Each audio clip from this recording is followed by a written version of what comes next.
sunburn for the week. Today's not so hot, but you know, that's Louis. Yeah, but yeah, you still can't be too careful. Can't be too careful.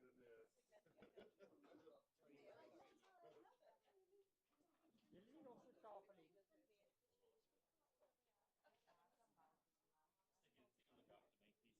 Vooral niet van dezelfde van nog een lief. Of plat. Dezelfde daar van Okay, one thought. Thank you. Huh? We found the notes. So Kudus won the toss. Kudus won, and they are going to back.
Okay, cool.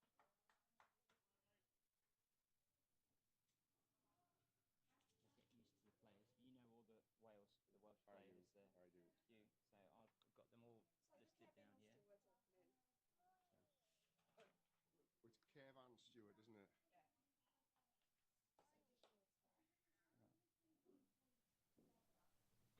Okay,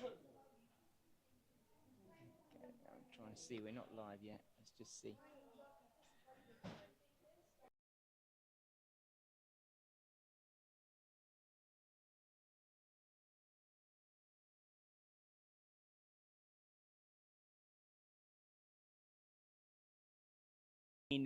The home team, the South African Kudus and the Welsh veterans. And I'm James King. With me here today, Hugh Owen with the Welsh team. Hugh, great to meet you and great to have you here with me on comms today. Diolch yn fawr, James, a bore da I bawb sydd wedi codi'n gynnar dros ben yng Nghymru. A very good morning to everyone who's got up early to listen in Wales. Not so warm today, few clouds around. Those of you that were listening in 2 days ago will remember Eugene, my co-commentator, and I having a cloud search. Not so much of a game today, is it, James? No, it isn't indeed. And yeah, it was certainly very hot the first 2 days of the tournament. And today a little bit of cloud around and perhaps a little bit of moisture or rain expected a little bit later. So hopefully we can get this game in before that does come about. So you're about to see the two South African Kudus batters making their way out into the middle. The news from the toss was that the Kudus won the toss and they elected to bat first on what looks like quite a hard surface. And we'll see how it holds up during the day. So Captain Trevor Poole deciding he would have it bat first, and it's the opening batters, Carl Mellors and Nick Rhodes, making their way out into the middle. And who's going to be opening the bowling there, Hugh? I don't know as yet. It may be Stuart Carpenter. It may be Stuart Carpenter. It is indeed Stuart Carpenter. Stuart, I think in world cricketing circles in the past year, more known for his batting feats at the World Cup in Chennai, where for 24 hours he held the record for the second fastest ever international 100. Wow, that's incredible. Over 34 balls. Wow. 24 hours later, the Zimbabwean beat it by a ball. Oh my goodness. So Stuart now unfortunately only the third fastest century in world international cricket. Well, that is quite something to have against your name. Yep. Stuart Carpenter opening the bowling, right arm over the wicket. Two umpires out in the middle at the southern end of the ground, Chris Ruiz, and at the northern end of the ground is Conrad Bass. Carl Mellors is going to be taking first strike, and it's going to be Carpenter away from us and in to Mellors on that one. Full ball. Yeah. Just went a bit through the hands of the wicket keeper, and keeping wicket today for Wales, Neil Williams, one of two Neil Williams in the team, I believe. Two Neil Williamses in the team and one of three Pembrokeshire players. Second Pembrokeshire player is bowling this next ball now. Neil plays for Cresselly Cricket Club, Stuart for St Ishmael's Cricket Club. Okay. So we've got two players out there in the middle for the South African Kudus, both hailing from the Gauteng region of South Africa. And where is the Gauteng region? I mean, we're down right at the bottom, yeah? Yeah, Johannesburg. So based in it's pretty much Johannesburg, the centre of that. Right. And Mellors has a go outside the off stump and is signal wide. Everybody goes up for the appeal. Umpire Chris Ruiz. Yeah. The batsman was walking off. And now, a bit of controversy here early on. Yeah. Umpire Ruiz there was signalling wide. Carl Mellors is now standing his ground. And that is a moment of controversy. He started walking off and then he realised the umpire wasn't going to give him out. Welsh player still very, very unhappy with the batsman there. Is he walking now? I think he's going to just have a word with his fellow batter. Yeah. Just wanted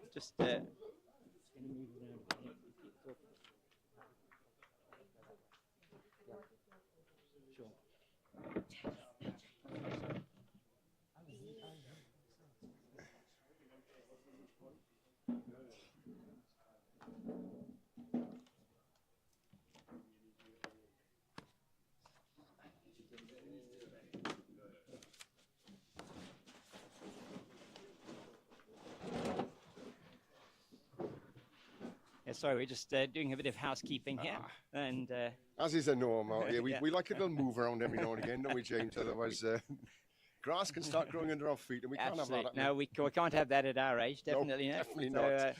Need to be on the move constantly. So, so my goodness, that is a moment of controversy early on in the game. It was so the wide and now the single to Carl Mellors. It's them underway. The entire Welsh team virtually went up there for the appeal. Umpire Chris Russ had absolutely nothing to do with it. He signalled wide. a very placid side normally. Strange behaviour for the Welsh team. They're obviously very, very convinced that he'd hit that ball. Yeah, and I mean, everybody went up, slip. Everybody went keeper. I mean, the keeper, the slip, the bowler, and certainly the fielders. And started walking, looked at the umpire, and decided to stand his ground. It's fascinating. Anyway, so you do know, even though this is a very, even though the spirit of cricket is very much in evidence here in this tournament, when you get over that line, you know, it's Indeed. you take it very seriously. We were chatting to Carl Mellors the other day, actually, Hugh, and he was saying, I mean, don't be fooled by the fact that there's a huge amount of camaraderie and joviality, if you want to call it that, when they have a drink together. Unfortunately goes straight through the field at mid-off, hit very hard by Mellors, and that's just going to rub salt into the wound, isn't it, for Stuart Carpenter? It is indeed. First boundary of the day, last ball of the first over. Still words being said to the umpire, I suspect, about that decision. No, it's... I mean, Chris Russ, well-known umpire in these parts, and himself a really amicable character. Always good to have Chris on the field. And there is still a lot of chatter out there. And that is Paul Keneally there, also engaging with the umpire. So we've got Peter Doyle having a chat with the batsman. They're obviously still very, very upset by that. Yeah, and I would understand why. I mean, in the spirit of cricket in which these games are played, if he did get an edge on it, you would probably have expected him to walk. Well, he started walking. That was a funny. He did start walking. He knew he'd hit it. Yeah. Looked at the umpire, realised he wasn't going to be given. Yeah. And turned on his heel and went back. That says it all, really, doesn't it? It does, doesn't it? So, yeah, interesting. We have got a little bit of controversy to start off here. And who's that opening the bowling from the north end? I think it's Kevin Bowen opening the bowling. All right. And this is the third Pembrokeshire player in the side and the second St Ishmael's player. So all the Pembrokeshire boys getting involved very, very early.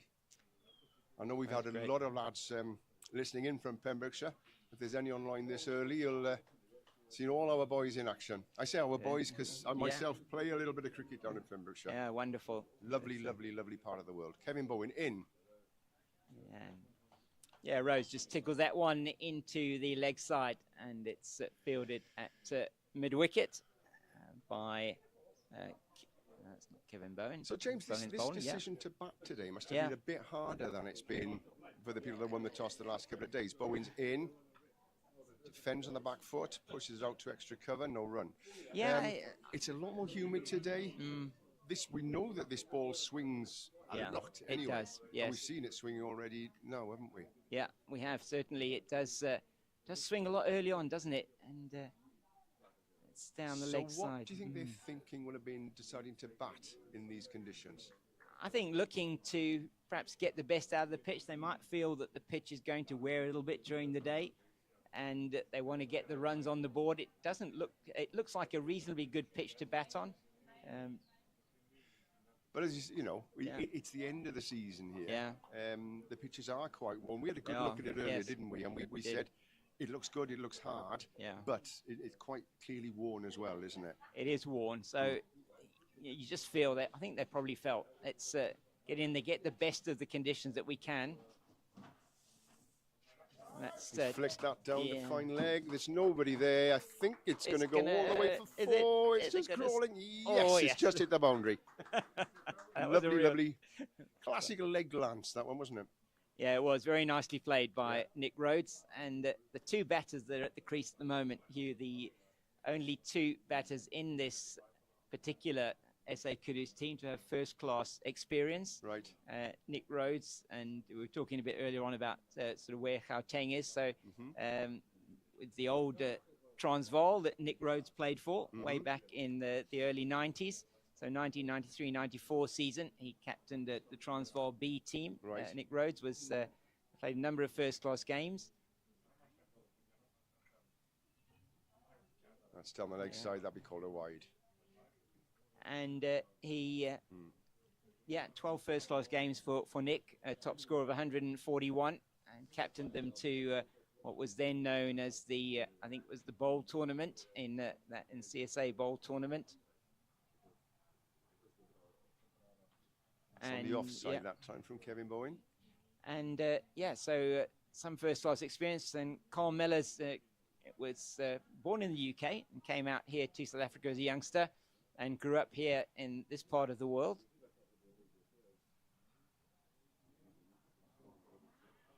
And played some of his cricket in the Boerland. As the end of the over, it's 6 off that over. It's 13 without loss after 2 for the SA Kudus. So, yeah, a lot of the players with interesting backstories, as I'm sure there are in the Welsh team. You mentioned Boland there.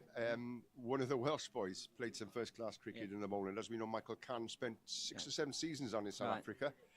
Possibly better known out in South Africa as a first-class cricketer than he was in Wales. He played 5 or 6 seasons for Glamorgan and then finished his career off and played some of his cricket in the Boland. So I wonder if their paths might have crossed before, maybe.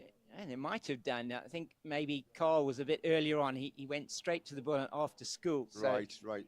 Whereas Mike was probably in his late 20s when he was there, so mid to late 20s. Yeah, so it was towards the, so it probably didn't, they may not have overlapped, but you never know. We'll have to ask him during the break. Boland, but there's a fair chance they might therefore have played against each other. They could have done, potentially. It's incredible the last couple of days, the amount of people here locally who remember Mike Cann from his time playing first-class cricket in South Africa. Well, the name certainly does have a familiar ring to it, so it's great that I had the opportunity to come back here to South Africa. And he's retained, he learnt Afrikaans whilst he was here, he's retained his knowledge of Afrikaans, which has been very, very handy getting taxis and in restaurants and so on over the last couple of days when we've been here. Absolutely wonderful. Yeah, it's certainly in the Boerland, knowing Afrikaans will be an advantage. Learning Welsh is Mike as well now, so he's eventually learning the language of his fathers. And that not perhaps as easy to learn. I don't know. They're very, very similar sounds to them. The sound, yes, sort of, and the rolling of the R's and everything. That's right, yes. Same in both languages. Yeah. Oh, and one again that he has Carpenter full go at, out that off stump and well, he's bowling to his field, isn't he? He's got a 6-3 offside leg side field, so he's got to keep it outside that off stump. Very importantly for him to do that. He's got his sweeper out on the deep cover boundary, so he's got that security there. And that security not going to help him with that one, is it? With that one because he's drilled that through cover points. Sorry, extra cover. In the deep field, there's no chance at all of getting that ball. Just retrieving to do there, and that is going to be the end of the over. So it was a tidy over up until that last delivery. So at the end of 3, it's 17 without loss, and that takes Mellors to 9, and with him Nick Rhodes is on 5. So it's been a pretty good tournament so far for both of these teams. Hugh, one win each under their belts. The tournament's starting to take shape now, isn't it? And you've got Zimbabwe won 2 games, 4 sides of them won 1 game each. Yeah. And so we're approaching halfway through the tournament, and you've got 5 sides still very much in it to get those top 2 places for the final playoff game on Monday. It's Kev Bowen in. Again, another leg glance, but Wales have plugged that gap now with a man down at fine leg, just inside the ring. Yeah, I think it was the right thing to do there, to have that fielder down there in that leg position. Gives the opportunity for Kevin Bowen to sort of target the stumps. getting a bit of shape into the batter potentially here. That's what Kev bowls, and so therefore, if the new ball is swinging a bit and the environment is allowing it to swing a little bit, then it's down that leg side that the batsman will be looking to score their runs, because that's the way the ball's shaping. And, so we've got Carpenter in front of us here at third, the captain Gareth Edwards at backward point. And, Tony Smith out sweeping at sort of deep cover. Mike Cann, number 84, at short extra cover. The mid-off, a mid-on, a mid-wicket, square leg, and a short fine leg. That's been steered down to Stuart Carpenter at third man. 1 run. Yeah, so as you say, we'll be looking here, if he's getting that movement into the right-hander, so we'll be looking at just bringing it into them from outside that off stump, trying to just bowl probably on a fourth stump, initially starting a sort of fourth stump line outside the off stump into the right-hander. That's the line he'd be looking at. So getting the batsman having to play at the ball, and not giving him 3 runs down the leg side. No, we saw Nick Rhodes play a lot of forward defensive shots on Monday. That's another one there, but that's a bit more than a defensive shot. He's managed to push it past the man at extra cover, and then taking a single there. Yes, the end of economical over, just the 3 off that one. It's 20 without loss after 4 overs here at Durbanville Cricket Club, and it's going to be Stuart Carpenter to continue. So, yeah, and in the Welsh team, Hugh, just in terms of the bowling resources, so from a spinner's point of view, a few spinners in the team as well? 4 All right. Spinners in the side today. Tony Smith, slow left arm. Mike Cann, off spinner. Gareth Edwards, the captain, bowls off spin. And Peter Doyle bowls a bit of left arm round as well. Yes, it certainly has been. The first couple of matches for the Kudus has been the spinners that have done the damage for them as well. That's Whitish, and Rose just plays it down to the man at on the deep cover boundary, point boundary really, for just the single. So continues to bowl to his field very well here, Stuart Carpenter. The other Neil Williams is the man on the deep cover boundary. We shouldn't refer to him as the other Neil Williams. There's 2 Neil Williamses, and they're both Neil Williamses in their own right. They are indeed. Nicely played out. Well stopped by Michael Cann. At extra cover. Yeah, it's good fielding. Getting down well to stop that one. And we're going to call him, is it Neil with an I and Neil with an A? Well, you got Neil Murray Williams is the chap on the boundary, so that's probably the best way. That's right. Okay. They are spelt differently, but I think if we start getting into trying to spell names out in the middle of a cricket match, we could get ourselves into a little bit of a tongue-twisting trouble. Yeah. So that's Neil Murray Williams fielding the ball in from the deep cover boundary there. Yeah. Excellent. So that will definitely go with that. Yeah. And Neil Williams, the wicket keeper. But let's be pedantic for a second. Neil Williams, the wicketkeeper, is Neal. Yeah, there we go. Stuart Carpenter in Stuart. I'm not going to do this all day long, believe me. So if you're listening now, you're going to have to just carry on with that the whole day for us. Yeah. It's great that you had. It's going to be embarrassing when I have to spell John Jones out, isn't it? Yeah, it is definitely. John with an H. Yeah. John with an H and an N and a J and an O, and you know, we'd like a little word puzzle for our listeners here. Sort them out as you like them. Dŵr. There's another Welsh word for you, dŵr, which is the Welsh word for water. Which I've just been offered. Yeah, I think that would be very, very useful. Yeah. Oh, it's well wide of the off stump. It's a no ball. Oh my goodness! Oh, he's hit the stumps. That's why. Oh yeah, unfortunate, isn't it? That's. So when he sort of follow through, he's taking the bail off.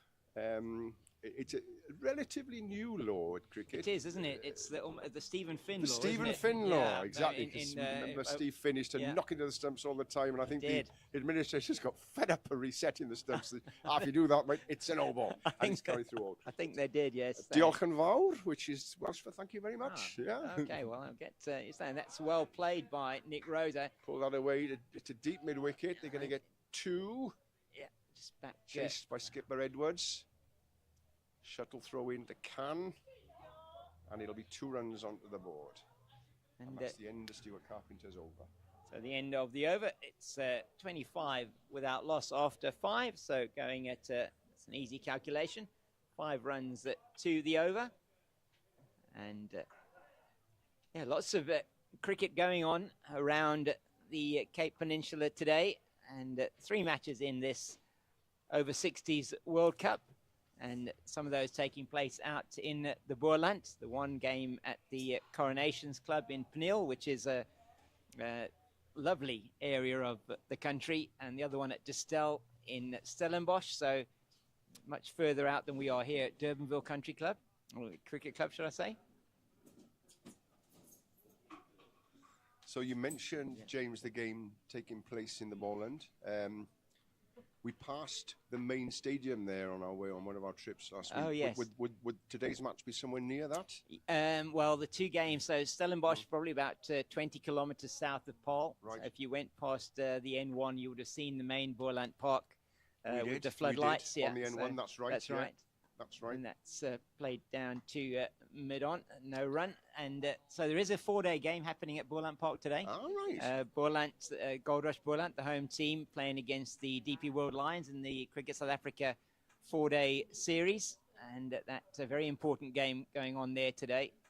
So again, if there are listeners of a similar vintage to ourselves, is that the old Curry Cup then? Yes, 4-day it would be what you competition, right, what would yeah. have been in those days the Curry Cup. Yeah. It sort of morphed into a few different names of competitions, and sometimes had the sort of sponsor's name with it. But certainly, it's the premier provincial competition in South Africa. And what format does that competition take these days? So these days, it's a 4-day game. Mm-hmm. It's just defensive from Nick Rhodes, and so that there are 8 teams in that in the first division, and 7 teams in the second division, 15 unions currently affiliated at a senior level to Cricket South Africa. And so we see Bowen in again. Left outside the off stump. And so that's so Division 1, the 8 teams in Division 1, 8 provinces that are represented. Central Gauteng, which is the Lions, based in Johannesburg, the Titans, which is based in, they're based in Pretoria. We have the Dolphins from Durban. We have the Warriors in from Rebecca, or the old Port Elizabeth. And nicely fielded in the backward point by the captain there. And end of the over, it's a good one from Bowen, just a single, 26 without loss. So just to complete that, the going down the coast, the Warriors based in Rebecca. Then you have Boerland based in Paarl, Western Province based here at Newlands in Cape Town. And then the 2 interior provinces, Free State, or they call themselves the Knights, basically Free State placed in Bloemfontein or at the Mangaung Oval. And then Northwest, they call themselves the Dragons.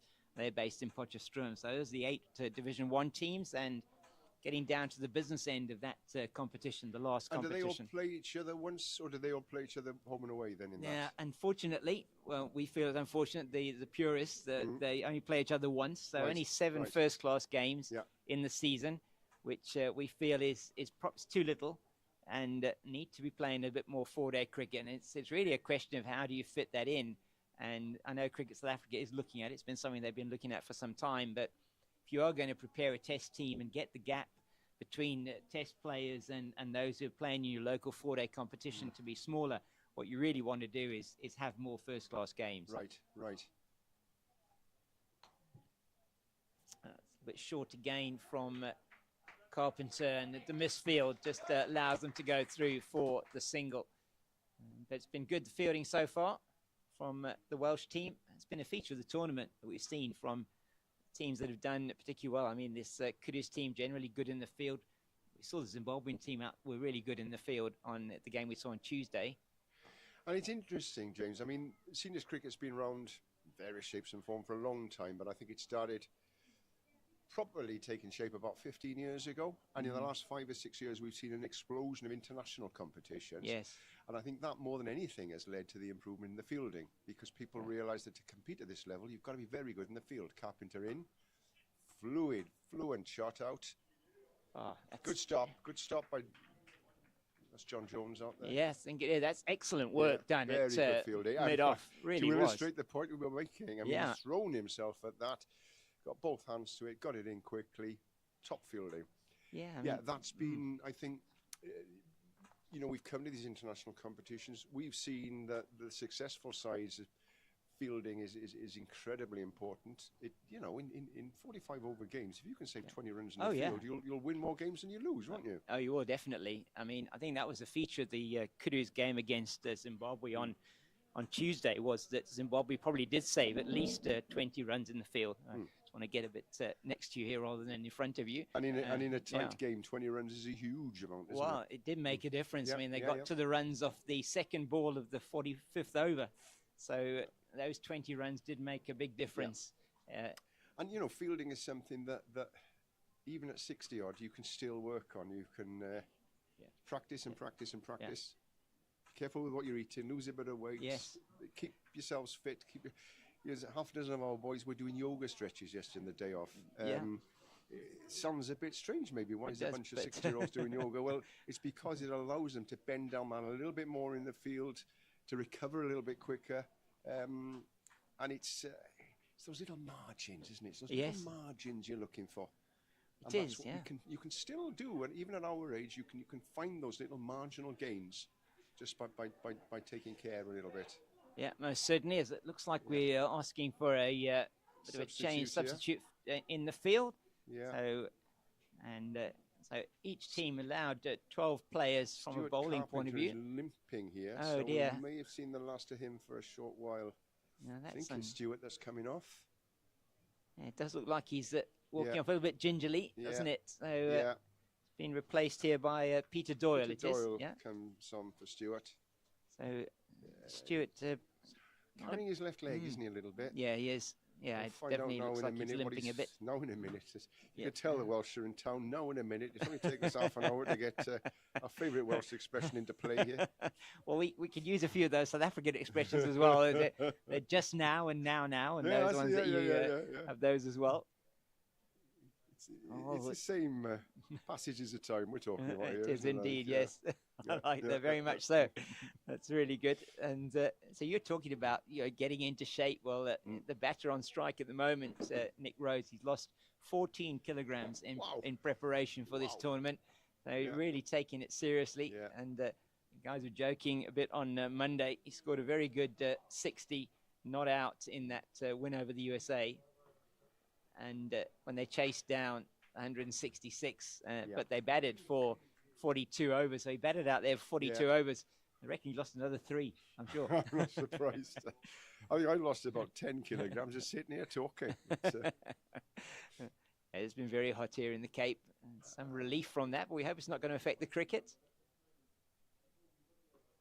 Yes, I mean, I think we managed to emulate the notion of watching paint dry by listening to cloud spotting the other day, because we spent a lot of time looking up there and couldn't see anything at all. No, you wouldn't It's a have little seen bit more, anything. but spot the blue spots today. It's quite overcast, very cloudy here. It is. It's a lovely shot out to wide mid off, shy of the stumps, misses. Yeah, it could have But they been take a single. interesting if he'd have hit the stumps directly there. That's another good over. Continuing here from Bowen, he's been both been reasonably economical, the opening bowlers. We pull the rate down a little bit Yeah, now, which they is have. what you're always looking to do as a fielding side at the start of the innings. Don't let the opposition get away with it. Another good ball from Kev Bowen. And I think that the thing I've seen over the first few days is that you've got to keep that ball up to the batter. Absolutely. I mean, Kevin bowled on Monday in our first game and started off bowling just back of a length, as he would do at home in Pembrokeshire. And went for a few runs, and he soon realised that you, as a seamer, you need to pitch the ball up. That was a wide ball there. You need to pitch the ball up, which he's done from the start today, and as a result, he's been a lot more effective. Yeah, it's been a feature of it so far. Is there anything short, and particularly now, you were talking a bit about the worn pitches. And there we go again. Goes short. to prove the point, a little bit short, and just easy for the batsman to rock back onto the back foot and pick up a comfortable single out to deep cover. So the end of the over, that's 8 gone and 32 without loss. And it has been the last few overs. So pulled it back very nicely as it's now going at 4 and over. So after 4 overs, they were going at 5 and over. Now going at just 4 to the over. So it's been a good comeback from the bowlers. An enforced bowling change because, as we said, Yeah. Stuart Carpenter unfortunately limped off. He's on the treatment table now. 2 physios we have with us. Ooh, can you hear him? Yeah, I can hear the owls. Can you hear the owls? Yeah, I can hear the owls, definitely. And that doesn't augur well. But for Getting anybody, work on that anybody calf at there. home at Tish, don't worry. I'm sure it's fine. It's just it's the back of his calf, it appears to be. Yeah. Hopefully he'll be ready for the first league game in May, guys. Don't worry. Oh, you never know. The physios are doing such wonderful work here. Could even Excellent be work. back on the field. And they've been kept plenty busy. They have, believe me. If ever there was what do you call it, the best 12th man around or 12th person, I'm not quite sure. It's been the physios here the last few days. They've been very busy. Had a couple of injuries as well. The SA Kudus, one of our bowlers, Shane Love, pulled up on the first day, 3 balls into his third over, and he'll be back on the field again today. So it's testament to the good work.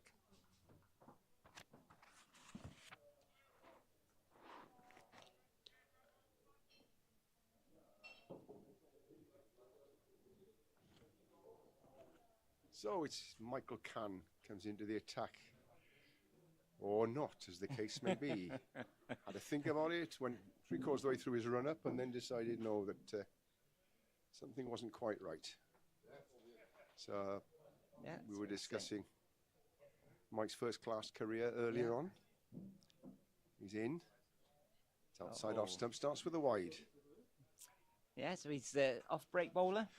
Off break, but he's a bit of drift as well. He's a bit of sort of in-swinging out to into-out drift, and then the odd one he'll tweak back in. So it's the same stuff he was bowling 45 years ago as a youngster at Cardiff Cricket Club. You can almost see that. You could almost see from where we are the shape on that ball there. Yeah. And what he'll be trying to do is to get that shape going, but then get a bit of spin on it to straighten it up. And just hasn't managed to do it with his first 2 balls. No, just to give you the idea, we are not behind the wicket commentating. No. It's gone the same way again, hasn't it? Yeah, he has, and he has got a 5-4 offside leg side field. So it's just the 2 men out of the ring. You are allowed 3 out in the first 15 overs. Just the 2 out at the moment. 1 at deep square. It's well fielded. Yeah, it's good there. Is that the captain? No, that's Chris Hudson. Chris Hudson. Okay. I'm sure we'll see Chris into the attack very soon with his off breaks as well. Yeah, I think spin probably on this wicket is going to be the way to go. We've seen that in the last few games where spin seems to have been the one that's kept the run rate in check, and these Kudus batters found it difficult facing the USA spinners on Monday. That's exactly what we've seen at 2 different matches and 2 different pitches, is that, and what I've been told, at this stage of the season, the wickets are quite tired, they've been well rolled, they've been used quite a few times, and therefore, the slower you bowl, the less there is for the batsman to play with. But no problem there. I think that's gone for 4. That's gone for 4. Past long off, past John Jones at long off. Yeah, it's good shots there from Nick Rhodes, and that will be a welcome boundary for the men from the Kudus as they try and build another partnership here, opening partnership.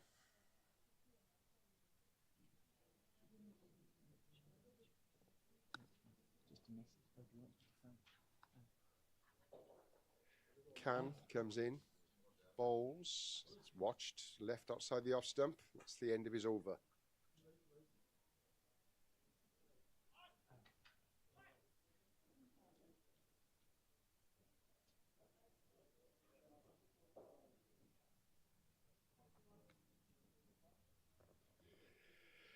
So, unscheduled drinks break here. Supposed to break for drinks after 15, but that's 11 overs gone. Yeah, 9 nine overs overs gone. gone. Yeah. Both So, sides taking the opportunity.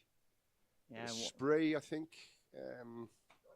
for the batsman. Oh right. Yeah. Maybe A just bit of water for the bowlers. yeah. Maybe just tweak something there. Yeah. Nick Rhodes at 39 without loss. It is after 9 overs, and really is a privilege to be here bringing you this match from Durbanville Cricket Club, and say that the fielders and the batters just making the opportunity here. It is a warm morning, but there is a little bit of cloud around, a bit more humid than it has been the last few humid. days. You can yes. actually feel the air Yeah, for the first you time can. here You can. I mean, this week. it's been very dry earlier on in the week. Very and dry, warm. very hot. Yeah. So far this week, but today you can definitely almost feel the moisture in the air, can't you? You can Yeah.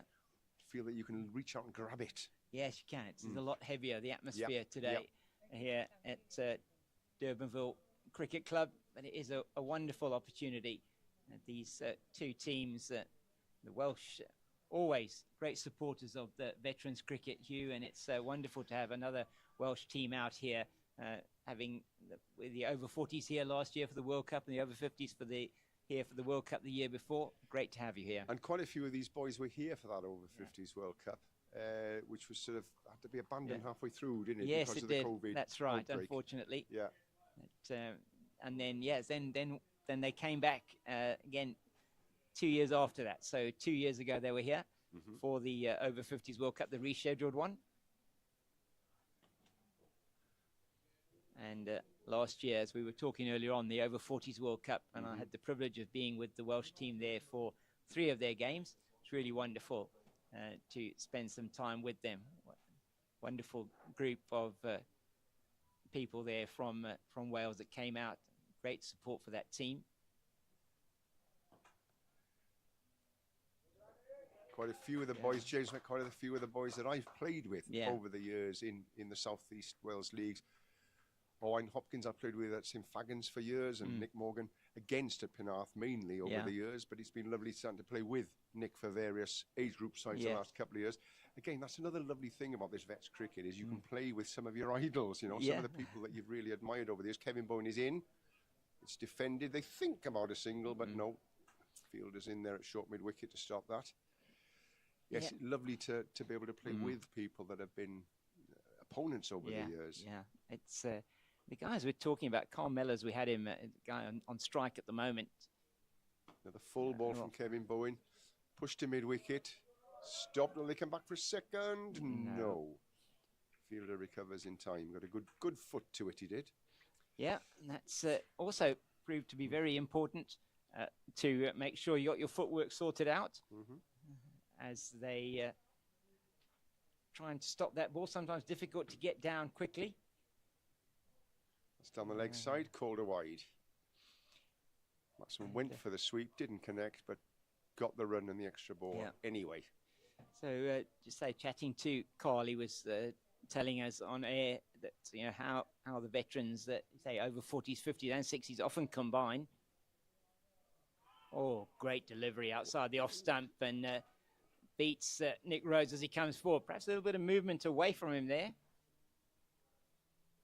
He's looking very surprised at what happened with that one.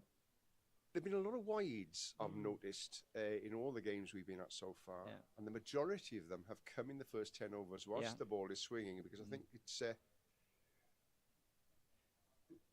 more the nature of the balls, I suspect. It that the is, guys yeah. aren't used to the swing that's generated off it, and therefore finding it difficult at times with the new ball to control it. And as the innings have gone on and the shines come off the ball, it's swung less and therefore a lot easier to control. It seems that the pink ball does early on swing a significant amount, and as you were saying, I mean, from behind the wicket where we were yesterday, there was one bowler in particular, not yesterday, on Tuesday, I can't remember exactly who it was, but one of the opening bowlers for Zimbabwe was getting it to swing significantly into the right-handed batter. Yeah.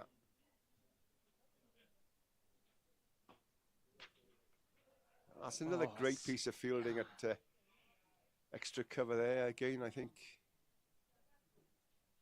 Is that Chris Hudson Yeah. throwing himself around. It's excellent work once again. I Yeah. mean, he's saved at least probably 3 or 4 runs already Yeah. with those stops. And it's a vital part of all cricket. Yes, it All is. cricket, but as you say, it's probably the one factor in age cricket that we've seen improve dramatically over the last 3 or 4 years. People realising how important it is to still be as agile and as athletic as possible in the field. Yeah, fitness plays a massive role in your performances. Can tosses that one up a little bit more. Yeah, good delivery. Brings Mellors forward. Yeah. And Carl Mellors that turned 60 on the 16th of March, Hugh. So At the opening ceremony, wasn't it? I think, right, I think we may even have sung happy birthday Oh, to well, him. there we go. Yeah. Wonderful, yeah. Unfortunately, I was busy at Borland Park that day. Yeah. Another good ball from Khan. Had the batsman thinking. So he's done well here. Can this over. First over went for 7. And he's pulled that back nicely. No run off the over yet.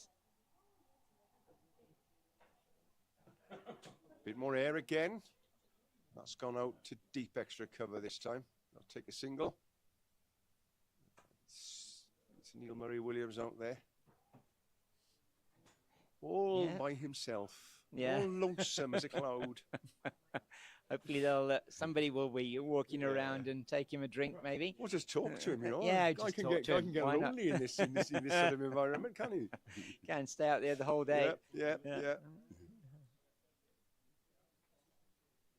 Oh, that's And that- short. And again, Neil Murray Williams is brought into play, but yep, he is. Just cut it off inside the boundary. Well fielded, Neil. Yeah. He'll take 2 comfortable runs there. Yeah, well got round there, slowed down on the outfield as it went towards the boundary. It's maybe a little bit of grass on the outfield out there, and just slowed it up. But it didn't really hit it with any force, and it rose. But good over from Can, just the 3 off that. 45 without loss after 11. So I think the Kudus will probably be happy with this start. No wicket down yet. Batting at 4 and over. Yeah. That's a good solid start, and it's Are we seeing a change in the bowling? I think we are. I think the skipper might be bringing himself on. Yes, he is. Gareth Edwards, number 9 for Wales, bringing himself into the attack. Off spinner, Gareth plays his cricket and is chairman of Bangor Cricket Club up in North Wales. One of 2 North Walians in the side today. And we were mentioning the other one in the last over, Neil Murray Williams. Yes. Plays for Pwllheli. All right. Gareth for Bangor, Neil for Pwllheli. As the crow flies, probably not that far away from each other, 20 or 30 miles maybe. I'm sure if Mr. Stead is listening up in Vellinhelly, I'll be corrected. But I'll make a wager that it's close to 20 to 30 miles, let's say 40 kilometres away from each other. Yeah. Play in the same league on a Saturday. Play against each other. So now, interesting that last year, the over-40s, the captain of the team was also Gareth Edwards, and he's also an off-spinner. It's, not a common name in No, Wales no, at all. not at Gareth all, no. Edwards, not Not at at all. all. And is the number on his back, number 9, perhaps a reference to the other Gareth Edwards? No, I think he would say the other Gareth Edwards wore the 9 as a reference to him, despite the fact the other Gareth Edwards is 15 years older than him. I mean, I don't know if it made it down here, but after one of the I shouldn't be invoking this at all, should I? But after one of the Welsh rugby matches in the Six Nations earlier this year, I can't bring myself to say to him. That's tough to talk about, isn't it? Gareth Edwards was asked how would the great 1970s team, Welsh team, have done against the current team. Yes. And he said, I think we'd give him a good game. We'd give him a good game. He said, although half the side are dead now. And the other half are way into their 70s. And that probably sums up the current state of Welsh rugby as good as anything. That is absolutely gorgeous. I love that. Went down rather well for a morning nation. I'm sure it did. Laugh at ourselves Absolutely. like that. Yeah, it's been good so far from Edwards from the northern end of the ground. And what a team that was in the 70s. I mean, Gareth Edwards, J.P.R. Williams. We could still name them all, can't we? Yeah, you can. Yeah. Barry John. Gerald Davis. Yeah. Mervyn Davis. Yeah. Incredible team. Yeah. Di Morris. The Pontypool. Oh, There no, we go. we're going to start a song here in a minute, boys and girls. For those of you of a fragile disposition, you Yeah. turn the volume down for a while because there could be a song starting up here. There's a film upon the telly. I watch it when I can. No, I really had better stop. I'm sure there's some broadcasting rules in South Africa that I'm breaking there. Please, ladies and gentlemen, if you do have any complaints, please address those to the Broadcasting Complaints Commission of South Africa. Wonderful. Don't bother addressing them to the Broadcasting Complaints Commission of Wales because they've heard my name far too many times. They say, oh, it's just Hugh again. Don't worry about it. They've got Hugh on a retainer, have they? They have. They have. I just, I don't pay a license fee. I just pay my fines at the start of every year and just let it go, really. Which is great. It means I can sing to my heart's content and everybody else's discontent. Yeah, wonderful. And it's good over from Gareth Edwards. Yeah, good over. Very good stuff from the captain to start off with. And placing Kevin Bowen at that north end of the ground. So it's going to be Mike Can to continue. And it really is a lovely day here. It's a little cloud, and we're hoping there won't be any rain later. There's a forecast for some rain, but we hope it's going to stay away. They say here in Durbanville, there's a bit of a microclimate that you can have rain everywhere else around, but you don't get it here at the ground. So let's hope that is the case. It's funny, a lot of us Welsh boys that have woke up this morning, saw a few clouds in the sky. We came here, it's a bit cloudy, and we said, oh gosh, it's looking grim today, you know. And then somebody said, boys, if we had a day like this at home, it would be probably the best day of the summer. So, it's not true. complaining too much. No. It's still very fair weather, warm. Very pleasant. There's mainly fluffy white clouds. Yeah. A couple of ones that are a little bit darker than white. It's blue sky, very warm, just very, very pleasant. Bit of a breeze, teeny bit of a breeze. Very nice. I think if I'd woken up at home and seen this on a quiet Sunday, it would be into the car, down to Ogmore, spend the day on the beach. Beautiful. There we go. Lovely. And it's very pleasant weather. The wind coming in from the north, so we're sort of looking towards the clouds that may be threatening us, and clouds across to the right-hand side look like they're going to be blowing past us. So, yeah, we're set fair for the moment. And it's enjoying the cricket here. Kudus 46 without loss into the 13th over. And Nick Rose just defending into the offside. So after that bit of controversy in the opening over, Hugh, it's been down to almost business as usual out there.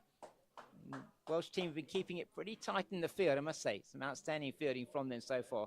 John Jones particularly here has done well.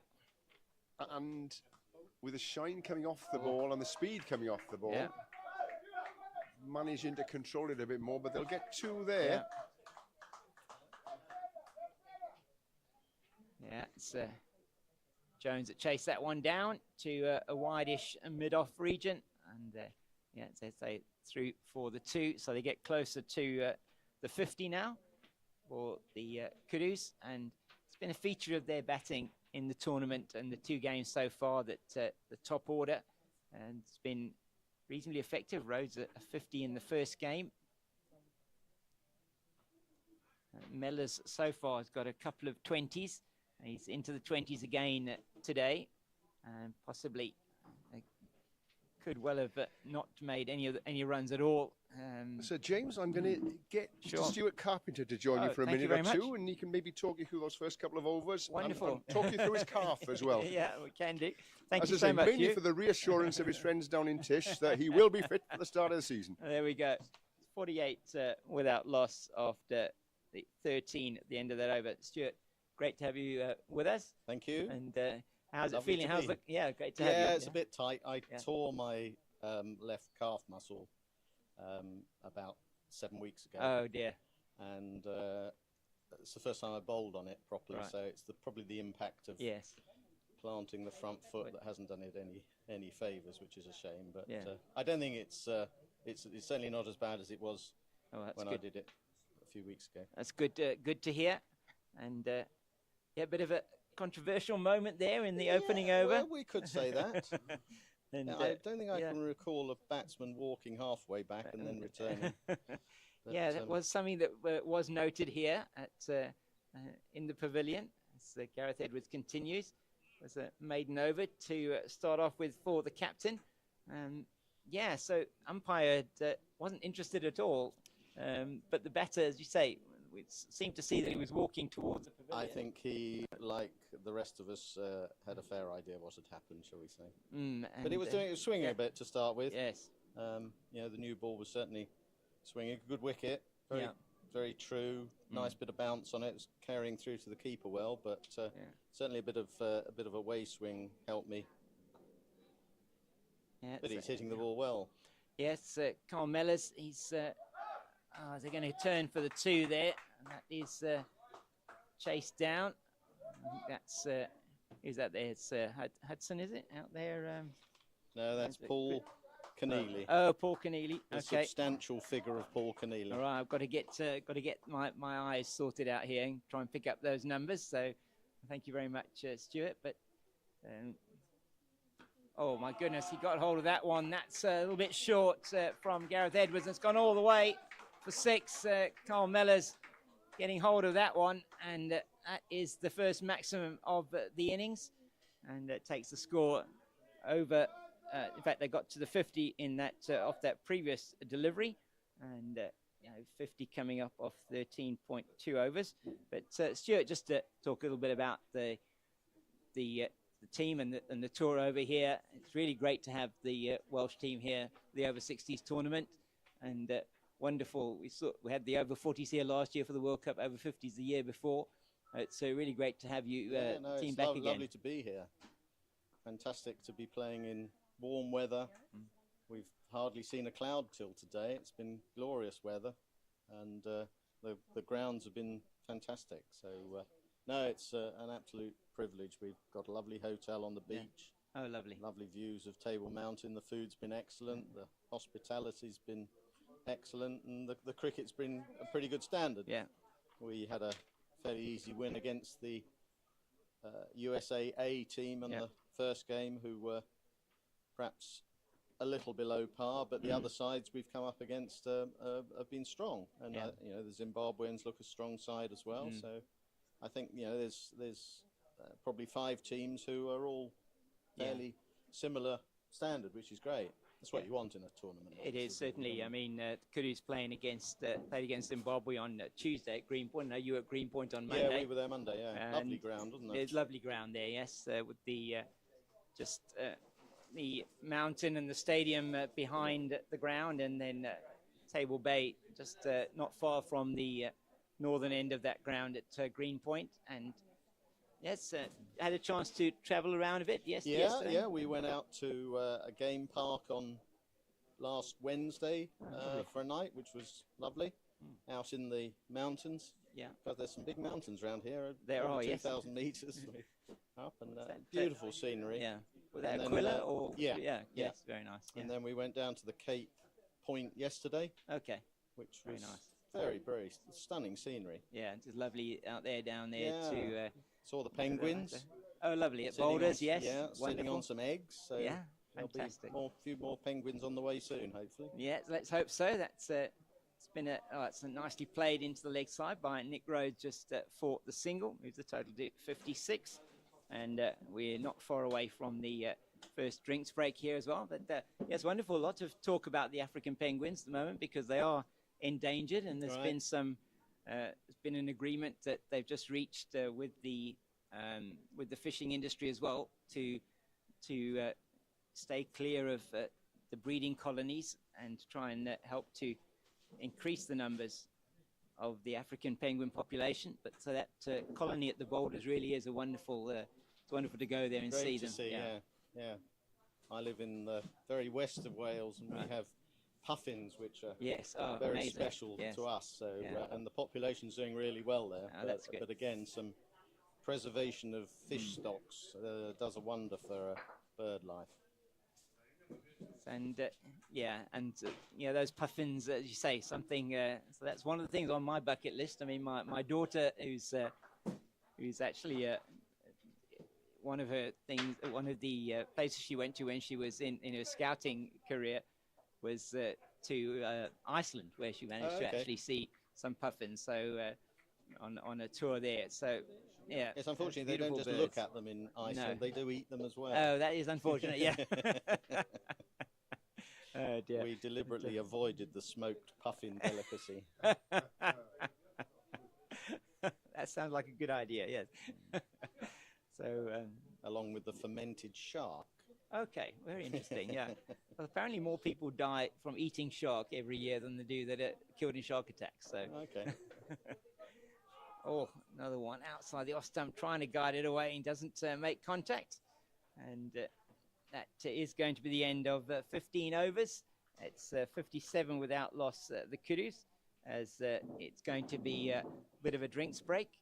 And very nice. I think we'd be quite happy with under 4 and over on a good track like that. So yeah, I think both teams probably not too unhappy with the situation at the moment. 57 without loss, and so the Kudus probably happy they haven't lost a wicket, batting at just under 4 and over, setting a platform, and it is just under that 4 and over. So good so far for the men from Wales. We'll probably just take a short break to have a bit of a drink ourselves, and we'll be back with you very shortly.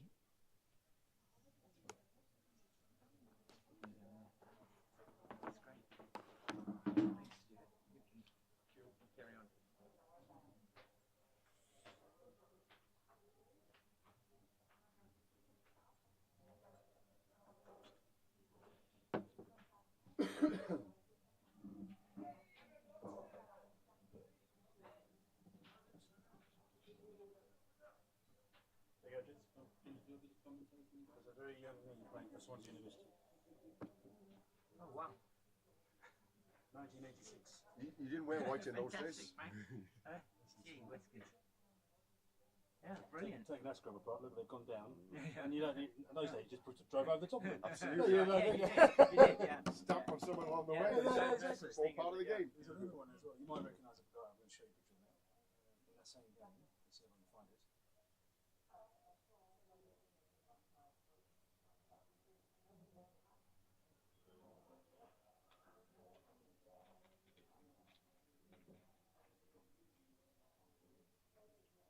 I recognise the guy kicking it.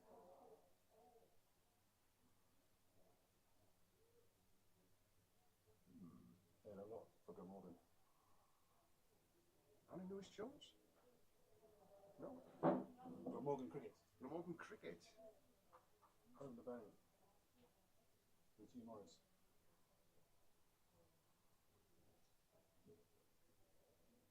Alan Lewis-Jones was mine. No. Steve James. Of course it is. Can I take a picture of that? Of course it And is. send it to Steve? I've sent it, you got it. I've seen it. I put it on my Facebook page and he saw it. So I saw Steve 3 days before I came here. He was coaching at the Nets in Savine Gardens. Didn't look like that anymore though. Who's the name? In the same game.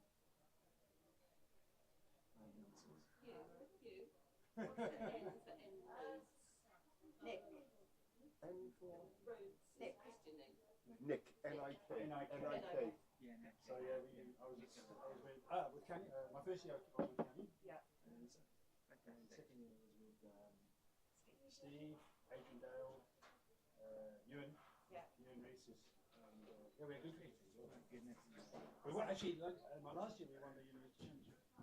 We beat Durbanville in the final. I started all the Welsh ladies and was Steve coaches. Okay. Fantastic, isn't it? You get to this age, you've got a lot of memories. Yeah, absolutely, absolutely. Welcome back to Durbanville Cricket Club, and you might have heard a little bit of banter in the background there, but some wonderful memories being shared amongst the people here, and it really is fantastic to go back and just relive some of those moments and just share with the people. And back with me here, Hugh Owen, and it was lovely to chat to Stuart there shortly. We hope that he's going to recover soon and recover well from that calf injury, as it's Gareth Edwards to continue. 2 overs for 8, Gareth so far.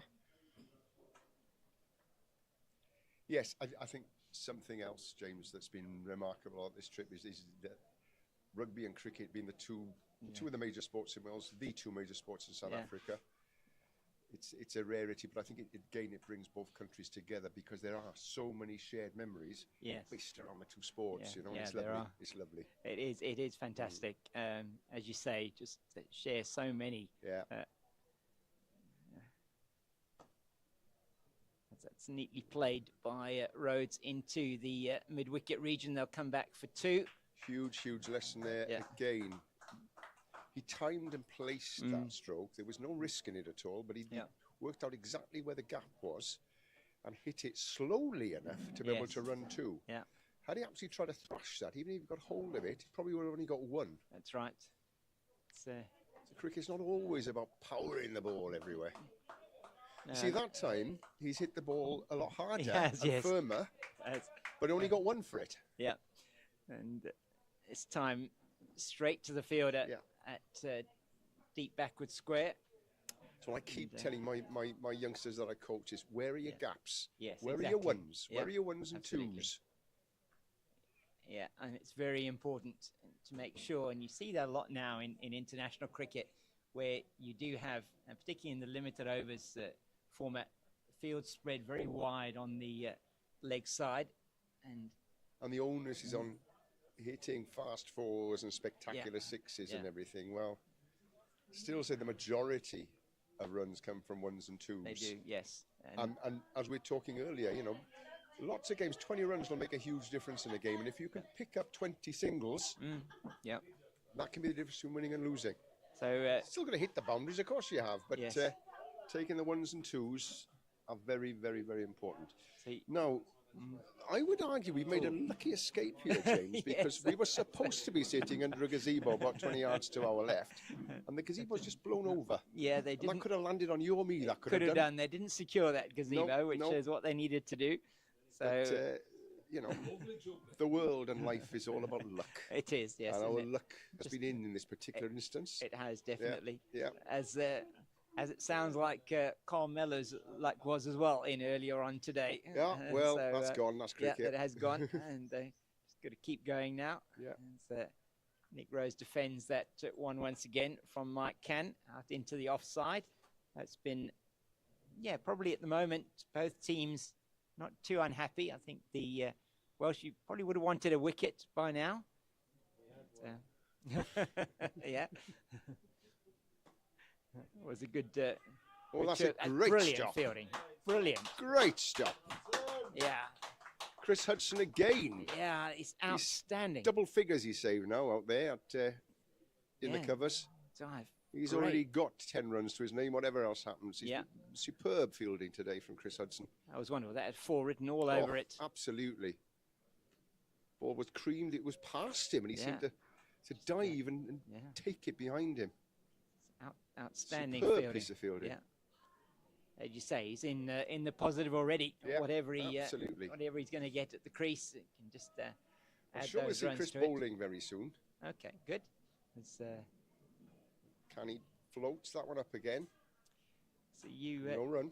You talk a bit about sort of dot balls and dotting it up and how important it is to keep that strike rotating, and that's something that your co-commentator from the other day, Eugene Molion, he's really very he sees that as being very important as well. Former player and coach, Eugene. It's a huge part of what the game's about, you know. As a fielding side, if you can bowl dots and keep dotting in the field, you know, that was 4 runs that Chris Hudson saved there, and he said it's a dot, and then it builds up huge pressure on the batsman. From the batsman's perspective, is if you can keep the strike rotated, 1s, the odd 2 here and there, it puts pressure back on the bowlers, and the score accumulates. It keeps going up. So it's an absolutely critical part of the game. These 1s and 2s.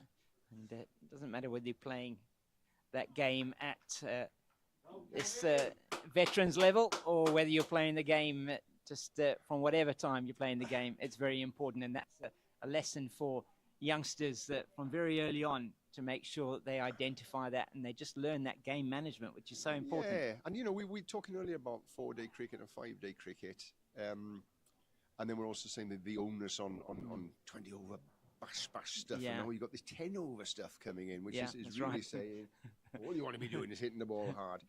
But you know, hopefully our game's not going to go completely to that direction. No, we hope not. No, it's still the 4-day and or what they call red ball cricket these days. It used to be red ball. Do you know all the cricket used to be played with the red ball? It did, exactly. Not many people. Anybody under the age of 25, no, surely You've not. got to be kidding me, wouldn't you? Because you look back and certainly when I grew up and first started playing cricket, and I think limited overs cricket had only just really come into play. As I say, by the time the first World Cup was held, 1975, I think it was, the limited overs World Cup, 60 overs aside. Yeah. And that was played with a red ball in those days. And white cricket is in white, exactly. Yeah. So change of bowler. Peter Doyle comes into the attack. He's a left arm spinner. Looks as if he's bowling round the wicket to start off with. James, where does the rain come from? Oh, from there. Interesting concept. And a single, well taken single. Getting back to what you're saying earlier on, it's not all about singles, but singles are critical, and they took a very, very well taken single, little dab behind square on the offside, slow enough to be able to run, even though it went straight to the man. Yeah, I think that's also been something we've seen, and saw that particularly with Zimbabwe on Tuesday. How well they had done from that point of view. It's left armer Peter Doyle. He's start getting into his work here. It's the left arm orthodox. Yeah. Again, good outstanding fielding. Tony Smith that time at cover. Yeah, throwing himself at the ball and stopping well. There was a cover fielder out there, but it was definitely one. Might have been two. Yeah, would certainly have been a single. So it's been good work from the Welsh, and they have been doing really well to limit the scoring rate so far. So it has dropped down now to about 3.5 to the over, into the 18th over, 62 without loss, and just under 3.5 to the over. So it started off going very well. The first 5 overs were scoring at 5 to the over, and then by the time we got to the 15th over, just under that 4 to the over. And the last 3 overs have been very good so far from these. But I think in all the matches that I've seen so far, that new ball, the bowlers have found it very, very difficult to control. The batsmen have found it relatively easy to score runs off it. And then as soon as it stops swinging prodigiously, it becomes a lot more of a bowler's game. Yes. Where the bowlers can control it, take the pace off it. The wickets, not a great deal of life and bounce in them, not a great deal of pace in them. And as long as you can bowl wicket to wicket, you're probably going to stay in the ascendancy, aren't you? Yeah, certainly. And as you were saying, I mean, we are coming towards the end of the season here. I mean, the wickets in the Cape generally are a bit slower, certainly slower than they are up country in South Africa. A lot more bounce and a lot harder wickets up in interior of the country. So slower, and certainly do take a bit more turn, and towards the end of the season get even slower. And so it may be slow turn on offer. So it's really around the accuracy and making the batter actually make all the pace on the ball. I think that's what we've also seen is seen some bowlers been exceptionally slow through the air, and it's been very difficult unless the ball's been pitched short. It's been very difficult for the batters to actually get them away. Yeah, again, sorry if I'm being repetitive, but what I tell the youngsters is if you bowl straight at the wickets, you will never go far wrong. No. No matter what pace you bowl at, but if you can attack those stumps, it puts doubt in the batsman's mind, Yeah, doesn't it? it And does. the batsman's going to think, well, I can't just open my arms and throw my arms at this. No. I've actually got to think about what I'm doing. So Yeah. I don't get it absolutely spot on. That could be LBW, it could be Yeah. bowled. And you're bringing those two huge modes of dismissal into play by Yes. bowling straight. And particularly on a slower wicket, you certainly do find that. And it's something that the bowling coaches here, even at the provincial level. So you talk a bit to Henry Williams, who's the bowling coach at Gold Rush Bourland, and talks about wanting to always be on that, sort of trying to hit the top of off stump. Yeah. It's just a little bit wider. It's nicely That's played by pushed Rhodes. away. I think that's going to reach the boundary at point. No. Neil Murray Williams made great ground. They're going to run 3, but yeah, it's one in the bank for Neil Murray Williams. That. Yeah, definitely got round from the position at deep extra cover and goes round to deep, almost to a point position, and does well to get there. And they're through for 3, as you say. So it has been a little bit quieter from a batting point of view in the last number of overs. A lot. And so the bowling has been very tight. Nothing really given away. They've got to make all the pace off the ball, these two batters. Or steered that down to third man. Kevin Bowie's after it. And he cuts it off just inside the line. And they'll take 2 there. So a few more runs coming this over. Yeah, this over so far has gone for 6, as you say. And that was nicely guided by Mellors from outside the off stump. He's moved into the 30s for the first time in the tournament.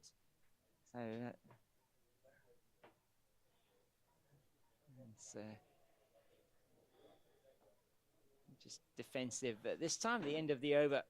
And it's 18 gone, 67 without loss after 18. So, yeah, it's progressing here as we are into the second power play. So overs 16 to 30. You're allowed to have 4 fielders outside the ring. But such is the nature of the game and the state of the game, Hugh, that there's no more than 2 fielders that are outside because they haven't really got the ball away, have they? Haven't really got the ball away. Wales now got spinners operating at both ends. Michael Khan noticeably taking the pace right off it. At times, Michael can verge on being medium pace, almost more of a slow swing bowler rather than a spinner. But he's certainly bowling spin today. Yeah. Peter Doyle again at slow left arm. The emphasis on slow and loopy and spinny, and it's hard for the batsman to knock it for boundaries. Yeah. They're doing well, manipulating the ball for 1s and 2s, especially in the last couple of overs. There ain't that many 4 balls here. No, certainly there haven't been that many 4 balls. And I think the really good thing from the Welsh bowling attack is that they haven't given them anything short to hit. I think there are only 1 or 2 deliveries that have really been pitched short of a length. They've been keeping it up to the batter. We were talking about that earlier, how important that is on these wickets and in this tournament, because it just sits up beautifully if you bowl it short. And it's interesting as well, we're right on the edge of the square here. And so the way that we're looking now, if we look over to long on, as the batsman's watching, it's probably no more than about 45, 50 metres. Yeah. It's a short boundary there. It is a very short boundary. We haven't seen a single ball hit there yet today. And that's testament to the bowling more than anything, that we've not allowed them to smash the ball away there. I'm sure before the end of the day, people are taking a little bit more risk, and that was short. You see, it's exactly what you're saying, James. It's short, and he gets punished. And this time he doesn't really get hold of it, but it still gets 2 runs. Yeah, and but that is a very short boundary, as you say, Hugh, down to long on, and also into the leg side. So the right hander at this side, facing, standing at the southern end, he's got the advantage of that short boundary. Yeah, that's why it's good that Doyle here is keeping that ball pretty much outside the line of off stump. So we also haven't really seen too much intent from the batters, sort of coming down the wicket or trying to hit the bowler off his length. Not yet. No, they're trying to keep the wickets intact. It is 72 without loss. This game is completely in the balance at the moment. South Africa haven't lost a wicket. They're going along at a reasonable rate. But then Wales would say, no, actually, we've got them an under 4 and over, so we're very happy. Yeah, but absolutely. I would think Wales would probably want to take a wicket at this point. Yeah.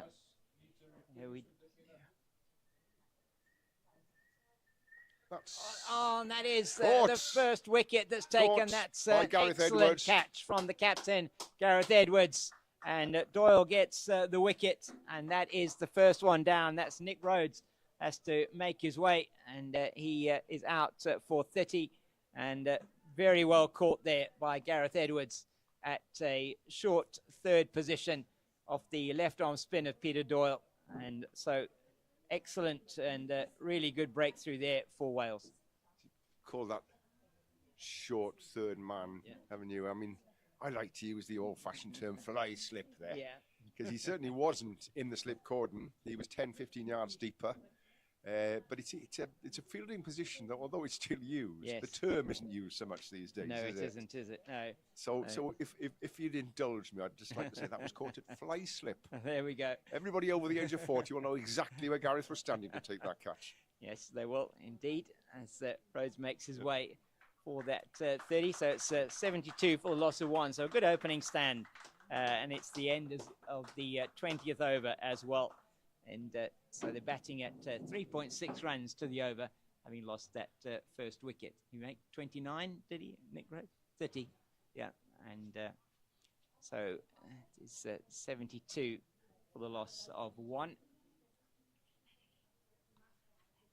New batter is Andy Lund, and as he goes out to the middle, and he has been the star so far for the men from the SA Kudus. Lund 250s in the first 2 games. He got a 59 not out in the first game, and then was dismissed for 95 in that second game against Zimbabwe. And he came to the crease and started to make things happen. So certainly a batter in form for the SA Kudus, and it could be a danger man. If you're looking at it from a Welsh point of view, they want to get this wicket as soon as possible. So, James, 2 South African sides in this tournament, but they've been chosen on geographical.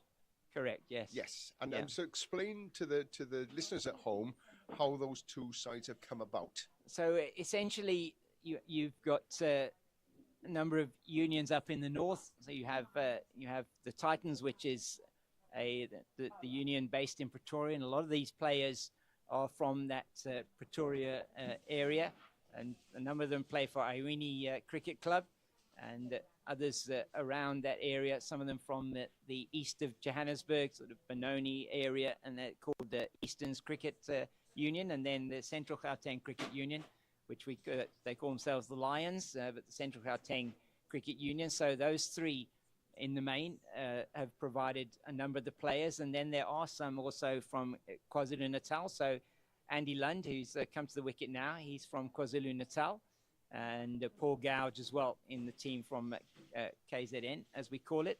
And then you've got the Impalas, who are all pretty much based here in the Cape. So come from the Western Province, Boland area in the main. And Mellor's defending that. So how much of a factor will it be for that these boys come much further north? Yeah. Would these wickets be quite alien to them? Yeah, it would be, definitely. Yeah. So more from a KwaZulu-Natal point of view, so somebody like Andy Lund now, who's at the wicket, number 27 on his back, he'll be perhaps the wickets in KwaZulu-Natal probably very similar at the coast, very similar to this, and do favour spin. But when you're up north and you're playing in Johannesburg and you're playing in Pretoria and out on the East Rand in Benoni area, the wickets are a lot quicker, a lot harder, and the atmosphere as well a lot lighter. I mean, it's 1,700 metres or nearly 6,000 feet above sea level there. So that's neatly played by Mellors into the offside, just missed by the fielder. Tony Smith dived at that, made a great effort to get it, couldn't quite get anything on it, but they've only taken 1. And so they wouldn't, these wickets, the ball when you're bowling and you're batting up in Gauteng and around, say, Johannesburg, Pretoria area, ball comes onto the bat a lot quicker. Yeah. You're able to, the wicket's a lot harder, the bounce is a lot more true. So it's not that easy. That's a good hit. But again, there's a man out at the deep extra cover boundary. Neil Murray-Williams again.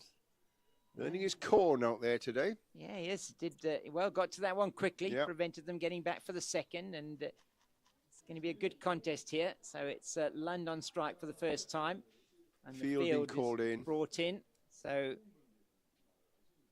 yeah, who's number 7? Yeah, it's the substitute, is it, on the That's field? Paul Murphy's on Paul the pitch, Murphy, yeah. okay, let me put that down on my list as well. Yeah.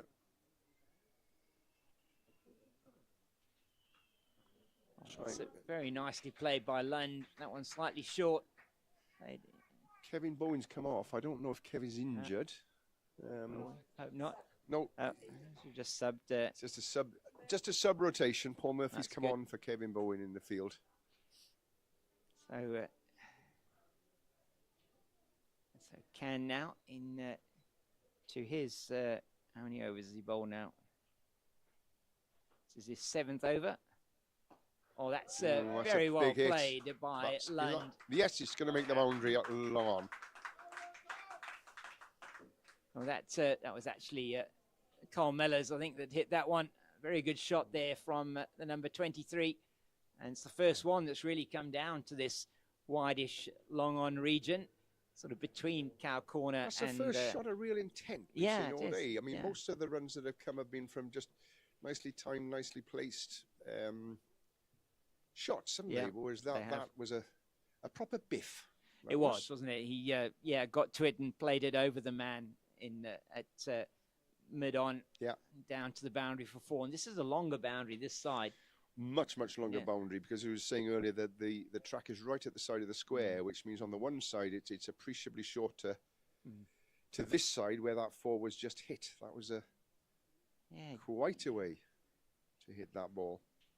So it's going to be Doyle to continue, and he's going to be bowling his 3rd over. Left arm, he got some success in his previous over. The wicket of Nick Rhodes, the first to 4, well caught, diving forward by the captain, Gareth Edwards, at this fly slip or short 3rd man position. Thank you, James. That's made my day. He's called it fly slip. And Lund just plays that out into the covers, and Can does the fielding.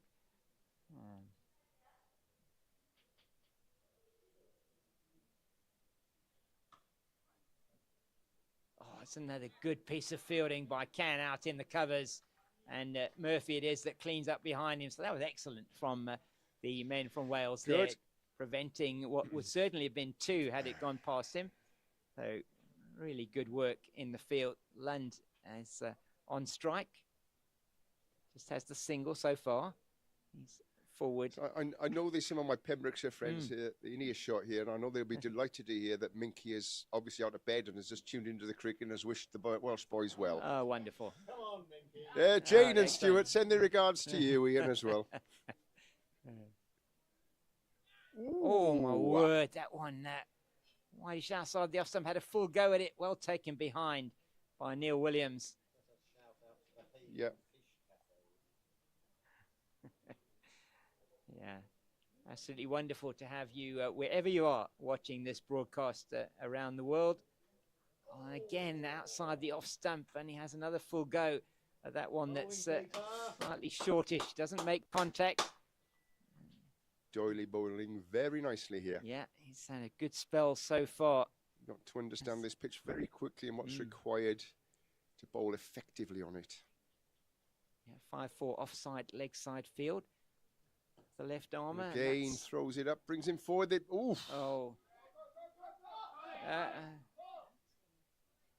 Took the fielder on, and Carl Mellors, just a little bit of I wouldn't call it a senior moment there, but he wasn't, he ran past the wickets, wasn't aware, got to be called back for the second by his partner. So it was one be aware all the time, had weren't the you? fielder gathered it cleanly, quickly, and hit the stumps as Tony Smith's able to do. Yeah. It would have created a very good half chance for a run out. And so I think the fact that probably he missed it was completely forgivable under the circumstances. Was what he tried to do was to create a chance there. Yeah, and it would have been it's a gamble, but a gamble worth taking. Another good over from Doyle, just the 2 off that one, and they come off the last ball of the over. It's 82 for 1 after 22, so SA Kudus nearly halfway through their innings, and now you would think with these two at the crease, Mellors now on 38, and potentially that they're now going to be looking at probably increasing the run rate. This is what they did yesterday on Tuesday, is that the Kudus sort of got to a similar situation after 20-odd overs, and then started with the acceleration. In fact, very, very similar in terms of their scoring rate. Ended up batting at about 4.5 to the over there, maybe 4.5, 4.6 to the over, which just didn't prove to be enough. So they'll be wanting, I think today, that they'll be targeting that 225. They'll be targeting the 5 runs and over from here. And we've seen the last of the quartet of well spinners into the attack. Chris Hudson, who's been saving runs like his life depends on it on the covers, has now come on to bowl. And as we said earlier, he's probably already 10, 12, 15 runs in credit for the amount of runs he's saved out in the field there today. So now Chris is on to bowl. He's been excellent in the field, and he's been diving to all parts here as Hudson, as he's away from us now. Neatly played and well fielded once again. That's Mike Cann, is it there? Yep. And just some good fielding. So returning the favour because a lot of Chris Hudson's stops were off Cann's bowling. So Cann fielding, Hudson's bowling there. That one is slightly short and is played into the cover out field. To point, but I think it'll be yes. Neil Murray Williams is out there again. There we go. Cuts it off. 2 runs. Yeah, good relay throw coming in there, and using Tony Smith, who's in the covers as well, there to relay that one in. But Mellors getting through for the second. We've got one batter with a cap on, the other with a floppy hat, as the clouds do. So come in a bit more, gathering a bit stronger, and that is hitting the pad perhaps before the bat. A big appeal from the bowler. Certainly what Chris Hudson thought. Yeah. And umpire Chris Russ, he remains unmoved. Mellors on strike. He's on 40.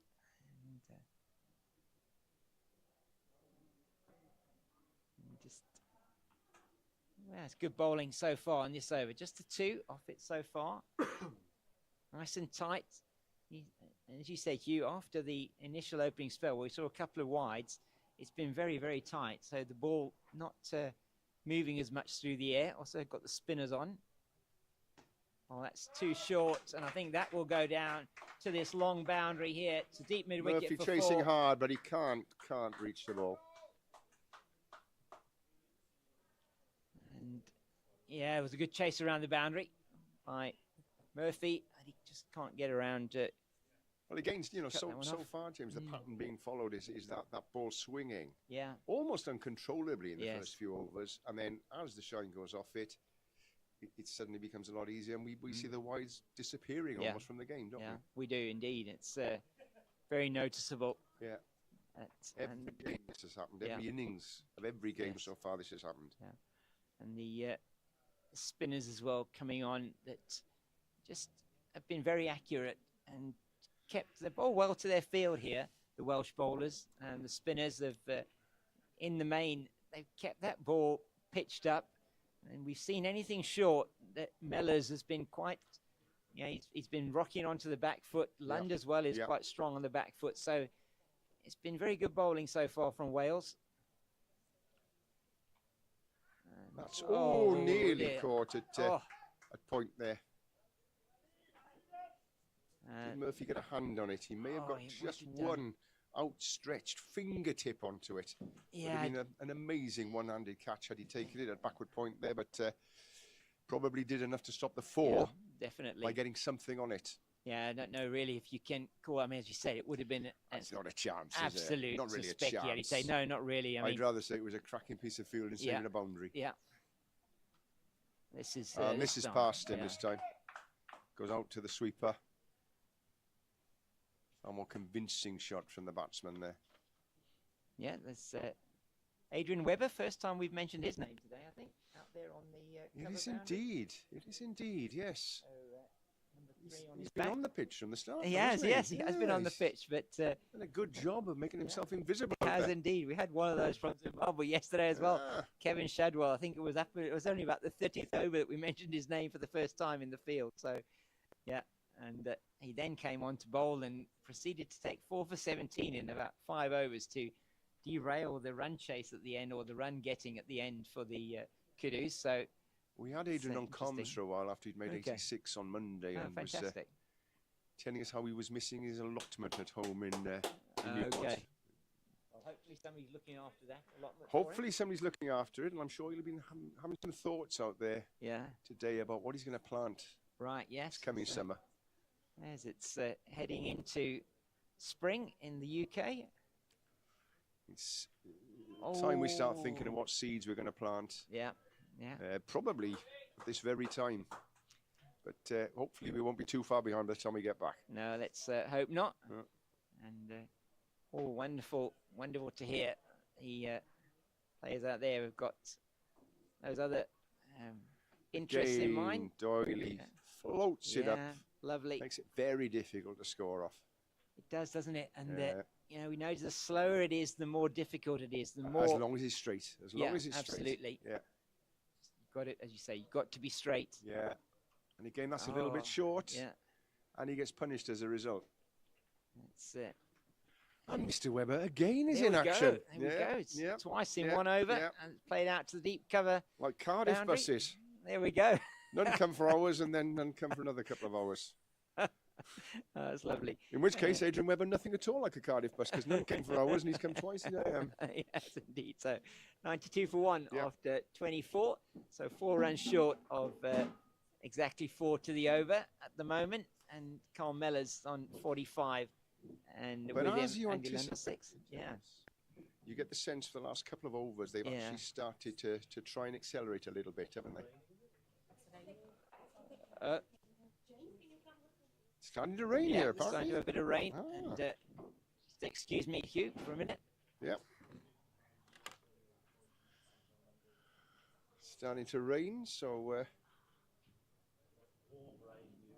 it's warm. It's warm rain, apparently, for those that are out in it. Warm rain, but it'll be wet.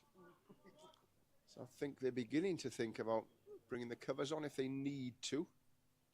Again, it's the first experience that we've had on a cricket day of rain. Hudson in, stroked out. Great stop by Carnett.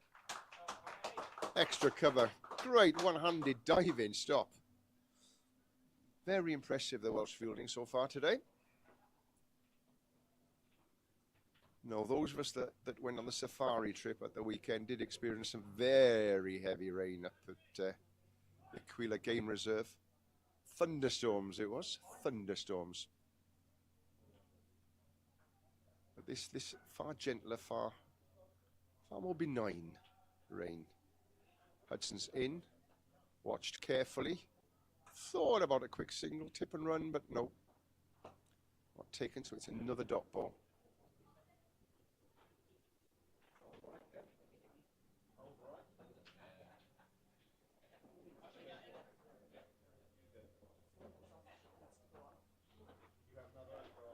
Hudson in.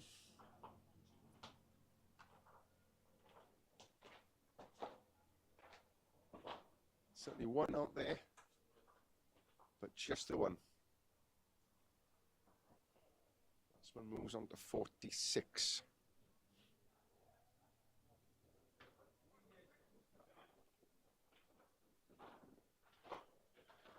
So absolutely no idea how the weather behaves here. You ask me how it behaves on most grounds in South Wales. I can tell you where it's coming from, how long it's going to last for, how much damage it's going to do to the square, when the cover should be coming.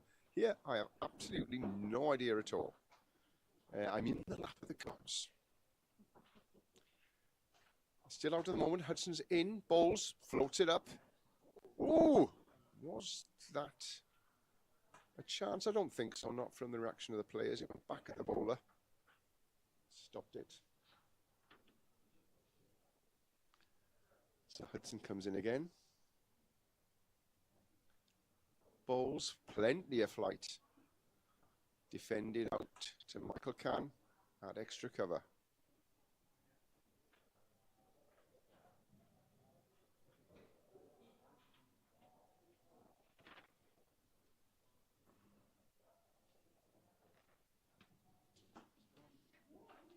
Runs this time. 1 out to Paul Murphy at keeping it on.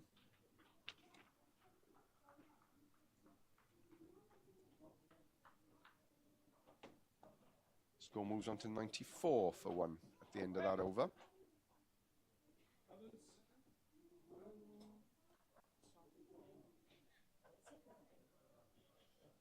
Somebody shouting covers. You know, I can't even see the rain here. Now, it could be my eyes, or it could be just that the rain is invisible here. There was quite a grey cloud blowing over us earlier. It's still sort of above the ground, assuming it's going to be passing. Lots of whiter stuff and even some patches of blue behind it. Let's hope that's it as far as the rain's concerned for the time being, at least. Batsman had a little drink. I think it's going to be Doyle to continue. It is.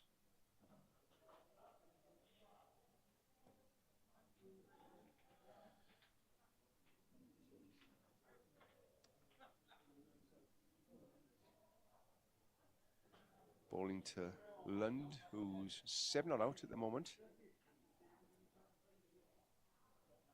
It's on the back foot, pushes it to Mike Kahn at extra cover. No run, returns it to the bowler.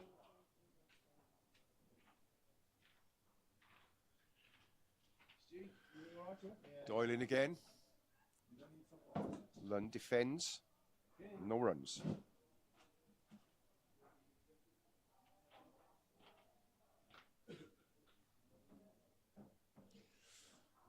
Doyle in again. Lots of flight. Well up to the batsman.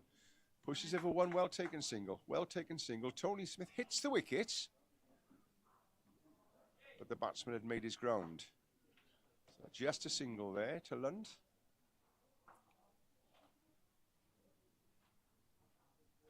Umpire replacing the bails. Sharp piece of fielding from Tony Smith there. Good throw from 30-40 yards hitting the stumps, but the batsman had just made it home.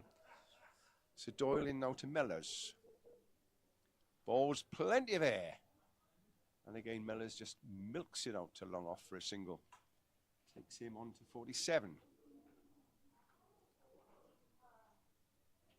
The score 96 for 1 in the 26th over. Doyle into Lund. Again, it's well up to him, and they take a hurried single. There's a shy. That would have been out if it had hit. Great effort from John Jones at mid-on. It's a long way away from me, but I will wager that that was within a couple of inches at most of the stumps. And had he hit, I think the batsman was comfortably short of his ground, and it would have been a second Welsh wicket. As it is, they take the single, and Lund moves on to 9.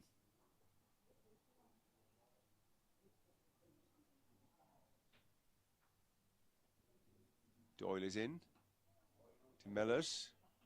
Defends it on the back foot. Another good over from Doyle there.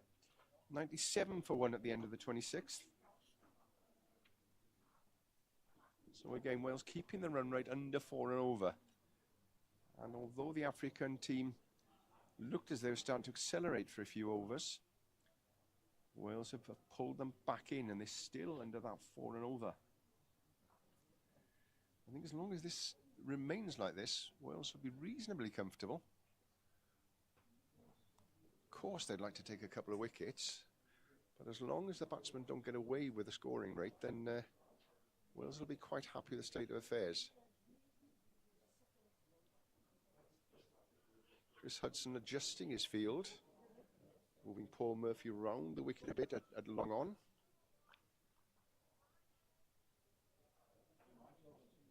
He's got a 5-4 leg side field. Comes in to Lund. No. Gareth Edwards made a brave attempt to stop that ball. Couldn't cut it off, and so they take a single.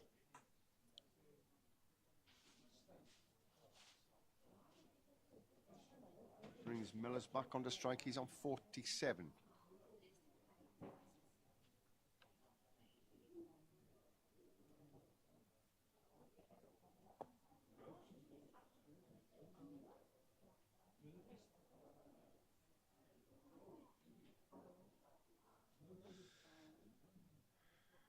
Again, slight adjustments in the field.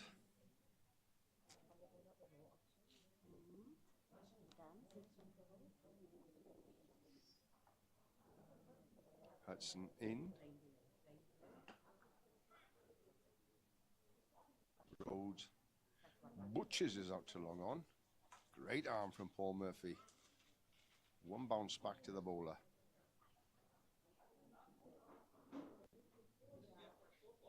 Mellors moves on to 48.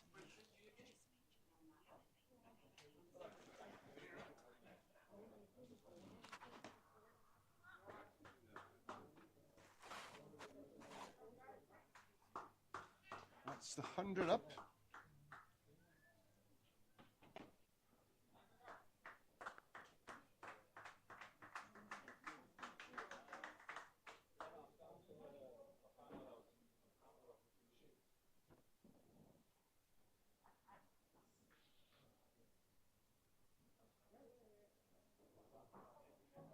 Hudson in.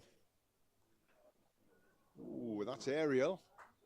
It's over the fielder at backward point. And I think that's gone for 4. And that's Mellors' 15.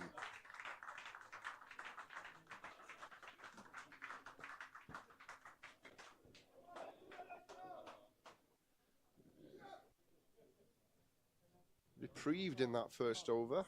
He's made the most of his reprieve and gone on to 50 runs.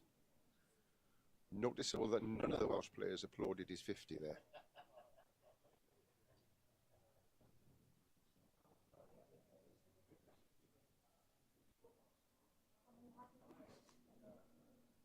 Hudson's into him. And he's used the term biffed earlier. And the biff was in action again there. And he biffed it out to deep mid-wicket for a single.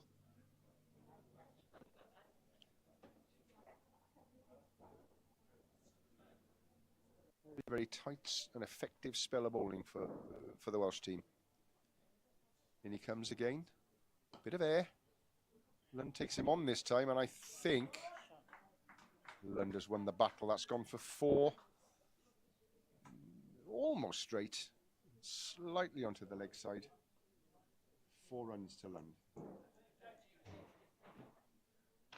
118 for 1 now, and we've got a couple of balls of the 30th over left. Men with the drinks of both sides approaching the boundary.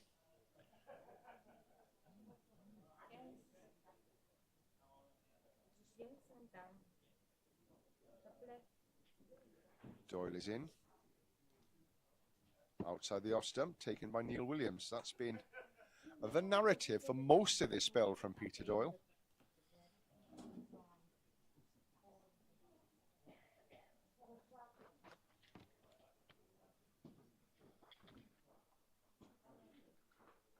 Doyle in. Forced onto the offside, onto the onside, but no run, and that's it. Drinks. South African Kudus at 118 for 1 from the 30 overs. 15 overs to go. They've got a good platform to accelerate from here. But at the moment, Wales will be very, very happy to have kept them to under 4 and over. It's going to be an interesting last 15 overs here. 30 overs bowled in an hour and 3/4, which is a pretty good run rate. James, your thoughts? Yeah, thank you very much, Hugh. Thanks for holding the fort there. I know we lost transmission as well for a short while there while we were trying to get the camera sorted out. A little bit of rain that came through, so we had to get that organised. But yeah, it is. They 118 for 1 in that match against Zimbabwe. Very similar. 120 for 2 they were after 30 overs, the men from the SA Kudus.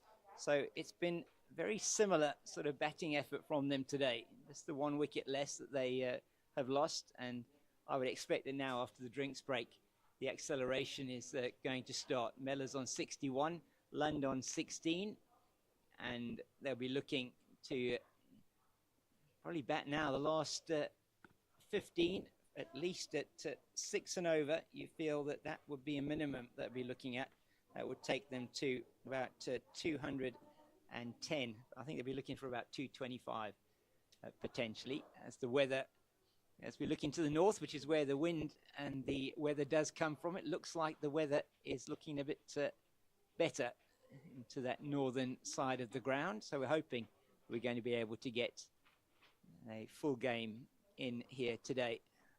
Rain is only really expected to be heavier later on this afternoon, towards the end of when we would expect to be finishing the game. So as the players enjoy a bit of a drink, Hugh, yeah, it's you got some more correspondence coming through from Wales? Plenty of people listening in Wales. It's it's 10 to 10 in the morning there now, so they starting to wake up.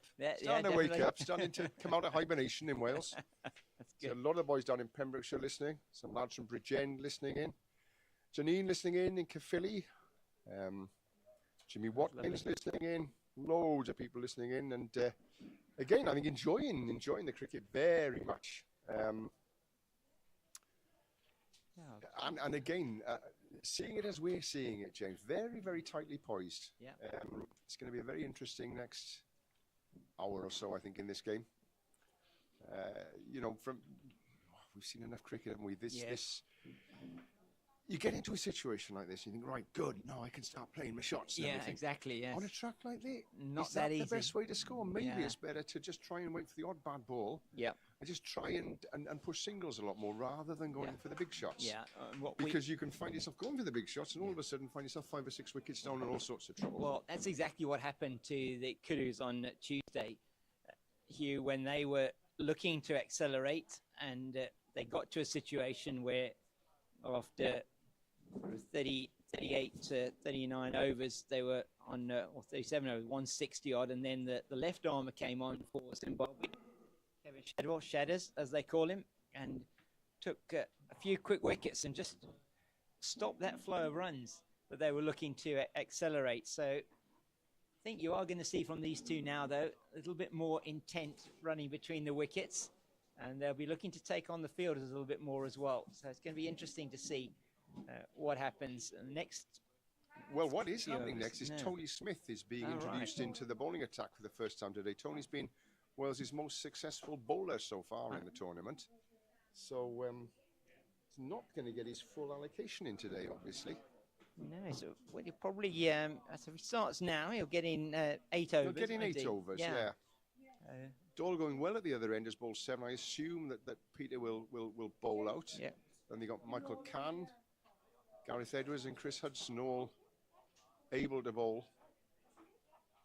Yeah, so I'm looking at Stuart Carpenter. I don't think Stuart's going to be able to come back on and bowl today. Yeah, he said that he didn't feel perhaps that he would get back onto the field today. He said that he's struggling a bit. Yeah. And if he's got a little bit of life left in that calf, he'll want to save it for batting, because as we discussed earlier, Stuart can be an absolute match winner on his day with a bat. So that's what we're going to expect here from Tony Smith. Tony Smith, left arm round. Okay. Slow. Tony plays his cricket in North Cardiff at Pentirch. Okay. But did play for a combined minor counties side that beat Pakistan in a one-day game. Okay, fantastic. Some 30-odd years ago. Great, So he's got a bit of experience at the top end of the game. Yeah. In for his first ball, left arm round. Yeah, he's on the money straight away. Straight away. That's really good. Yeah, Carl Miller's facing up to him, and Carl, vice captain of the Kudus team. He's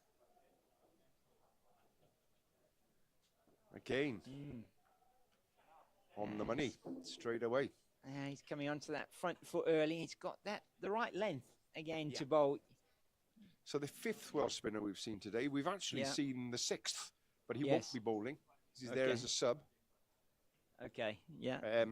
Paul Murphy, the leg spinner. Okay. But we won't be seeing much leg spin today, I don't think. Is that going to be a wide down the leg side? Let's have a look. Yes, it is. It is. It's a wide. And they run a run, so that counts as two wides in the scorebook. Yeah, just that one. Just straying down the leg side. Yeah. That, it's land on strike now. That one is a bit short. Rocks under the back foot. Punches it out to Neil Murray Williams on the deep cover boundary. They'll take one. He's been patrolling that area from ball one, I think. He's a busy boy, isn't he? Hasn't he? Busy boy out there. A very busy man out there. Deep cover boundary today. No one's gone round to see him. I hope he doesn't feel too lonely out there. I hope not. No. Smith, batsman's down for the sweep. And again, it's another wide. I mean, the margins are so fine in this game now that you've got leg side wides here. I mean, the law is if it goes down the leg side even by a centimetre, it's called a wide. Smith is in. Mellors biffs it out to deep mid-wicket, and they'll come back for two this time.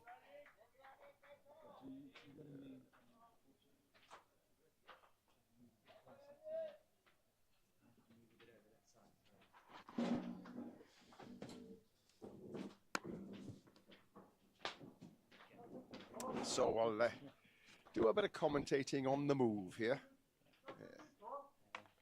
We're having to move a little bit closer to the main broadcasting point. But do you know what? I can walk and talk, which is exactly what I'm doing at the moment. Walking and talking. Tony Smith comes in.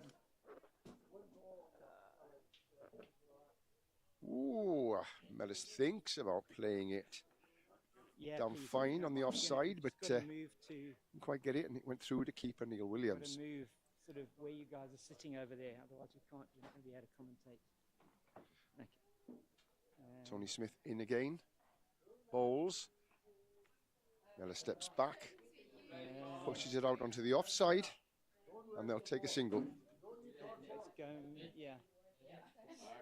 let's come over, let's see where, maybe we need to be here under the shade though, so maybe just over here. Let's try it over here.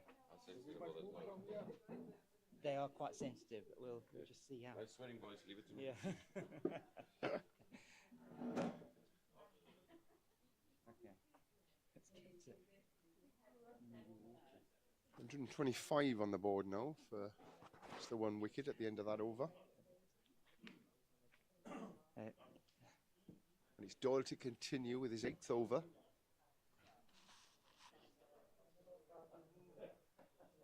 So 31 gone now.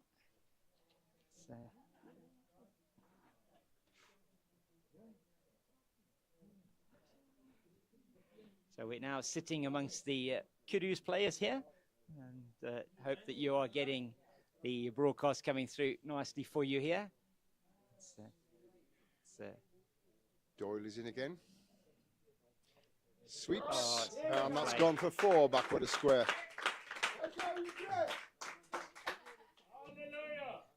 Yeah, that was a little bit short that time, and it was he was down and sweeping very quickly to that leg side backward of square. No protection there.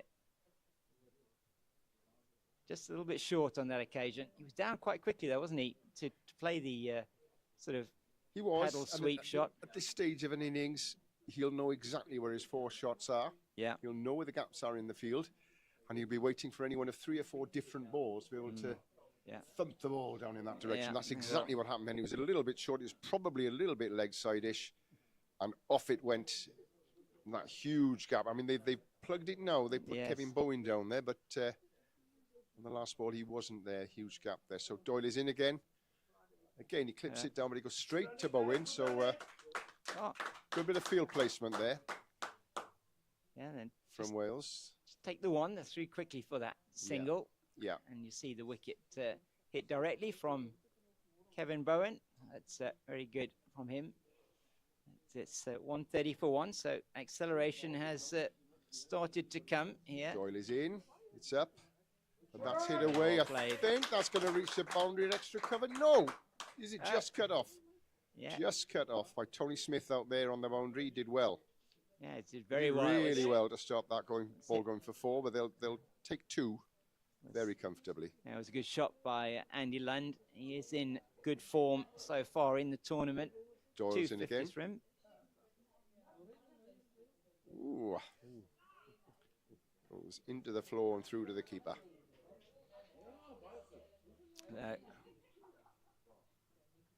So Lund and Mellors at the crease, probably the 2 premier batters for this team.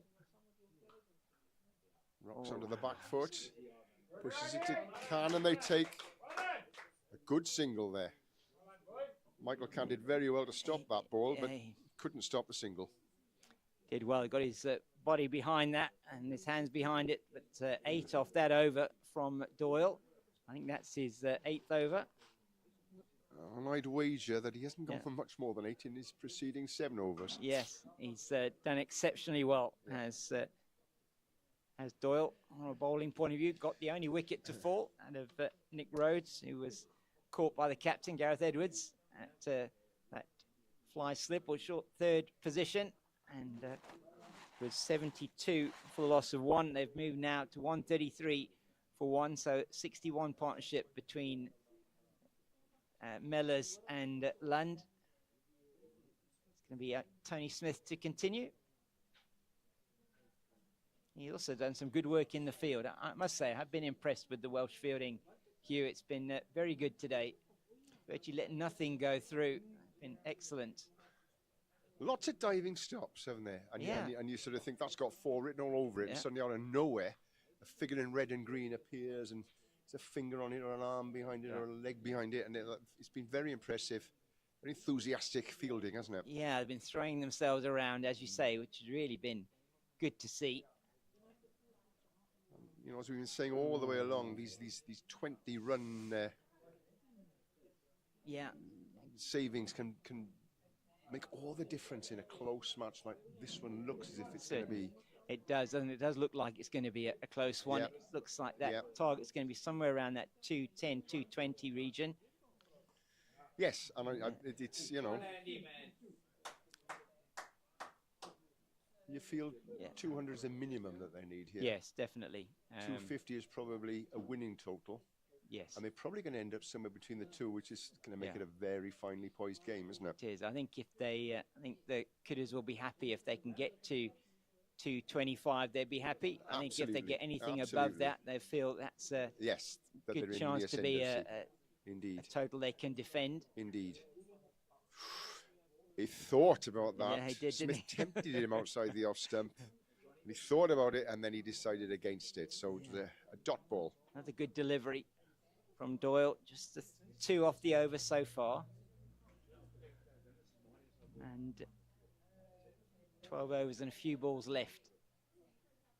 That's short outside the off stump. That was a good shot. But Mr. Murray Williams again out on that deep cover boundary.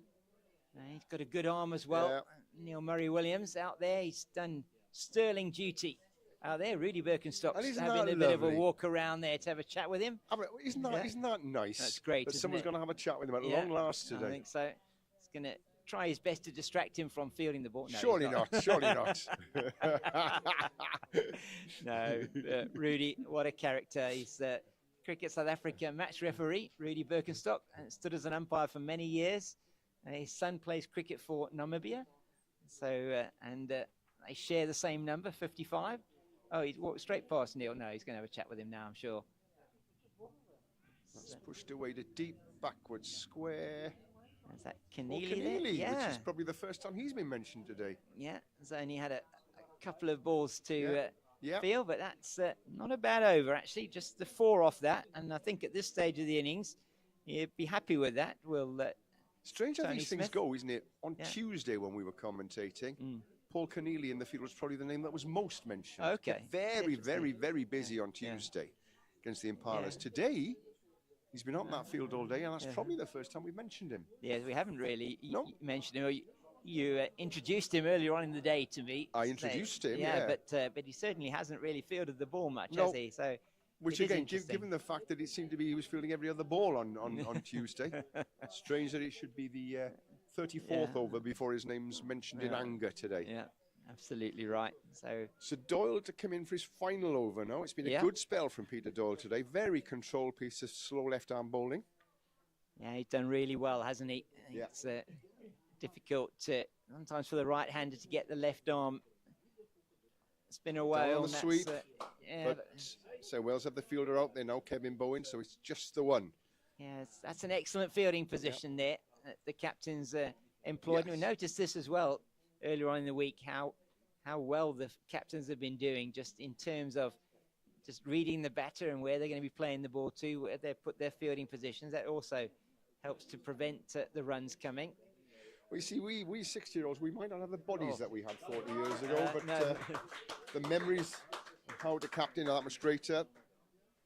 Again, deep out into the offside, but... yeah, Paul Murphy there putting on a really good turn of pace to get around and a very to stop good that arm one. in. Yeah, very good. So outstanding work from the Welsh fielder who's out at deep extra cover. That was hit very firmly by Andy Lund, and he managed to get around to stop it going to the boundary. Doyle is in. Lund comes up the wicket. Yeah, fielded by Tony Smith at long off. It's only the first or sort of second time we've seen somebody really using their feet to the bowlers. Doyle in his last over, and so the intent certainly clear from Lund. And the intent clear as well there from Miller, who's biffed it, which is the term that we've been using. I like that one. When yes. The ball's gone. When the bat's gone cross-batted and the ball's ended up in the deep leg side outfield, it's been biffed there. That is a real biff, as you say. Yeah. Doyle into Lund. Oh, that's a lovely shot. Great stop fielding. on my can. Great stop on my can. How many he saved there, I'm not sure, because Murphy was covering behind him. They take the single, but certainly would have been two, might have been a four, but another good piece of fielding from the Welsh side. You say saved at least a single there. At least one in the bank for him. Doyle coming to the end of his spell. Just the last delivery now. Miller rocks back onto his back foot. And it's a drive out to, back foot drive out to long off. It's Miller on to 72. And that's the end of Doyle's spell. Very good spell from Peter Doyle there. Yeah, outstanding work from Peter Doyle. Yep. And take a bow there, definitely 9 overs on the trot from him. Yeah. And he got the only wicket, 2 falls so far. It has been quite noticeable, the acceleration in the last 5 overs. So we've seen 31 scored in the last 5. Another change of ball, and Michael Cann comes back into the attack.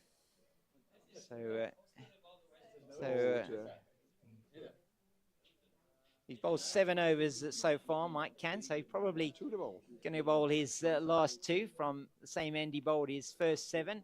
The Durbanville, the country club end, or the southern end of the ground. And that short and heavy dotted shower that we had earlier on, which caused a bit of a disruption in the broadcast, for which we apologise, has passed us over, and it's quite nice and warm out there now. Again, looks like there's the heavy weather that we saw earlier on may have been clearing a bit to the north, so hopefully we can get this game in today. Well, I rely entirely on James's local knowledge here of the weather. As I said, I've got absolutely no idea on how the weather behaves at this particular ground, in this particular town, in this particular part of this particular country. So I'll just keep quiet on the weather. I'll just say what I see. And when I can't see it, I won't say a thing. There we go. You were being very particular there, Hugh. Basically saying I've got absolutely no idea what's going on weather-wise here. Well, we try our best, but sometimes we get it wrong as well. But it does, I've commentated quite a few games at this ground, and do seem to be mostly shortish, sharpish showers. Fuller down the leg side from Cann starts with a wide. Started his first spell with a couple of wides, and his second spell started in the same way. And saying it's a shortish, sharpish shower is not something that you can be saying too much when you've had a few of the beverages from one of the sponsors of this tournament. So,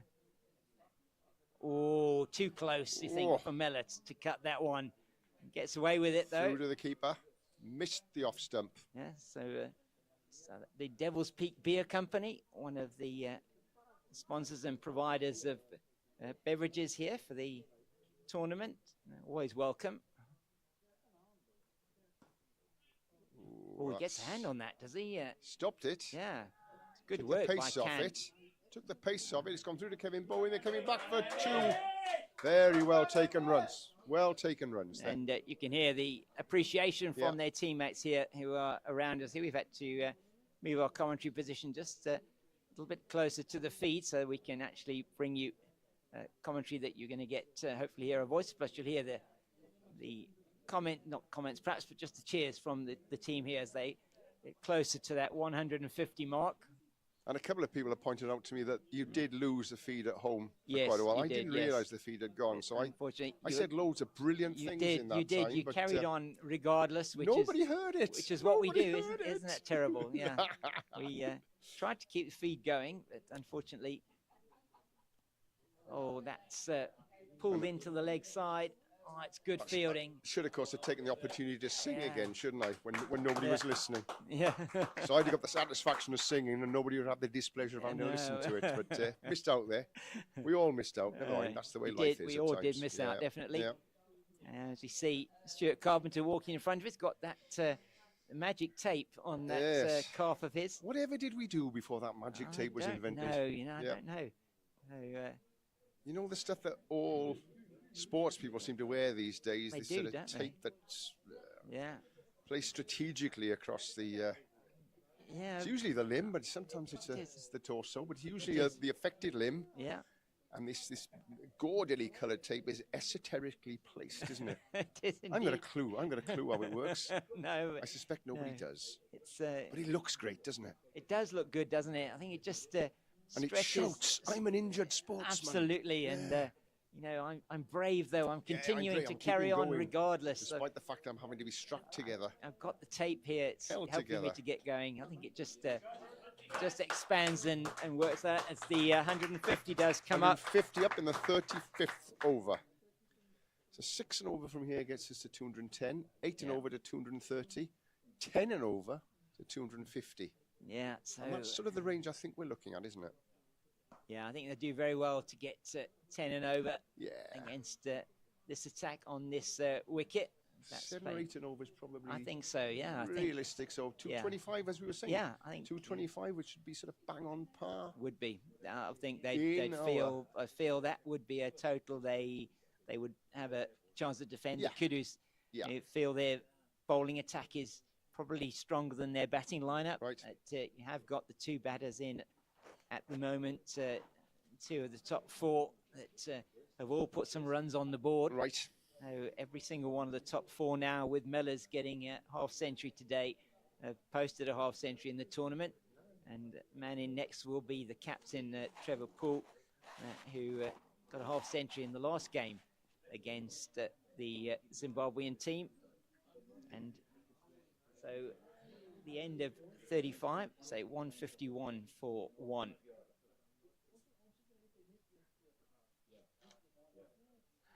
What do we read change from of the bowler, Wales isn't it? Yeah. Batting performances so far, we 320 posted against the USAA. Fantastic, yes. Michael Kahn getting a big 100 and Adrian Webber weighing in with 84 and quite a few 20s and 30s there as well. And then a bit of a disappointing display, I think they'd all say, against the Impalas.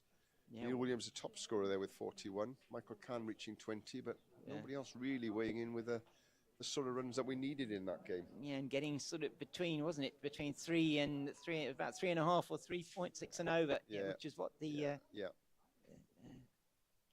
But losing wickets at regular intervals, which is the big problem there. It is. It does certainly, once you to try and get in on these wickets, sometimes quite difficult, especially to get the pace of the wicket. And that's where, if you can build a partnership, which is what these 2 have now done as well, partnership of 80 now between the 2 of them. What Eugene, my co-commentator, was saying on Tuesday. It's all about partnerships on these wickets, because it does take a while to get in on them. Yeah. But if you can get that first 15, 20 runs under your belts, it becomes a lot easier to bat on.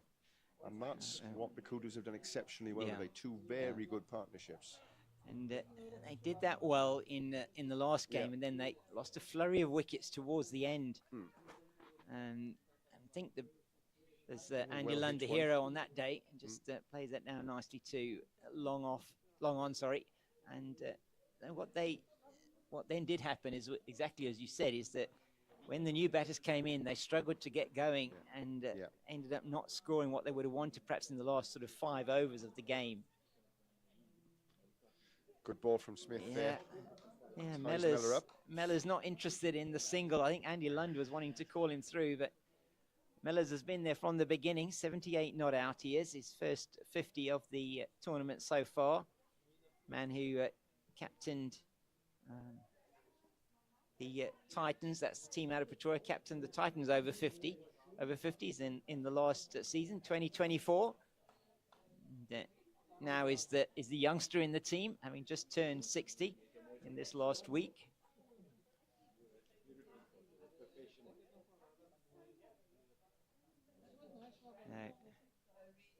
So Andy Lund is tell you. It's nicely pushed out to long on for single. Are they going to run 2? Yeah, they wanted to run 2 from here, but it's one thing to call it from 70 yards away. It's another thing when you're out there in the middle. Absolutely, it is a warm, muggy day here. Especially when you've been out in that for an hour and a half. Absolutely. It's not quite so easy to run fast runs. No, and so the end of the over was that Tony Smith. Tony Smith, that was. Yes. So Michael Campbell is 9th now, isn't he? He'll finish his spell off. Yes, he is going to finish his spell. So Smith, the left armer, just changing ends there was when McCann, I keep calling him McCann, Can came in here. He's been called much worse things I'm sure he has. Michael Can. And so Tony Lund, Hugh, interesting enough, he a former sugar farmer up in KZN in the northern parts of KwaZulu-Natal, and retired now, and lives just north of Durban, a place called Salt Rock. Very nice area there north of Durban. His wife Kim is here with him this week, so really good to have Andy and Kim here from KZN. He really floats that up, and it's gone for 4 backward a square. That ball stood up and said, "Hit me." It did, didn't it? It was one of those, one that was a real hit me ball. And the batsman got the message. He obliged. Followed the instructions. Hit it. I think we can say biffed it away for 4, can't we? Biff it away, didn't he? He did definitely biff it away. For big shots on the leg side. That was a biff. It was always. Did take full toll. Waited for it to just bounce and get into his arc. Picked his spot. Cans in again. Bit flatter this time. Oh, big. Oh my goodness me! Swipe from the batsman, but didn't connect. Stopped by the keeper. Yes, playing a bit against the spin. Looks like he's just stretching that right leg a little bit. Andy Lund. Hope he's all right. He's into the 30s now. 36. Acceleration, I think, is upon us. Yeah, Can is indeed. in. And that one, again, where's that in gone? the air. I think he's gone, and he is. Backward points. Caught at backward points. So had a full go trying to play that one into the leg side. It is the long boundary, but it's well taken. Who took the catch there? Hugh? That looks as if it was Tony Smith, I think. Right. Well, have been Smith, who's... pretty sure it was Tony Smith, yeah. So it is Lund who goes, caught by Smith off the bowling of Can in his last over. And he's on his way for 36. It's 160 for the loss of 2. So a good partnership there between Lund and Mellors, and of 88.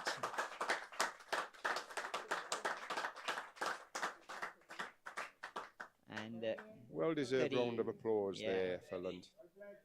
Yeah, another good innings here from Andy Lund, and still, I think, a couple of balls left in the Michael Can over as Mark Tessendorf goes out to the middle. So a little bit of it's been pushed up in the batting order today. Normally it's Trevor Poole, the captain, that comes in, but Tessendorf really one of the bigger hitters in the team. So he's been sent out there with a A with license an to intent. hit. Yeah, absolutely. Licensed, definitely. And as far as the Kudus are concerned, hopefully a license to thrill as well with his batting. We'll see as the wind does pick up a little bit here. Sort of. Someone who's yeah. been known to biff a bit in his Yeah. time. It's not an ideal situation to go in on a No. track like this. No, it's not, is it? It's great to go out on a hard, fast track with the balls coming on and being told to biff is great. Yes. Actually, to go out on a puddingy wicket and being told to biff is great because it makes your shot selection obvious for you. But on a track like this, that's holding a little bit, biting a little bit, slowing down a little bit, it's hard to go out there and hit from the off. It is. Not that easy. It doesn't come on. There's no pace to work with. And he found the that bounce is a little bit irregular. He did find that as well on Tuesday, and it was Tessendorf who, wasn't able to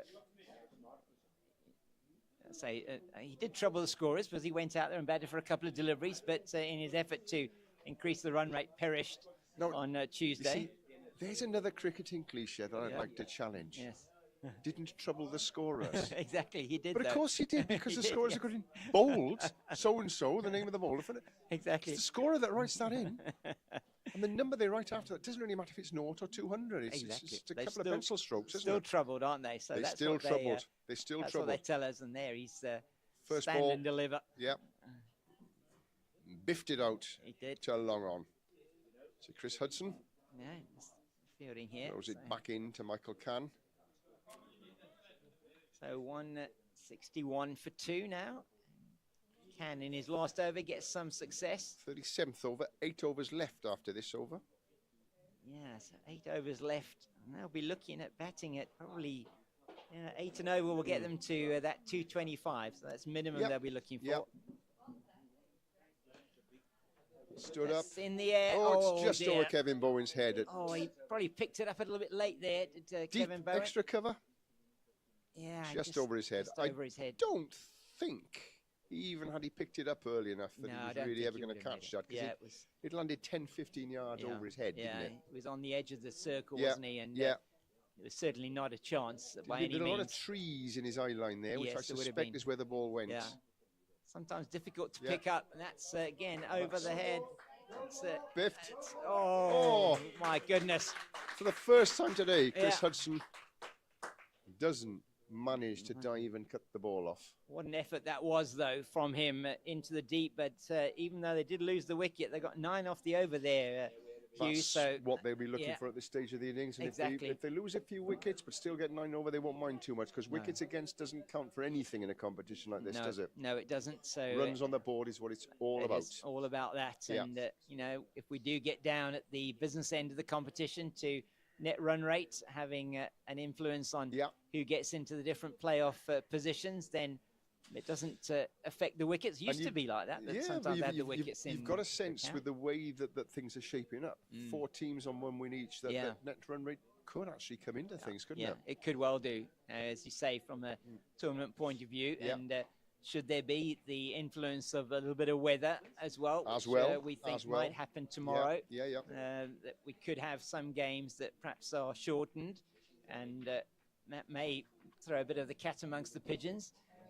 So yes, it could be some teams that, and particularly if we're looking at those sort of first and second spot for that big playoff game that's going to happen on Monday, to see who gets the wins this trophy, which I see is here. And the winner of today's game could be critical, because you do get the sense that the winner of today's game could be the team that ends up in second place. Yes, I'm with you. I think Zimbabwe looking very, very strong. Yeah, they are. And having beaten both the Impalas and the Kudus. Yeah.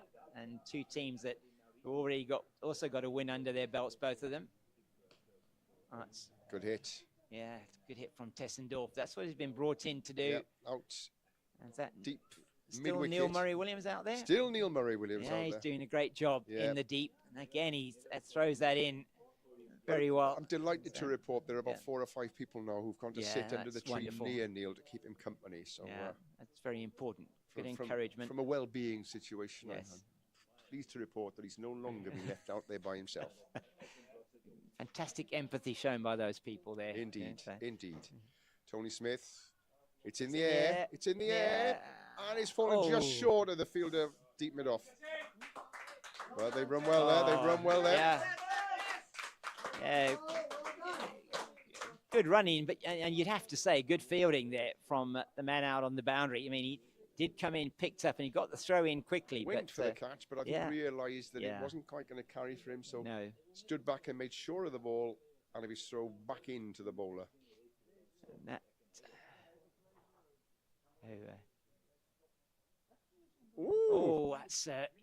that's an interesting piece of cricket. It was interesting, wasn't it? Very slow ball down the leg side. He went to sort of scoop it, and he missed it. Yeah, and it was called a wide.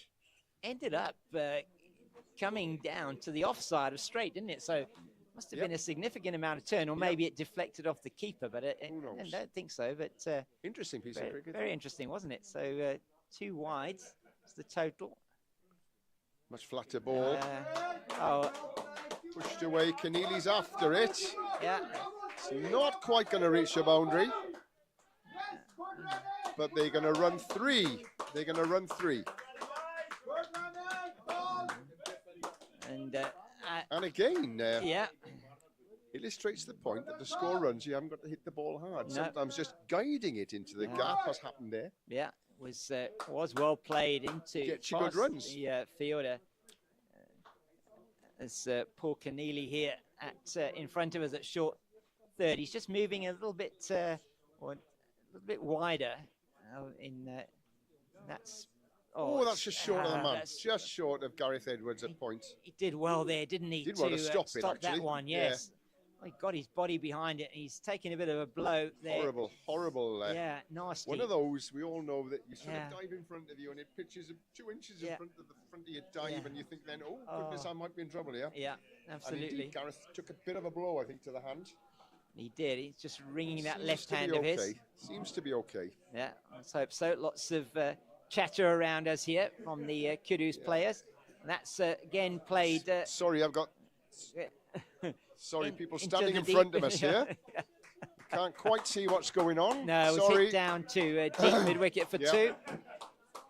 So hopefully the microphones here are just picking up mostly our sound. They are designed just to be very much directional from the voices. So good. Tessendorf just got the 2 there. Good. That's played straight back to Tony Smith, and it's the end of the over. And it was a very good one for the men from the Kudus. 13 off that over, so a big over for 38 gone. 7 to go. Yeah. 178 the score. 2 wickets down. Tessendorf. 8 and over, which is what they're going at the moment, takes them into the 230s. So they'll be very, very happy with that total, I would have thought. I think if they can carry on at this rate. Yeah, I think that would be a good total on this particular pitch. As change of bowling now, it looks like the captain again. Gareth Edwards bringing himself back on.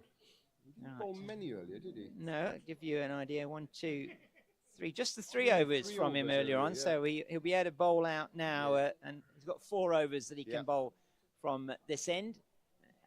And so as the manager of the Kudus, Ben Dupree, takes a bit of magic spray, took a bit of magic spray out for one of the Welsh players. And we do know they do make them tough in Wales as well, don't they? Yes. Well, we've had enough knocks over the years. We get used to them, don't we? Edwards in again to Mellors. Flat. Mellors comes down the track, pushes it into the onside. They'll take just the 1 run. Takes him to 89. Keneally again.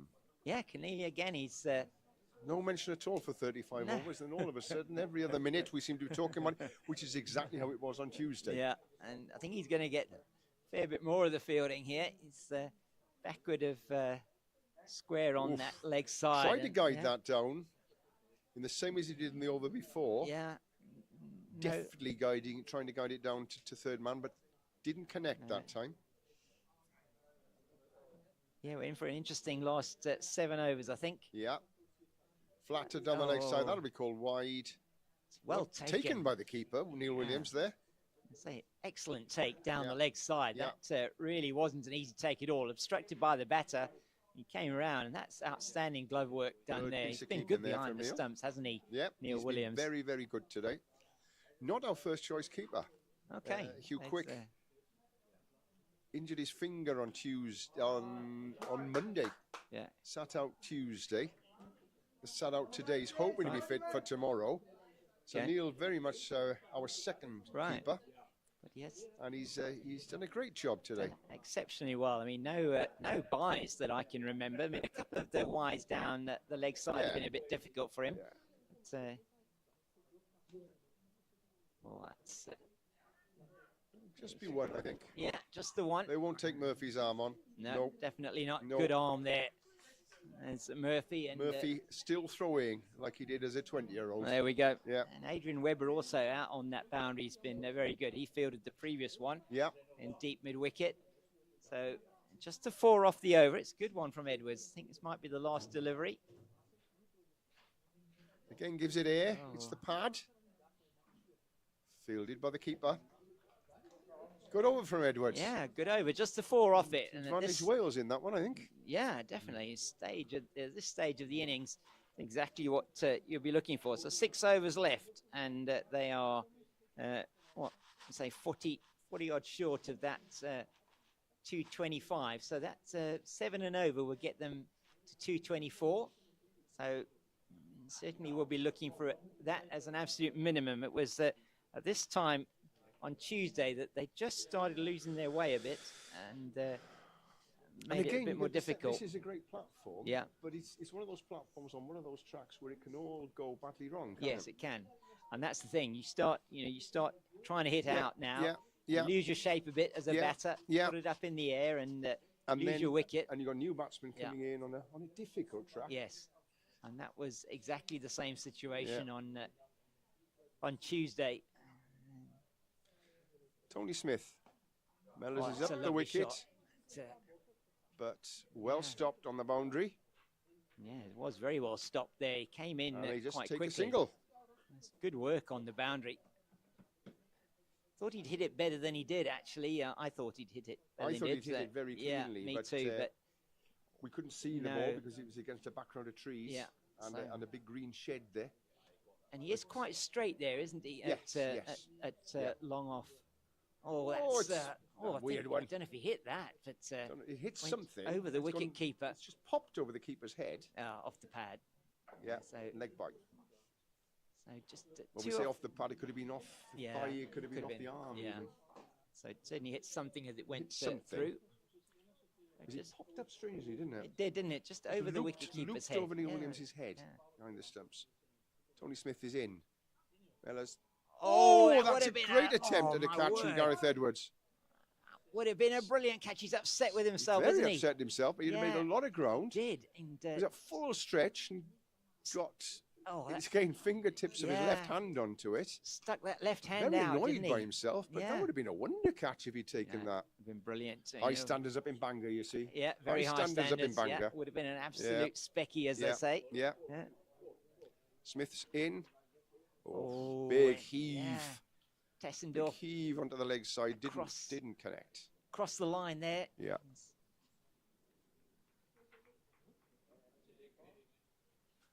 It's been a And good again- over so far. Yeah, 3 Good off over it. so far. I mean, Yeah. Again, the big hits haven't brought much No. success today. It's been the guides and the timings. Like, connects that one. But Connects again, that one, but he it's, only gets one for it. Yeah. You think back a couple of overs ago, Yeah. where he was just laying a bat on it and deftly pushing Yeah. it here for 2s and 3s, Yeah. wasn't he? Yeah, he was. He's got. And that one that he guided past poor Keneally here was a good was a good shot Yeah, actually yeah, to yeah. get the 3. Oh, that's well played. It's gone for 4. Yeah. Deep backward point.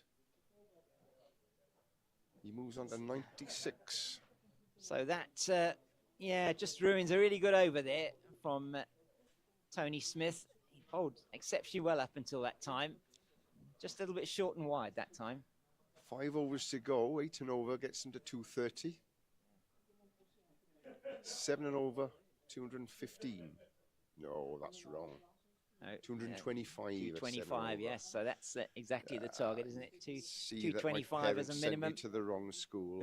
You can't do his basic multiplication tables. Well, this is what. In my defence, I yes. had to do them in Welsh, you see. Oh, there we go. To do them in a different language. There we go. You can do it in a different language. If I'd have done that in Welsh, I'd have got it bang on straight away. But having to do it in my second language was very, very difficult for me. It is very difficult. I'm digging a hole here and not throwing the spade away, am I? Yeah, Tessendorf plays that into the deep. Adrian Webber, is it? Yeah. Deep mid-wicket. Webber fields, throws in, they take 1. Yeah, no, we'll forgive you for that. Don't worry. Oh, there we go. I've lapsed again. I do apologise, James. Well, you definitely don't want me lapsing into Afrikaans or anything like that. So probably speak much more sense than I'm in English. Another single there. So I remember many years ago when we still lived, when I was growing up in England before we emigrated here, we went on holiday in Borth. Near Aberystwyth. Near Aberystwyth, yes. Yeah. Lovely golf course there. Yeah, it was a very nice holiday, and there was what used to be then. I mean, the home nations, I think, used to play a football tournament between them in those days, and it was England versus Wales was on the television when we were there, and it was our summer holiday, and in Borth we're in a static caravan, or it's a static caravan home. Edwards in to Mellors. Oh, what a shot! Hits the ball, but it's got 4. That's his 100. Yeah.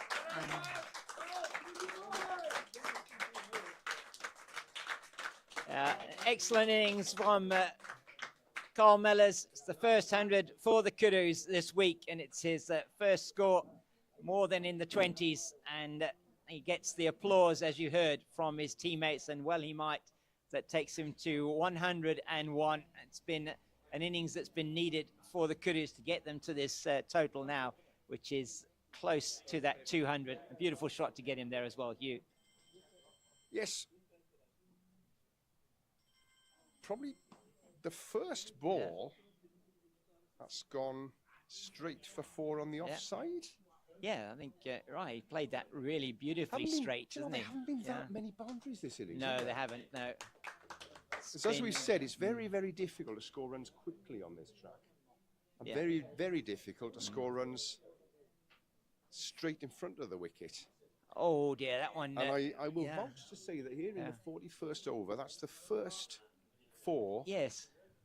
First one. Straight on the offside. Yeah. It's the first one that I can remember. It's been, as you say. And that tells you a lot about the conditions on it, doesn't it? It does, indeed. And you would think on a slow track like this, I mean, they've been playing a lot when it has been shorter, sort of into the cover fielders and on the boundary, sort of forward a square, mostly on the offside. There've been a few down the leg side, but not that many. It's been more out into the offside. I mean, Neil Murray-Williams doing a lot of work out there. But what they've done well is they've found the gaps in the field. Yes. And they've turned dot balls into 1s and 1s into 2s. Yes. And we've even seen a 3 today, which is, as everybody's saying, it's probably the first 3 of the tournament. Yeah, not easy with those over 60 legs to get back for the 3, especially now. If you Carl Mellors, he's been out there from the beginning and has gone to his 100. So it is Tessendorf on strike to Tony Smith's in, flat. Yeah. Pushes it into the offside, and that's what we see, isn't it? It's pushes the 200s up, which is why we're hearing applause around us. Yeah. And that's that last 50 there coming up off 5 overs and 3 balls. So that tells you about the acceleration as Carl Mellors wants to take a quick single to the wicket keeper. That's not going to happen. Tessendorf not interested at all. So the acceleration has come. The last 5 overs have been particularly quick from the men from the Kudus. So that 225 definitely looking on at the moment. I'd say a minimum of 225 now, isn't it? Yeah, you would think so. 240 I would be looking up from here. Plays that very nicely. That's Kevin Bowen coming in from deep square. And just a single. Underarms it back. So Tessendorf on strike. And he's done what his captain's asked him to do here. He's gone in. Already moved with on to Mellors. 13, hasn't he? Yeah, it's been pretty good See from what he him. does with this now. Oh, not much he can do with that. No. Good delivery. And that's, you know, we've seen that today when it's been straight on a good length. It's very, very difficult to do anything with it, isn't it? Very hard to get that away. Yeah.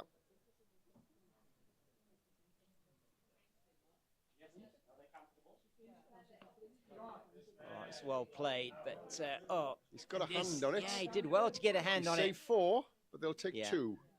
Yeah, you would feel there with the short boundary on that leg side that did certainly save a couple of runs. Another good stop, diving away to the left. That was Chris. That might have been Chris Hudson again, I think. Yeah, yes. Well, it'd been Hudson, yeah.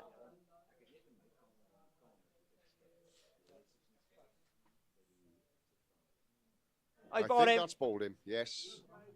So I heard that before I saw it. Yeah, me too. Yeah, heard the noise and realised that had taken the stumps. It's 203 now for the loss of 3, and Tessendorf was sent in to do a job, and he goes for 15, and he's been bowled by Smith, and first wicket for Tony Smith. Horrible noise to hear as a batsman. Yeah, it is, isn't it? Horrible noise. The death rattle, as they call it. Indeed.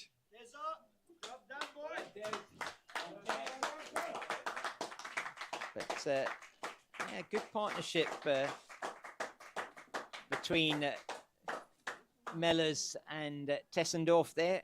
Just that coming up, they lost the second wicket after 37 overs. In fact, 36.5 overs. So at exactly 37 overs, and these two then in the last sort of 5 overs have put on 40. So it's been good batting.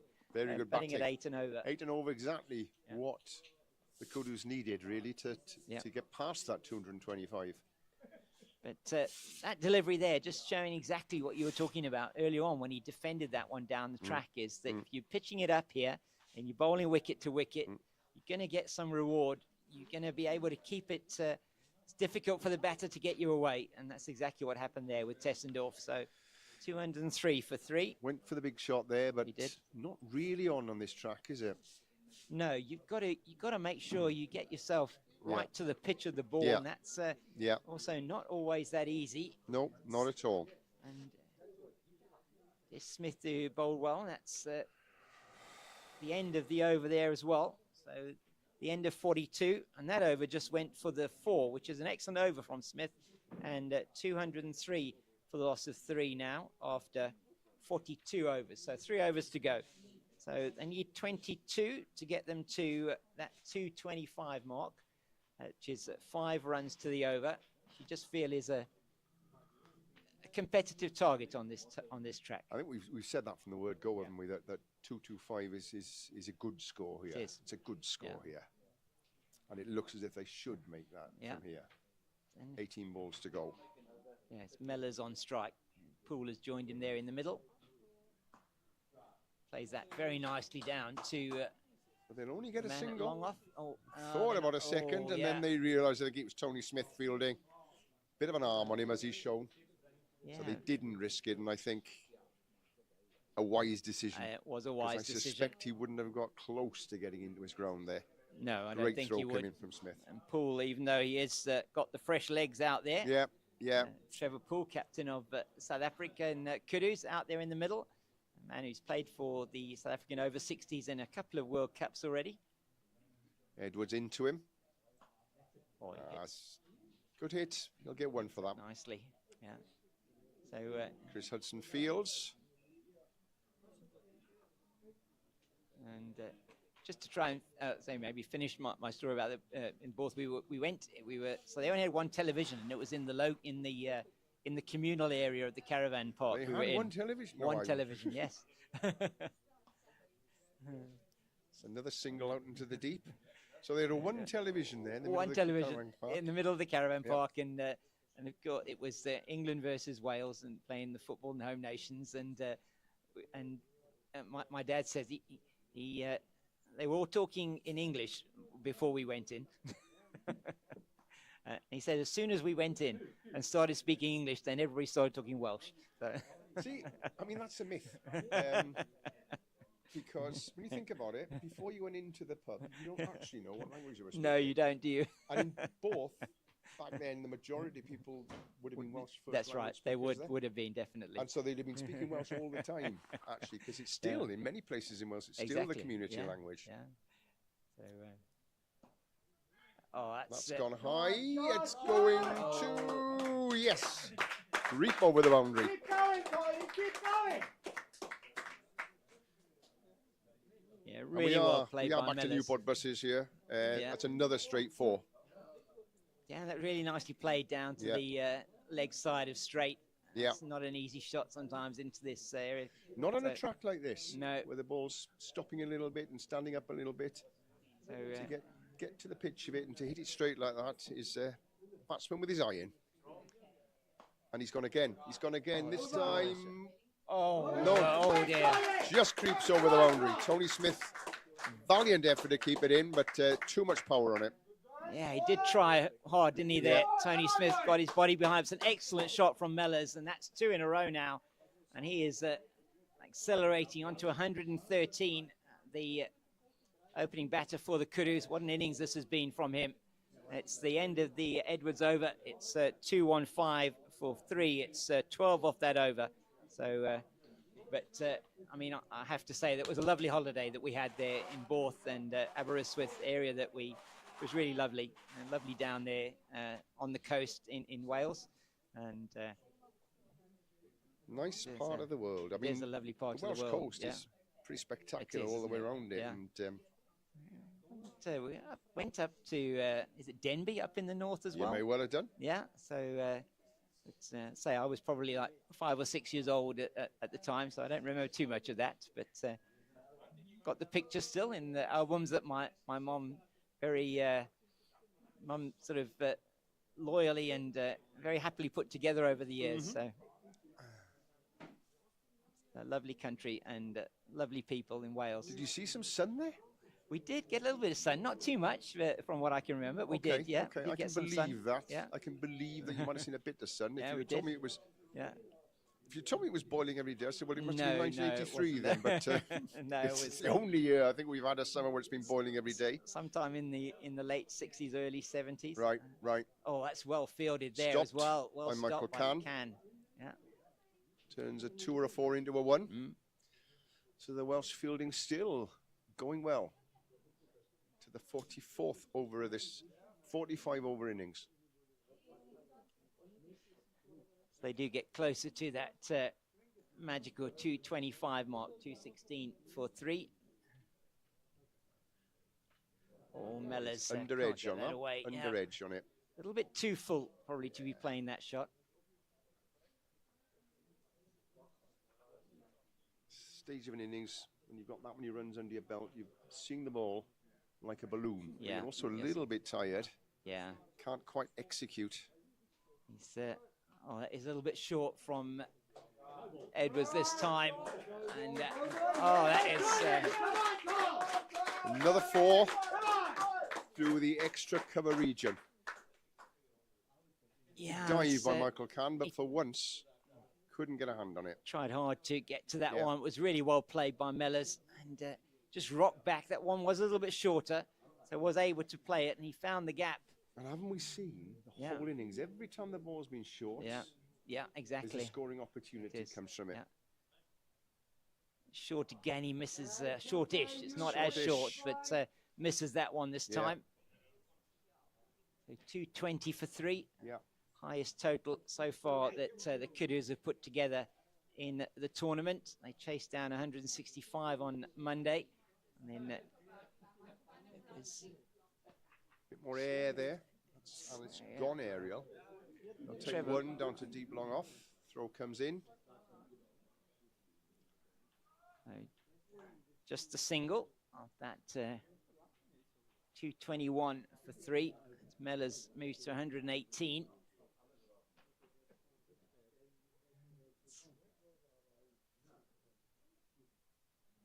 Oh, neatly played by Trevor Poole. Yeah, clever cricket. Clever cricket. And it's Keneally again that does the fielding. Yeah. It's a shortish third man. But, the last we'll see Tony Smith bowling. I assume it'll be Gareth Edwards to finish off from this end. So what do you think, over 222 on the board. Yeah. They'll be looking for a big over to finish off here. I'm sure they will. So 230 definitely a strong possibility. Minimum Perhaps of a little bit more. Minimum of 230, want at least that 8 off this over. But you've only got to take a wicket, and suddenly it's a different kettle of fish, isn't it? It is, completely. Yeah, yeah.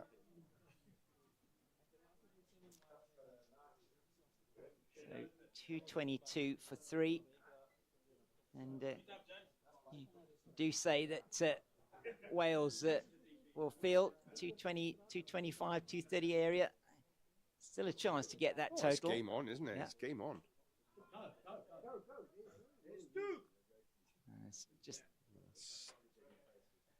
the ball stood up on the pitch. It did rather, didn't it? It was sort of and what was a flat batted sort of became a bit of a scoop up in the air, wasn't it? Yeah, over the bowler's head. The ball just wasn't there. Just for the single. To hit. Yeah. And again, Edwards hits the ball hard. That's that's cleared. Kevin really Boyd good. just. And they'll come back for the second. Yeah. But Kevin having to stay inside the ring there. Yeah, he's because Wales are only allowed. They only allow 5 outside, aren't they? Yeah. So twice now, Kev's been right on the edge of that ring, and twice the ball's cleared his head by a few yards. Yeah, they've got the and for those of you under the age of 45 yards, sort of equates to meters. It does, yes. It's a measure of length. There we go. Edwards flat, slow again. Got an edge on that. Sounded like anyway. I don't know, maybe not. Sounded like got something on it, but might have been a glove. Could have been. Don't know. Maybe. I don't know. Maybe it just went straight through to the keeper. But again, it's another ball that stood up a little bit, didn't it? Didn't it? So it's not going to be. Isn't not easy to bat on this. No, not easy to bat on. You've got to get in. You've got to get in. Got hold of that. It's in the air, and that should be taken.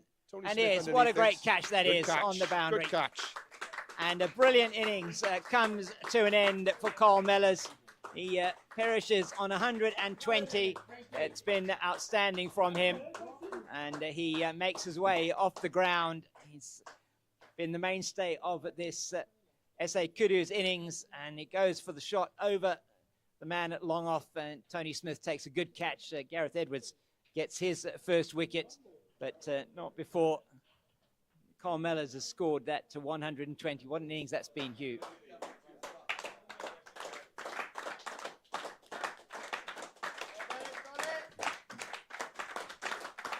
Again, noticeably, none of the Welsh players applauding that innings. Yes. Going back to that first over controversy. Yeah, that first over, as you say, off Stuart Carpenter's bowling, where certainly felt that there was an edge to that, and taken behind by the keeper. Mellors walked, and then decided to turn back on himself. As the umpire signalled wide, didn't he? So the umpire, Chris Russ, not giving him out, and so that certainly is something that I'm sure, as you said, nobody from the Welsh team. Very noticeable in a tournament that's been brilliant in terms of fair play and sportsmanship and spirit, that none of the Welsh players applauded that knock there. Yeah, which,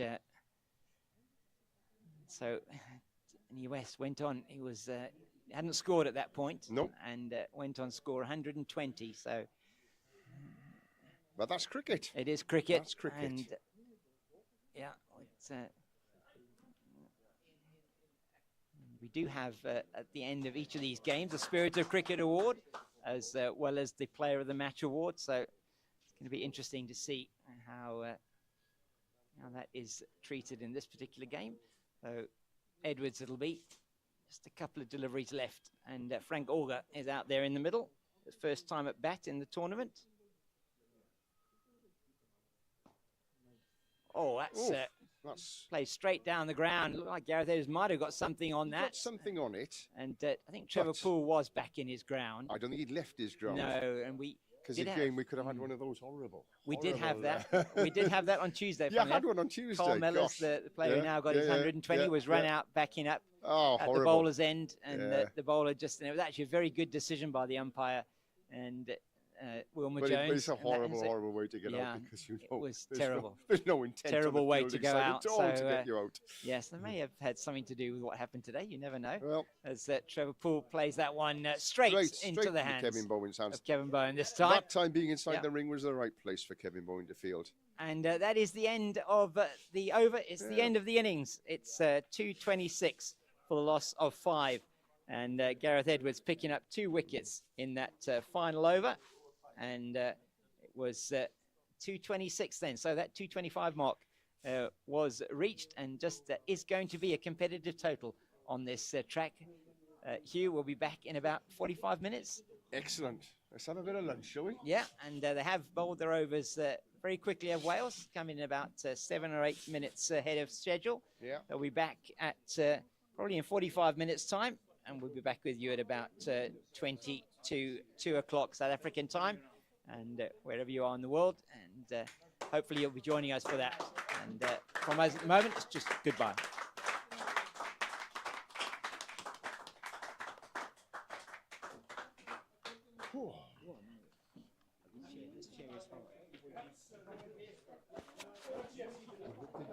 Spoil the connections. Did the rain spoil the connections? Yeah, there was some interference between there and here. It may have just been unfortunately. Please took away for a quarter of an hour. Nobody I was getting text saying, no, what's shame. happening? You've gone. Shame. They were, yeah, I thought that I didn't realise that Sherry had actually taken you. I thought you were sort of doing it like a radio thing. Yeah. Yeah. Well done.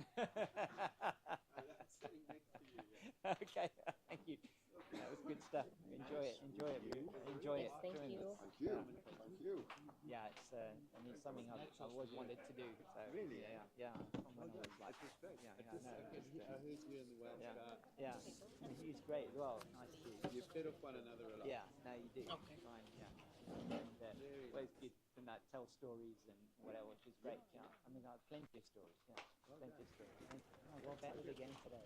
Yeah. Yeah. Yeah.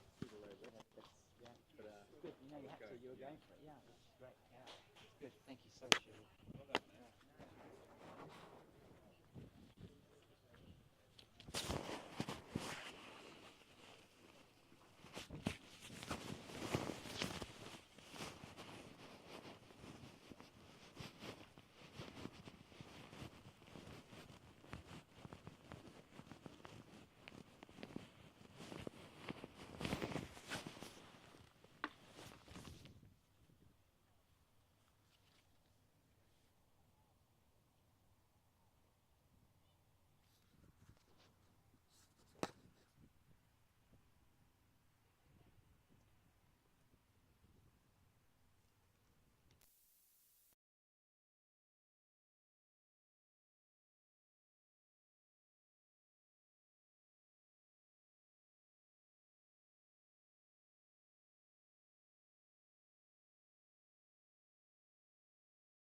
75 for 2.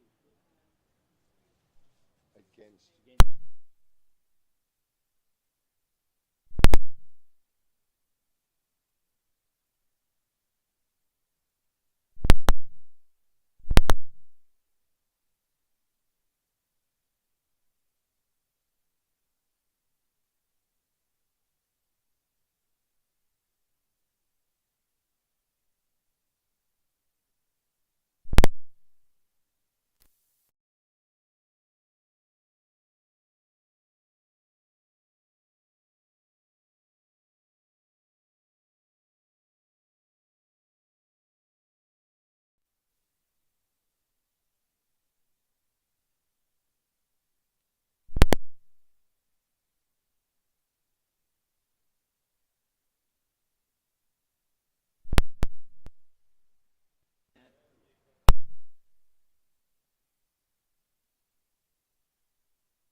He said from the start we felt.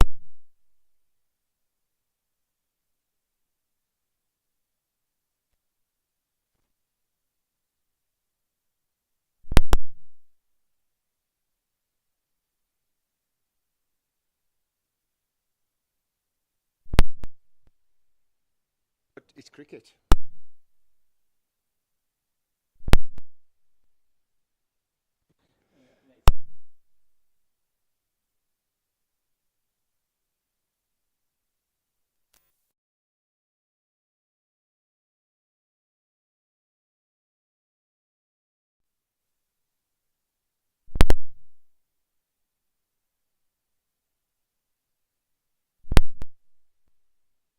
And they'll take.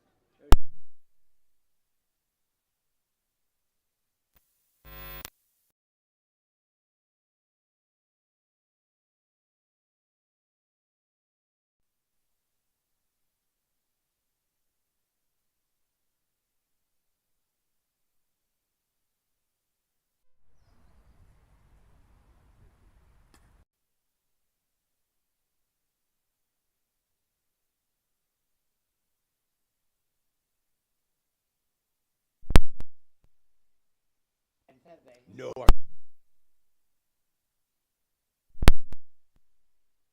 Relatively docile.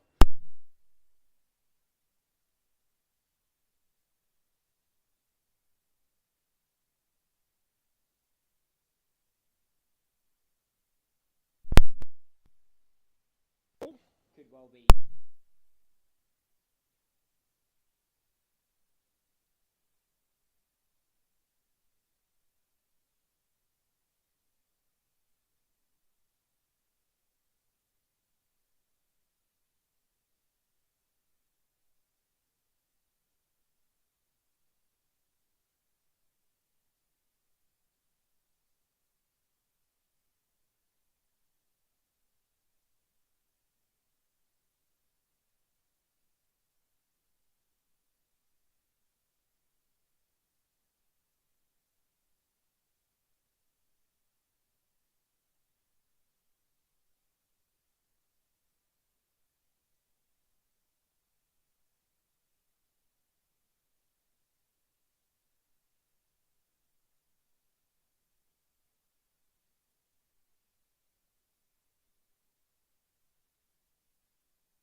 First innings. Yeah, I think.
off the bat. It pace off.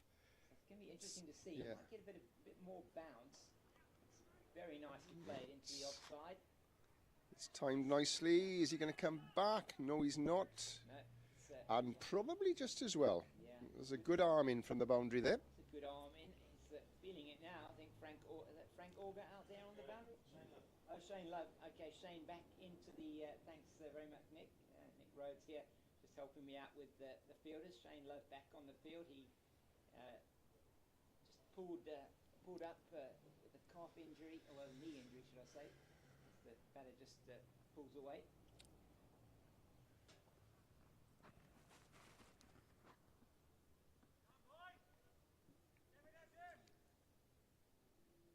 So bowlers in again to Keneally. And again he cuts this, but this time it goes straight into the hands of the fielder at backward point. No run. Yeah, and that's Frank Auger there at backward point. So what have we got here? We've got keeper standing up, which is understandable. We've got a 4-5 offside leg side field. And again, flat bats it into the offside, but can't time it correctly. There's just absolutely no pace on that No, ball at all no. from Rudy Birkenstock. This is what he's done for the team in the last couple of matches. Oh, You know. beautifully played. Well done, Wales. And so very typical of what we saw from the Kudus. Just touching and running, touching and running. And a track like this, when the ball's not really coming on, you're going to keep the scoreboard ticking over by playing that sort of cricket, aren't you? Yeah, it's going to be very important Yeah, to yeah. do that. Yeah. And That time, Neil Murray Williams has fair bit of bat on it, and that's gone out to deep extra cover. End of the over. Yeah, end of the over. Just 3 off that. 3 runs off it. 9 without loss. First Rudy Birkenstock over. During the break, had a really nice chat with Donovan Twynham, who's one of the players for the Kudus. Yeah.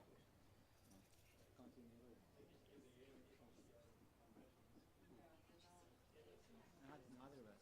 No, I can hear you. Maybe I pressed something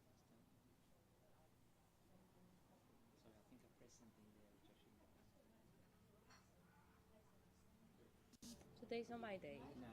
Okay, let's go again.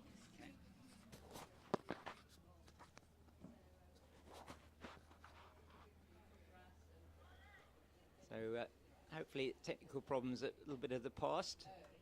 It's a lovely shot from Neil Murray Williams. They'll take one. Slight misfield at backward point. I think Keneally was through anyway, regardless of the misfield. Yeah, good running there. And the fielder just a little bit deep on the edge of the circle there, Andy Lund. So able to get through for a good single, and that's going to be very important. There's a slip, a third, there's a backward point. There's a man on the deep cover boundary, there's a cover point, there's a mid-off. And a long on. So Carl Miller's here, just the 2 fielders on the leg side. So he's got a 7-2 offside leg side field. He's being asked to bowl this outside the off stump. And if he strays onto the pads, I'm sure that Keneally will have something to say about that. He will indeed.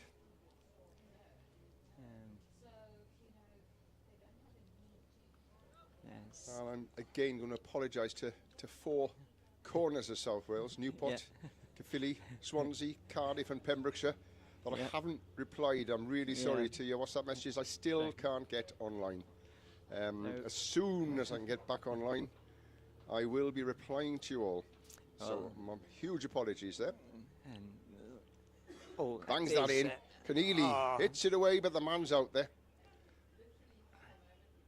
Yeah, it's Mark Tessendorf out on the boundary. Hit that beautifully, didn't he? Came off the bat. Well. What a lovely sound. That's the sound you want to hear coming off the bat. And that's what happens when you get a bit more pace and a bit more bounce. That's you right. can throw the bat at it, and you get runs. Anywhere, you feel 10, maybe 10 metres either side of the field right there would have gone for 4. Yep. Oh, well taken single. Yeah, it's Pushed into cover. very good. And Wales, I think, learning from the approach of the Kudus, realising that ones are the key to scoring runs in this game. There's no obvious four balls here. No. And so therefore, pushing it just wide of the fielder if you can, and setting off straight away and accumulating those ones is going to be the key here. Yeah, I have to agree with you. Very, very important. See, that got up a bit again, didn't it? It did, that one. He's in Miller's nicely really behind banging it in there, and with a new ball and a hard seam, he's getting his rewards for his efforts. So just the 3 again off that over. But as long as they're keeping that scoreboard ticking along, so it's 12 without loss after 3. And hopefully, if we can't get you sorted out on the Wi-Fi here during the drinks break, Hugh, then we'll try and see if we can't get some kind of hotspot going for you. See if you can get through to that. But it's wonderful to know that there are people watching there in Wales, and really it's a hearty welcome from us here at Durbanville Cricket Club, situated in what they call the northern suburbs here in Cape Town. And this club does have a very good history and is one of the top clubs in the Western Cape, in the Western Province set up here. What have we got here? Have we got 3 squares here? They have got 3 squares, yeah. And you've got the...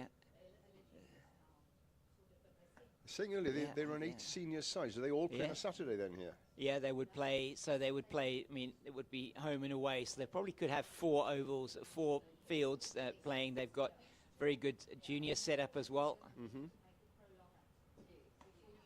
Oh, that's well played through the offside. Trevor Is he going to beat the pursuit. man? No. Well done. Well done. So not quite deep extra cover, but a deepish extra cover. Yeah. Got around really well there to cut that off and turn a potential 2 into a 1 there. He did. He's good bit of fielding. Is it a wide-ish sort of mid off, isn't he? Really? He's, yeah. Sort of in, as you say, in between that. Yeah. And says really signals are wide. Signals wide. And interestingly enough, Trevor Poole, the captain of the Kudus, a former professional football player. Oh, is he? Yeah, so played in the South African professional setup when he was younger for a club called Durban City, and then played for Arcadia Shepherds. They're based in Pretoria. Now again, this has been a sort of ongoing topic of conversation the last couple of days. Yeah. You and I, James, grew up where there were a lot of double internationals. That's but right. Certainly most people used to play at least 2 sports, they didn't did. they? They and did. It was either rugby or football in the winter, or hockey, yes, and then cricket in the summer. Those days seem to be behind us, don't they? They are indeed behind us. I mean, as you say, a lot of people from that I had at school with me, a number of them that played both disciplines. And one chap that I remember in particular, he played both for the South African, not South African schools. He played for the Eastern Province in those days out of Oberge. He played for both the provincial schools from a rugby and a cricket point of view. Are they going to take the run? No, they're not. He must have hit the bat. Keneally went for the sweep, didn't connect with it. And I suspect because he was down on one knee, they decided not to take the single. So just 2 off that over, and Rudy Birkenstock, he's doing a job here for his team again. He's absolutely no pace on the ball. Just to get back to that story, and there are a number of players that, there was one in particular who was at school with me, a gentleman called Dave Callahan, who played both for Eastern Province at rugby. He played senior, once he left school, played senior rugby for Eastern Province, and he played senior cricket both for Eastern Province and then later on for what they call now the Proteas for South Africa. So in those days you could still do that because the seasons were distinct. They were. Here, they were. The same as up in the northern hemisphere. And the same as they were in Wales. The football and rugby seasons would essentially finish right at the end of April. You might get the FA Cup final in the first weekend of May, but rugby certainly wouldn't be played in May at all. No. Cricket would then take over, and cricket would rule the roost until the end of August, and then football and rugby would start again. Whereas now, there's a bleed both ends of the cricket season. And it's cricket that seems to have been squeezed out. Yes, it does seem, doesn't it? But, you know, looking at the English county season, starts in April with a 4-day matches, county championship, and ends as well in September, doesn't it? Almost into the first week of October now. Yes, so indeed. It is a long season, and perhaps they don't play. In fact, there's so many other formats they play as well. It's again a productive area for both these batsmen back with a point, but the fielder did particularly well to cut that one off. It was nicely played again, wasn't it, by Neil Murray-Williams there. And it's coming nicely off the bat of the opening batter for Wales. Yeah, you talk about that. I mean, yes, say distinct seasons we used to have. That's Fuller. Played nicely off his legs by Neil Murray-Williams. Down to short, fine leg. Take a comfortable single. And that's Shane Love down there at a short, fine leg. So still got the slip in place. And we have a third. We've got a man at backward point and cover point, or more like a point, extra cover on the boundary. Ooh, big swing from Keneally. I think if he'd got anything on that, it would have troubled the boundary ropes, I think. I think it probably would have done. Maybe over that man at mid-off. He's got the ball now, Trevor Poole, the captain. Certainly would have cleared the inner ring there, wouldn't he? I think he would have done. It got the man on the deep, long off boundary. So the two boundary riders are long off and deep extra cover. Deep cover, perhaps. Ooh, he's got hold of that one, but he'll probably only get one for it, you know. Yeah, he will only get one down to Mark Tessendorf. He's got a good arm, Great arm. Great arm. And that's why he's down on the boundary. That's a long, long, long boundary. I will wager that that's well over 70 metres from the wicket to that boundary. And he's got that in one bounce back to the bowler. Outstanding. Very impressive. And we've seen a couple of really good arms today from out in the deep. And that's another one of them. It's 16 now without loss after 5. So a slowish start. It's not been easy to get the ball away. Mellors has been bowling in that channel outside the off stump, and Rudy Birkenstock, he's bowling his slow, not quite sure what else to call them, slow off spinners right maybe, arm. slow right arm, very much slow right armers. It's right arm and it's slow. It is right arm and it is slow, that's pretty much all you can say. Yeah. But on a track like this, very, very, very difficult to score off without taking big risks. Very difficult. And in years gone by, they're perhaps, well, I'm not even sure that Rudy is of the pace that you could call him a dibbly-dobbler. They would tend to be a little bit quicker than he is. But it is like that. He's just bowling straight, isn't he? That's a beautiful that's a good hit. shot. Will the fielder cut it off? No, unlucky. Good effort, but it's gone for 4. Yeah, that's great effort from the fielder out there. Sprinted round. Lunged at it, but couldn't quite stop it. I think Keneally hit that well enough and truly enough that it was made it very difficult to stop. So 4 more runs to Wales. An excellent shot. Came off the bat beautifully from Keneally. And they'll be happy about that, wasn't more it? than biffed, wasn't it was, wasn't it? It was timed. And you can hear that, can't you, off the bat? It just came off the bat so nicely. Over the man at square leg and down to the boundary for 4. So a little bit short that time from... short outside the off this time. I think Keneally's got a bit of an inside edge probably on that. Yeah, so difficult because it's just nothing to work with. You've got to make all the pace yourself with the slower bowler.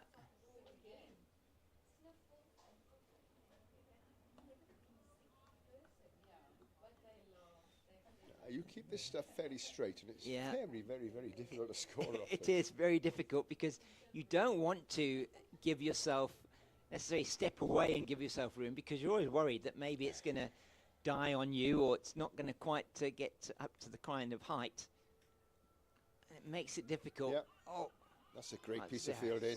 Great piece of fielding, but they still run well and take a single. That's excellent from Frank Auger there, backward point. And once again, the fielding, as we saw when the Wales were fielding as well, fielding really is assisting a lot in just checking the runs. Got to say from both sides so far. Yeah, it's been an excellent fielding display, isn't it? It's been very, very good. And this is no run that time. Straight to Auger this time. And it's, as you say, no run. So the end of the over. And a better one that for Wales. 21 now without loss after 6. So batting at 3.5 to the over so far. But I was chatting when I don't think anybody could hear me. I was chatting with Donovan Twynham, who played rugby for Northern Transvaal, or these days they would call them the Bulls, and was on the bench for South Africa in what they called a rebel series. They were a team called the New Zealand Cavaliers. It was led by, I'm trying to remember his name now, the fullback from New Zealand that actually. No, it would have been. It was after. I think it was before then. I'm trying to think what his name was. Somebody will, I'm sure, know who that is. Joe Karam? I'm going through all of my All Black fullbacks from the 70s and 80s. In the 80s, yes. He later on was the coach of the All Black team. Well hit by Keneally. Certainly going to get one. They're certainly going to get two. That's it. Well run. Went out to deep, long off to the boundary. Yeah, some good work done there in the deep just to ensure that it didn't go through for more than two. It was good running from these two. Nicely hit again by Keneally. Whoa, Murray Williams comes down, wants the single, but Keneally sends him back. Neil Murray Williams gets back in plenty of time there. Yeah, it was a good, reasonably good throw in there from Andy Lund. Got to it quite quickly. I'm just trying to see who that is down there at long on.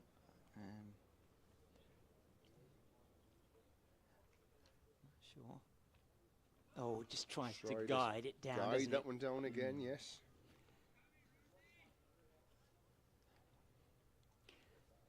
And yeah, Donovan was talking about those, that time and some of the famous names in South African rugby that he was playing with, and names that you will remember as well, I'm sure, Hugh. Ooh, bounce again. Bounce again. And players like Helgard Muller, Jaco Reinach, Uli Schmidt, the hooker. Yeah. And others that he played with in that team, Narsboerter, who was still at that time playing for Northern Transvaal. So great kicker. Absolutely brilliant kicker. He could, couldn't he? He was incredible. Yeah. And again, you sort of think, well, in South Africa, you're going to kick the ball a long way, but he could do the same in Wales, yes, he in could. Welsh and British conditions as could well. Indeed. A big hoof on him, as we'd say. He did indeed. Down in the west of Britain, a big hoof on him. And I was fortunate enough to be at one of the games that he did do something. That's beautifully timed. Beautifully timed. It was Robbie Deans. It was. Good call. Yeah, thank you very much. Thank you very much Paul. indeed. Really Robbie appreciate Deans. that. Robbie Deans. It was. Of course thank you so much. Of course it was Robbie Deans. Of course it was. Dear me. Robbie Deans was the fullback there for that Cavaliers team, later to become the coach of New Zealand.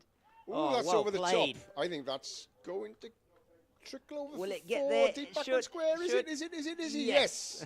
Just. Well hit from Paul Keneally. Yeah, really hit that well, didn't he? Over the man at backward point, down to the boundary for four. Conservation of energy did just enough to get it to hit the rope. It did, and that's all you need to do. It's a long boundary to that offside, if you're looking at it from a right-hander's perspective. Can I retract hit? It didn't hit, it sort of trickled in, Yes, it did trickle, didn't it? Sort of trickled into the... but that's all it's got to do to get 4 runs. That's right. Trickle into the rope. It does indeed. And they've got these cushions, or whatever they call them now, the triangles that they have around most grounds. And that's a good over, that for... Good over for Wales. The Wales, good start. yeah. Good 9 start. off that one. Yeah. Very good over for them. And now 7 overs gone, 30 without loss. So they've got to that 4 and over mark, just over the 4 and over. It's going to be Birkenstock to continue to Williams. Once again, Frank Auger is in business at backward point. So yeah, it's lots of great history in terms of Welsh rugby, South African rugby, and just there talking a bit about New Zealand rugby. Oh, that's nicely played. Well put away. They're going to get at least... No, they're not. Oh, just the one. They really thought about 2 and decided against it, and just as well, I think. Just as well. Yeah, I thought they would probably get 2 there. Frank Auger was quite quickly after that one. He did Saw well. it quite early, then did well. chased it down. So another example of good fielding.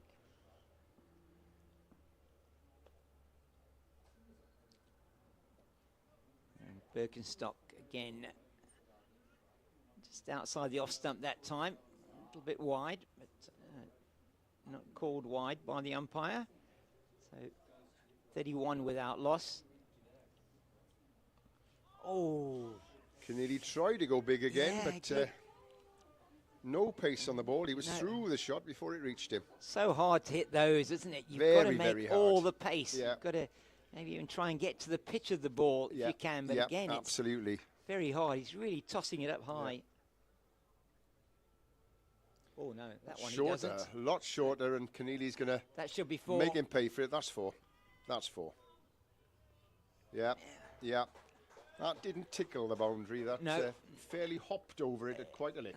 It did indeed, and it was short. It deserved to get punished, and it did. It was well positioned, well placed by Keneally down to the boundary for and that's 4. the problem. When you're bowling at this pace, you've got to get the ball up to the bat. You can't afford to drop it short like that because you will get punished. You will indeed. You cannot be short, and we've said that I think throughout this match is that be short on this wicket, you're going to get punished. Oh, that's well played once again. And again, at least 2 here. Yeah, Auger will cut it off. Comfortable 2 though for Wells. And they may get 3. Was trying to turn into 3. Yeah, his partner wasn't interested there, was he? Nope. He was looking the other way, potentially. You think that Neil Murray-Williams probably would have got back for 3, but that's another good over for Wales. 7 off that one from Birkenstock, and it is 37 without 37 loss. Off 8, that's good. That good is start. good. It is a good start. start. Yeah, and they've really done well now lately in the last few overs. So it was the Kudus at the same stage, 32 without loss after 8. So they are ahead of the rate at the moment, and you just feel that's going to be very important. Just to keep in and around that 4.5 to 5 runs and over rate. That's what they need. They need just over 5 runs and over. Mellors continues. That's just tickled into the leg side, and that's excellent running from Williams and Keneally as Mark Trout comes around from behind the stumps to collect that one. So Trout playing in his 2nd game of the week. The first day, Shane Gouldy, it was behind the stumps.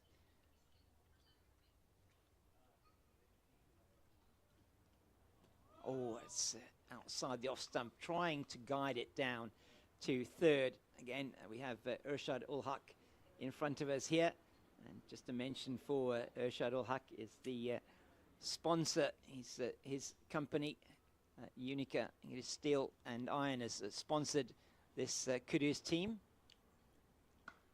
Oh, once again, that's played very nicely. But only 1 run.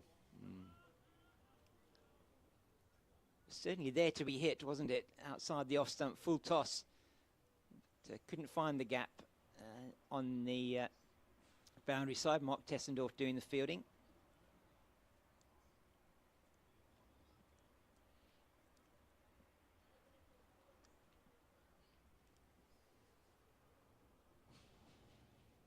Ooh.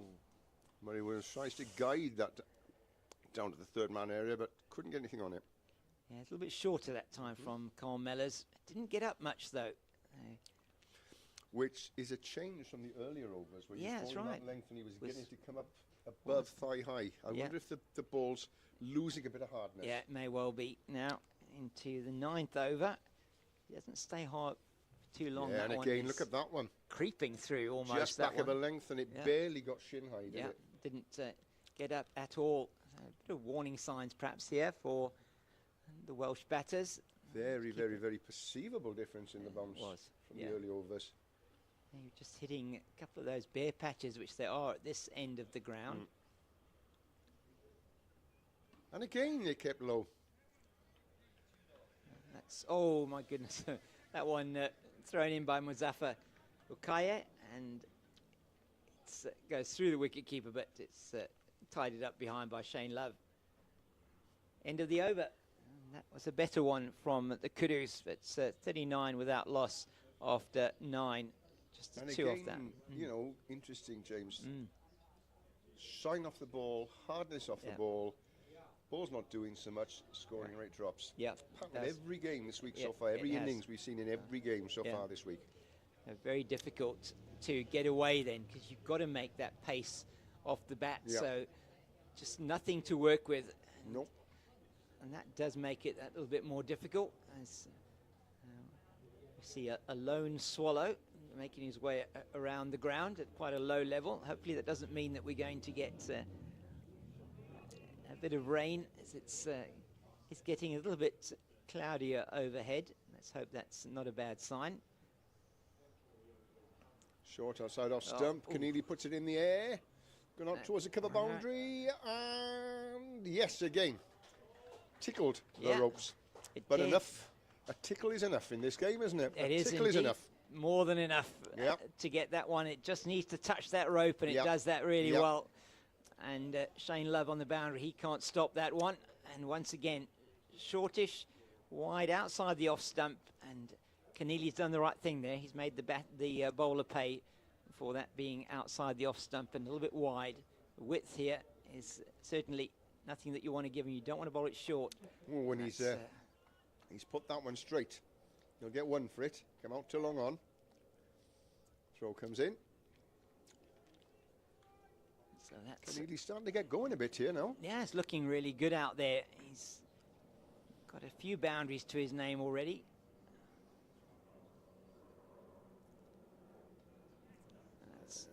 Oh dear, a bit of a misunderstanding, but yes, he's in. He's safely back, safely through. They've run their runs really well so far, but that was the first bit of hesitation. It almost led to a run out, didn't it? It went straight to the fielder. Yeah. And Keneally wanted the run. Oh, he's hit that well again. Yeah. But the man's out in the deep. Let's just get the one. Certainly won't take on Tessendorf's arm, but again, it's been a good over this for the men from Wales. As looking to get, and they are between that 4 and 5 runs and over mark into the last few balls, or last ball of the take another 10th single over. there. Going well for the Welsh batsman here at the moment. I think it's terrible how often we're right, but again, you said partnerships are the key to this. So we've got a partnership going. It's looking good. Very much so. 47 without loss, and chasing a target of 227. Keneally helps himself again. Front foot sweep shot there. Yeah, really well played, and it looks like they're getting the measure now of Birkenstock and seeing exactly how he's bowling. I think we'll see a change in the bowling pretty quickly. We may well do. He's bowled 5 now, Birkenstock. It's 48 without loss now after 10 overs. That's a good start here from Wales, from these two.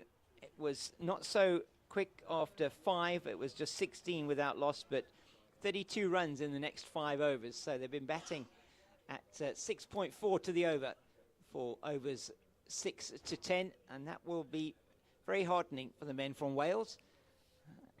So I think we're going to see a change from. Are we going to see a change from the northern end? I think we are. I think it's going to be Shane Love.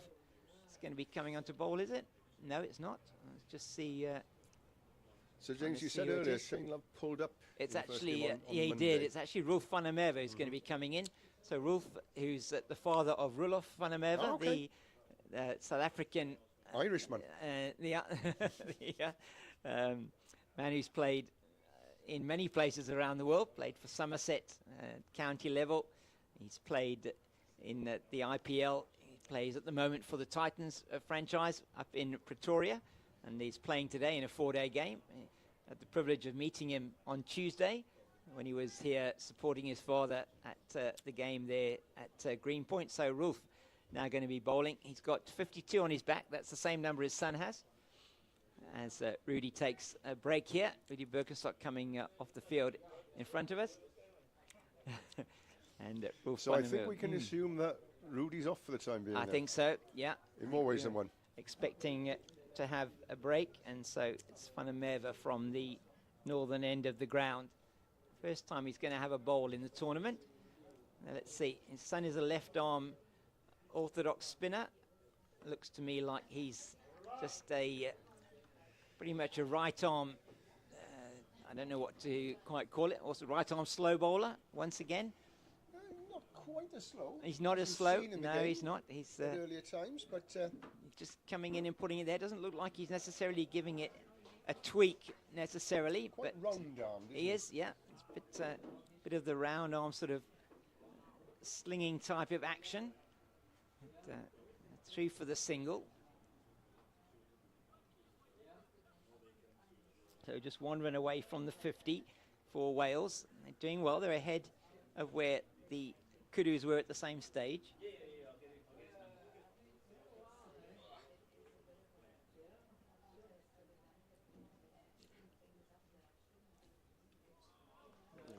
Well, yeah, that was a leave, but from the reaction of the fielders, it was a very good leave, I think. It sounds like it.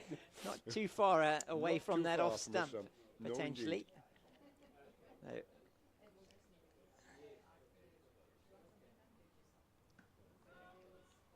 and yes, giving them nothing to work with here is Rolf van der Merwe. He's also bowling to a 7. No, he's not. He's bowling to a 6-3 offside leg side field. He has got a man at long on. Just tickled into the leg side where Auger comes in and fields. And tried to push that towards the square leg. Yeah. Umpire, would there have been an easy single? Would have been. Again, it stopped a little bit, didn't it? It did, didn't it? Just so he ended up playing it higher up the back than he would have liked. We popped on him. That one just keeps Yeah. low, and he's Yeah. just solidly in behind that. So that's a good over to start off with by Rolf van der Merwe. Just the single off it. It's 49 without loss after 11, and my memory serves me right. I haven't checked my score, but that's exactly the same score that the Kudus were on. No, sorry, 45 they were on after 11, so I am wrong. 4-run difference, so nothing in it at the moment. It is going to be a change of bowling, and it's going to be Shane Love. And Shane Love into the attack, the right arm off-break bowler. So there is a... So you're saying, Jamie, he pulled up on Monday, but he he obviously yes. feels that he's fit enough to, it was carry on bowling today. A knee injury, just had a bit of maybe a bit of an extension on the outside of the knee, and just waiting to see. Now he's got the medic who's been sitting next to us here. That's got a bit of ice there that he's potentially coming out. Neil Murray Williams and here having a chat, and he is coming out. A bit of ice somewhere on Neil Murray Williams's anatomy. I suspect that maybe we'll be able to be a bit more accurate with that in a minute or two. We will. In a second or two even. Have a look at it now. Gloves are off. Ooh, ladies, look away. Trousers are down. Yeah. Yes. There we go. Thigh guards are off. Thigh guards are off. We know which direction this is going. Oh no. Shorts are down. There we go. Yeah. Oh, it's there. It's on the thighs. Yeah, on the thigh. On the thigh. So a bit of maybe magic spray, maybe. Maybe he did a great shift out there, didn't he, on the deep boundary for the entire day. If it is day. cramp, I wouldn't be surprised because he must have covered a lot of miles in this heat out there. He did cover a lot of miles out there on the boundary, running around and throwing the ball in. So hopefully a bit of magic spray is all that it helps takes. a lot. Yeah. Back up and running again with that. Was it like cortisone spray or something that they use there? So Medic has put that back into his bag of tricks, and we're back up and running. Shane Love to be bowling, and I'm sure he's not going to be trying to spread the love to the Welsh batters here. Ho, ho, ho. I bet you were desperate for him to bowl today, James, just to use that line, weren't you? When I saw his name on the team sheet, I just knew that was a... You smiled quietly. There we go, I did. I got a good line for this one. Oh, that's hit nicely. That could go to the boundary. Go to the boundary? Deep cover? No. No. Well cut off by the fielder out there. They'll take two. Oh, that's quite a throw there from Nick Rhodes on the boundary. Coming around. Number 2 on his back. He was here with us a bit earlier on. 50 up for Wales. Oh, that's very good. It's the 12th over. So let's go 51 without loss after 11.2 2 overs, is it? Oh, That's very lovely nicely shot from played. Keneally. Only get one for it. Yeah, The rapier came out there. That's that was a nice shot, that. rather than the bludgeon that we've been seeing Paul Yes. using in the last few overs. Yeah, it's good to Beautiful, have that deft in your little armoury. shot. Yeah. That's pitched higher up, outside off stump, left by Neil Murray Williams. 52 without loss into the 12th over. Williams is on 10, Keneally on 38, and one ball left in the, I think it's one ball left in the Shane Love over. So Keneally's been the more the aggressor. He's hit some really good shots over the boundary. And they finished the over well, did Shane Love. Just the 3 off that over from him to start off with. It's 52 without loss after 12. So batting at 4.3 recurring to the over.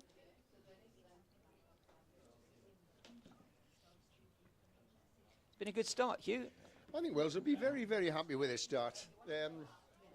Any Walker cricket, you want to see the first wicket putting runs on. Yeah. It means that the shine's gone off the ball, and we've already seen the ball behave in a different way to it was at the start. Yeah. You've used 10 of the best overs up. That's right. And you've given the guys in the pavilion a little bit of confidence that you can Yeah. bat out there, that there are no devils in the pitch, and that you can That's right. score runs out there. So Wales probably marginally be the happier of the two at the moment. I would think so. I think that the Kudus would have been looking to get a wicket. Yeah. It's very much even Stevens after 12. Oh! Well, either that getting a one, wicket or yeah. putting the run rate down a Yes. long way. But Wales are virtually at the required rate, They are. and they haven't lost a wicket yet. So So, not sure what happened there. Didn't see any signal from the umpire, so maybe it just was a a little inside edge. little maybe. inside edge, maybe. Down onto the ground. Well, that's Van der Merwe. nicely hit Very from nicely Neil hit. Murray Williams. It's That's a beautiful shot, low risk because he's Yeah. bringing the bat down straight on the ball, and he's just timed it beautifully along the ground to long on. Yeah, he's playing it with the Low angle risk, of the high ball. reward. We like that. Very much so. Yeah. Just get the single, second one of the over. Keneally takes a big. Oh, he's what got has it. been given. Oh, that's given as He's been he given. tried to whip it into the leg side. He was coming down the wicket. He was almost on the walk. And umpire Conrad Bass does give the decision in the favour of the bowler. And it is Keneally that has to go. It was a really good innings from him. Comes to an end. I think he was 38. So unfortunately, the score's been taken off the board already. But I'll try and get that score for you. So Pretty sure the it first was wicket to fall. 38, James. Yeah. Yes. So 38 to Keneally, LBW to Van der Merwe in Van der Merwe's second over. So 54 for the loss of 1. It's probably 38 or 39 that he got. So good innings from Keneally. Got the Welsh off to a good start. As This brings Adrian Webber to the wicket. Adrian's played one game so far, scored 86 against the USA team on Monday. yeah, that's Hard-hitting batsman from Croeser-Ceiliog near Newport. so we're hoping, from a Welsh point of view, that they will be able to rely on him to build another partnership here with Neil Murray Williams. And so 54 for that first wicket. Good start. It is a good start, yes. But Keneally will be very disappointed that he couldn't capitalise on that and add another 20 or 30 or more quick runs. Got his eye in, was seeing the ball well. Was. He'll be disappointed to have got out there. So Van der Merwe picking up his first wicket. And he was just trying to make something happen there, wasn't he, Keneally? Coming down the wicket. Trying to almost work on it the away walk. onto the leg Yeah, side, wasn't he? he He was on the walk, Yeah, which makes it very difficult for an umpire to it does, doesn't it? make a decision, which yeah. I think is what Paul was in the back of his mind, I'm was sure. let's make it hard for Yeah. the umpire. Yeah. And to be fair to the umpire, he took quite a while to decide. Yeah. Weighed up Had to the angle of the ball, where was it heading, where did it hit the batsman, and decided to lift the finger. Webber's forward, smothers it into the leg side. it's probably just going to take him a little bit of time to get used to the pitch. It's not coming on to the bat very nicely. Nobody's been able to go in and hit from the word go, have they? It's taken everybody today a little bit of time to get the measure of this wicket, the pace of it, the bounce on it. Yeah. Oh, but he'll be very happy with that little one getting him off the mark. Yeah, they may have been able to come through for 2 there, but probably better the discretion, the better part of valour there in that instance. Ambled the first one, didn't they? They Ambled did rather. The first one. And thought the fielder was going to get it running in. Hadn't realised the fielder was going to fumble it ever so slightly there. But he's off the mark though with that single is Webber, and that'll make him feel a whole lot better. Always good to get off the mark. It's funny, the psychological difference between 0 and 1. Yes. And actually between 20 and 35. Exactly. That one run means a lot more between 0 and 1 than the 15 between 20 and 35 do. It does, doesn't it? I don't know why that is. Yeah, no idea. It's just that psychological. Yeah. You don't want to stay on 0 for very long, do you? You want to get off there and get your innings underway. Yeah. So he's taking guard now. It's going to be Shane Love. It was another South African, Kevin Peterson, who used to run the Red Bull run, as they called it. Yeah. Oh, yeah, Kevin Peterson, my goodness. Yeah, desperate to get off the mark, desperate not to get a 0. Yeah. So he's full of energy early on in his innings, as if he'd been on that well-known power drink. Other brands are available. And it was known as the Red Bull Run. There we go. Was so keen the Red Bull Run. Love that. Yeah. It's brilliant. Yeah, he was out here earlier this year commentating on the SA20. And I don't think that that will be given by the square leg umpire, Conrad Bass. Looked to me like Webber had his foot firmly planted behind the crease there. But a bit of an appeal from Mark Trout. Neat piece of keeping, though. Yeah, it was neat, wasn't it? He took it nicely and took the bails off. And again, in itself, from a keeper's perspective, it's a good thing to do early on in a batsman's innings, to take the ball that cleanly and whip the bails off, because it's another little grain of doubt in the back of the batsman's mind, isn't it? Just sending a message, isn't it? Exactly. Don't you take any liberties, dear boy, because I'm here and I know what I'm doing, and you try and take me on and I'll win this little contest. So probably knew that he wasn't out, but making a statement.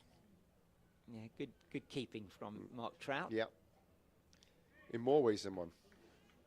So he's done well there again. Yeah. Just picks it up nicely. And so Webber is scoreless in this over so far against Shane Love. Lets that one go outside the off stump. Bit of bounce there again, bit of bounce, from the off spinner. Yeah. Into the 14th over. Just a reminder that if we do have rain. Oh, another very good delivery. Comes forward, just lets it go outside the off stump. Does Webber. If we do have rain, a minimum of 20 overs need to be bowled. So we hope that we are going to get those 20 overs at least in. But you're the local man, James. It's solid grey now, as far as we can see. What does this mean weather-wise, do you think? At the moment, it still looks okay. The cloud still looks a little bit high. We're not seeing the big grey clouds that we maybe saw earlier. So I think at the moment it's not looking too bad. It's when you start not to see that mountain or hill. That's when you're in trouble. I should keep my eye on trouble. that. Yeah, so keep an eye on that hill in the distance to the north of us. Once that gets covered in cloud and the wind's blowing from that direction, then it could potentially mean that we are in trouble for a bit later on. Okay.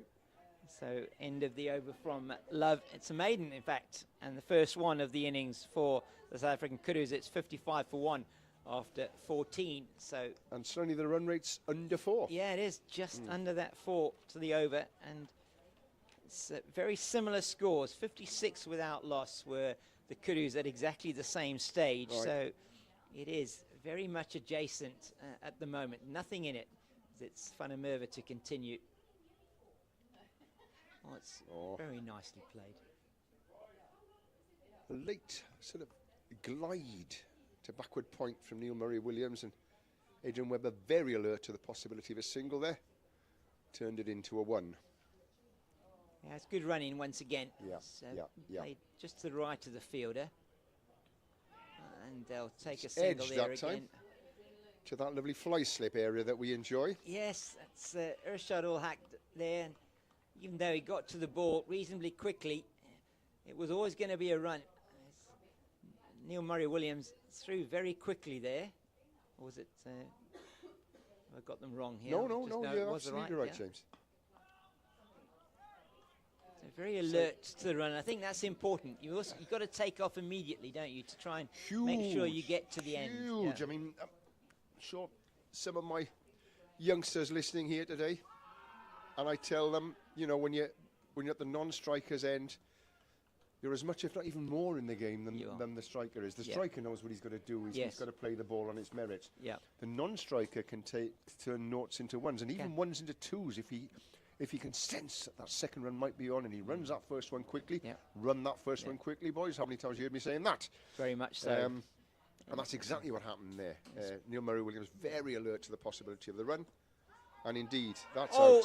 That's out. Oh, it is out. Oh, dear. That's out stumped. Very unlucky. That is really is unlucky as he played that one into the... trying to play it into the leg side, and he just gets something on it. He trickles through to the wicket through to the keeper. And he was... couldn't get his back down inside. Wasn't sure where the ball was he? Nope. And he'd just gone out of his ground, and that is an unfortunate wicket for the Welsh. And I think that will be drinks now that will be taken. We may not be through the 15th over, but that is going to be drinks taken with the score on 57 for the loss of 2. Really unfortunate dismissal there.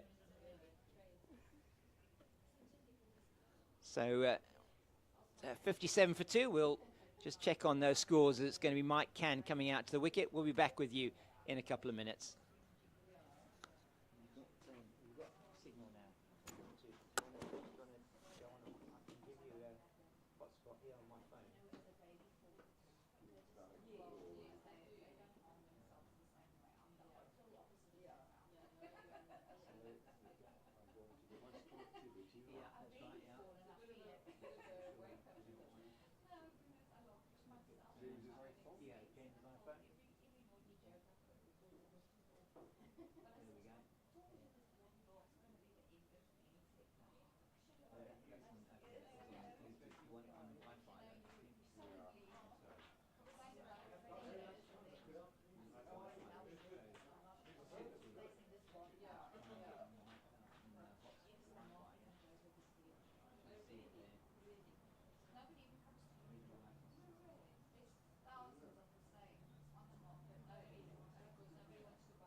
So we're back with you now after the drinks break, and it is going to be Rolf van der Merwe who's going to continue his attack now to the left-handed Michael Cann, and Mike Cann on strike now.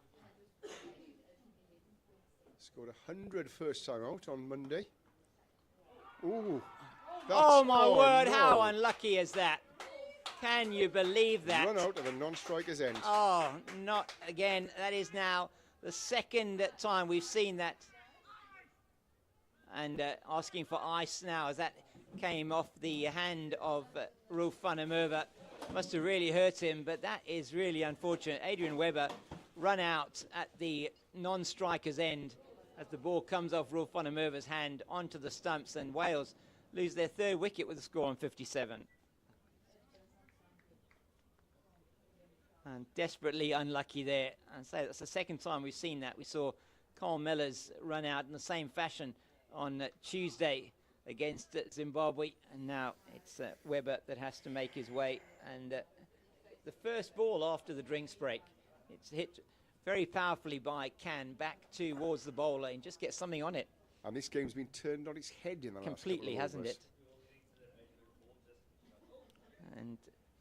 And you know, the last 2 wickets, Welsh wickets, hugely unlucky. Yeah, very unlucky. Cricket, you know, is a game of luck at times. It is. It is indeed. Gone against Wales in the last 2 balls, in fact, isn't it? It's the last 2 balls. They've been 2 very strange, bizarre run-outs. They have been, haven't they? The first one, and you can sort of understand it, just got the bat on it. I think it might have gone into the pad, was or into Neil the Murray, ground, or into the ground, and then just sort of dribbled to the wicket keeper, and he sort of walked out with the shot almost, and couldn't get his bat back in time, and was adjudged LBW, and that's now the end of that 15th over, and it's been a catastrophic one, in fact, for Wales, losing 2 wickets for just the 2 runs.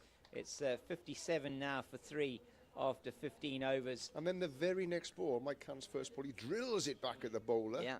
He managed to get a fingertip on it, dislodges the bails, and Aid Webber's run out at the non-striker's end. Yeah, which is just 2 bizarre run outs in bizarre. 2 balls.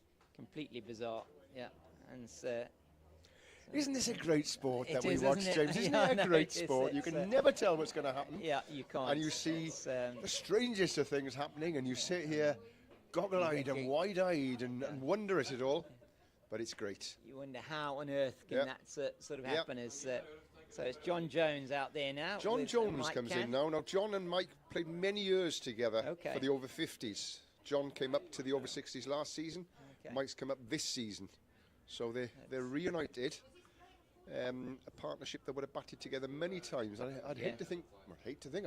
I wonder again. Yes, how many runs these two have put together over the years. But they certainly need to put the runs together today. Did I set you up for that line Wales, or not, James? You did completely. And that's what we do as commentators. We set each other up. Try and help each other out. As long as he sets a lager for me up at the bar later, I'll be very happy. Who said that? Sure, we can Who organise said that. that? Yeah. Field already spread for Mike Can. They must know interesting, something that we don't. Yeah, it's going to be, if there is any turn on offer for Shane Love, it'll be away from the left-hander. And longish boundary on the offside for him, but a short boundary on the leg side. Doesn't make him pay for that one that's short. Again, didn't connect this early in the innings. Very, very, very difficult to read the pace and the bounce on this track. It's straight down to Carmella's at deep mid-wicket. So now for the new batter, well, they're both new batters, aren't they? But for the right-hander, Jones, the mid-off, long off and long on, come up to mid-off and mid-on. Oh, nicely played. Johnny straight into his shots. Yeah, it's good to see. So you get the sense that this is a big partnership for Wales. It is a big very big partnership for Wales. Plenty of batting to come, but just need to take it deep, don't they? These two now. You know, you're on. These are the two who could bat another 30 overs. Yeah. At quite a lick. I mean, Mike Can, not a massive hitter of the ball, but accumulates and accumulates and accumulates quickly. I mean, he got a big ton on Monday. Yes. He had about 80 balls. Which is fantastic, Very little big hitting there.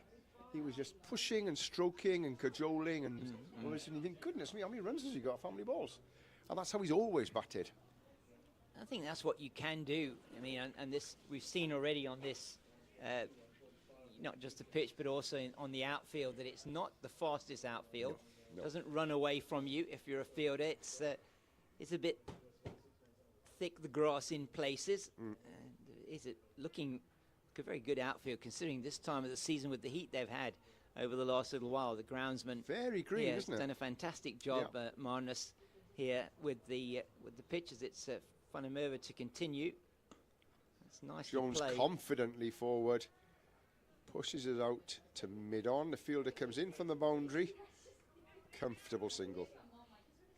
And that's what they're going to need to do for the next few overs, you feel. Just make Yeah, sure they're just rotating the strike. push it around, Yeah. 4 and over for the next 10 overs or so, and then certainly got the guys who can blast it. John Jones, once he gets his iron, can be quite destructive. And then, of course, we've still got Stuart Carpenter to come, who scored that 34-ball ton just slightly over a year ago. Fantastic. So hopefully that injury of his, with the tape on there now, he's going to be able to come out to bat. Been told that he's going to be allowed to bat with a runner. Okay, fantastic. Which is, oh, that's good to hear. suspect that's a rule for seniors cricket. It is indeed, yes. We were Otherwise, made aware of that. at this stage in the tournament, we'd be down to about 2 fit batsmen, I suspect. So, yeah, there are a few different rules in terms of veterans cricket. And just a reminder to you that this tournament being brought to you by the Veterans Cricket Association of South Africa, organised by Roger Moult and his team. We just really want to say thank you to them for a fantastic tournament that they've organised. Oh, it gets an edge on that. And that's running down here. It's Urshad will hack after it. Think they might get 3. No, they're not going to get 3. That was a very thick edge. It was, wasn't it? Oh, no. They don't decide to come through for the 3rd. So Huck is down here and manages to field that. So come through for the 2. It was a thick edge. No chance at all for the keeper to get anything on that. And no slip in, so no. This stage. Nothing happening from a fielding perspective there. Rolf van der Merwe bowling to a 6-3 offside leg side field. Oh, it's and very Jones nice clips out of the way onto the leg side and finds one of the 3 fielders there. Yeah, if that had gone either side of him, you think a metre either side of Shane Love, that would have gone down to the boundary. Gone down for 4, wouldn't it? Yeah. It was, is the shorter boundary for the right-hander. Yeah. Clipped it off his pads beautifully. As we were saying earlier, that is because the track is so far left on the square, it is a very short boundary, but we haven't really seen it come into play today, have we, James? No, we haven't. We've seen 1 6 hit, I think, over there from Mellors in his innings, but not that many 4s, in fact, hitting that region. And we certainly haven't seen anything going over what I would say between probably sort of Cow Corner and Long On, which we might have expected being how short it is. But I think it's probably more a feature of how slow the pitch is than anything else, as 4 off that over, 64. And how good the bowling is, because again, you bowl short and slow, and that's where a batsman's going to look to pull you straight down there. But testament to the bowling from that end. There's been very, very little stuff that's been biffable down in that direction. Actually, and that's been in both innings. So exactly. Good from both teams from a bowling point of view. And anybody listening in thinking it's just a load of old fuddy-duddies playing a bit of cricket here would be very surprised, wouldn't they? You would be. This very, is very good cricket on display Very good cricket. We've seen some excellent cricket throughout this tournament so far. On day 3 of the 6 days of the tournament, 3rd of the round-robin games taking place today. Oh! Was that a chance? Was that a snick? I don't know if that was. I don't think so. And it was taken behind, and I think it might have just come out of the gloves. Come off the keeper's gloves onto the stumps, onto the stumps. That's what it looked like to me. Well, he picked the bails up in front, didn't he? So it tends to suggest that the balls come from behind, or his gloves maybe have come from behind. Yeah, it could well have been. Maybe the gloves. That's, nicely played that time he's by got Michael Cann thinking here, hasn't he? Yeah, he's bowling pretty accurately, isn't he? Yeah.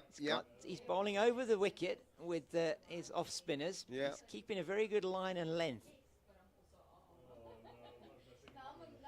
Pushing Mike Cann back onto the back foot so that he can't get forward to manipulate it easily. And really, the only shots he's got from that position are out into the covers, and he's got 3 men there. Yeah, and he's just good cutting the runs off. It is good bowling. He's moving a little bit away to the leg side, isn't he, to try and...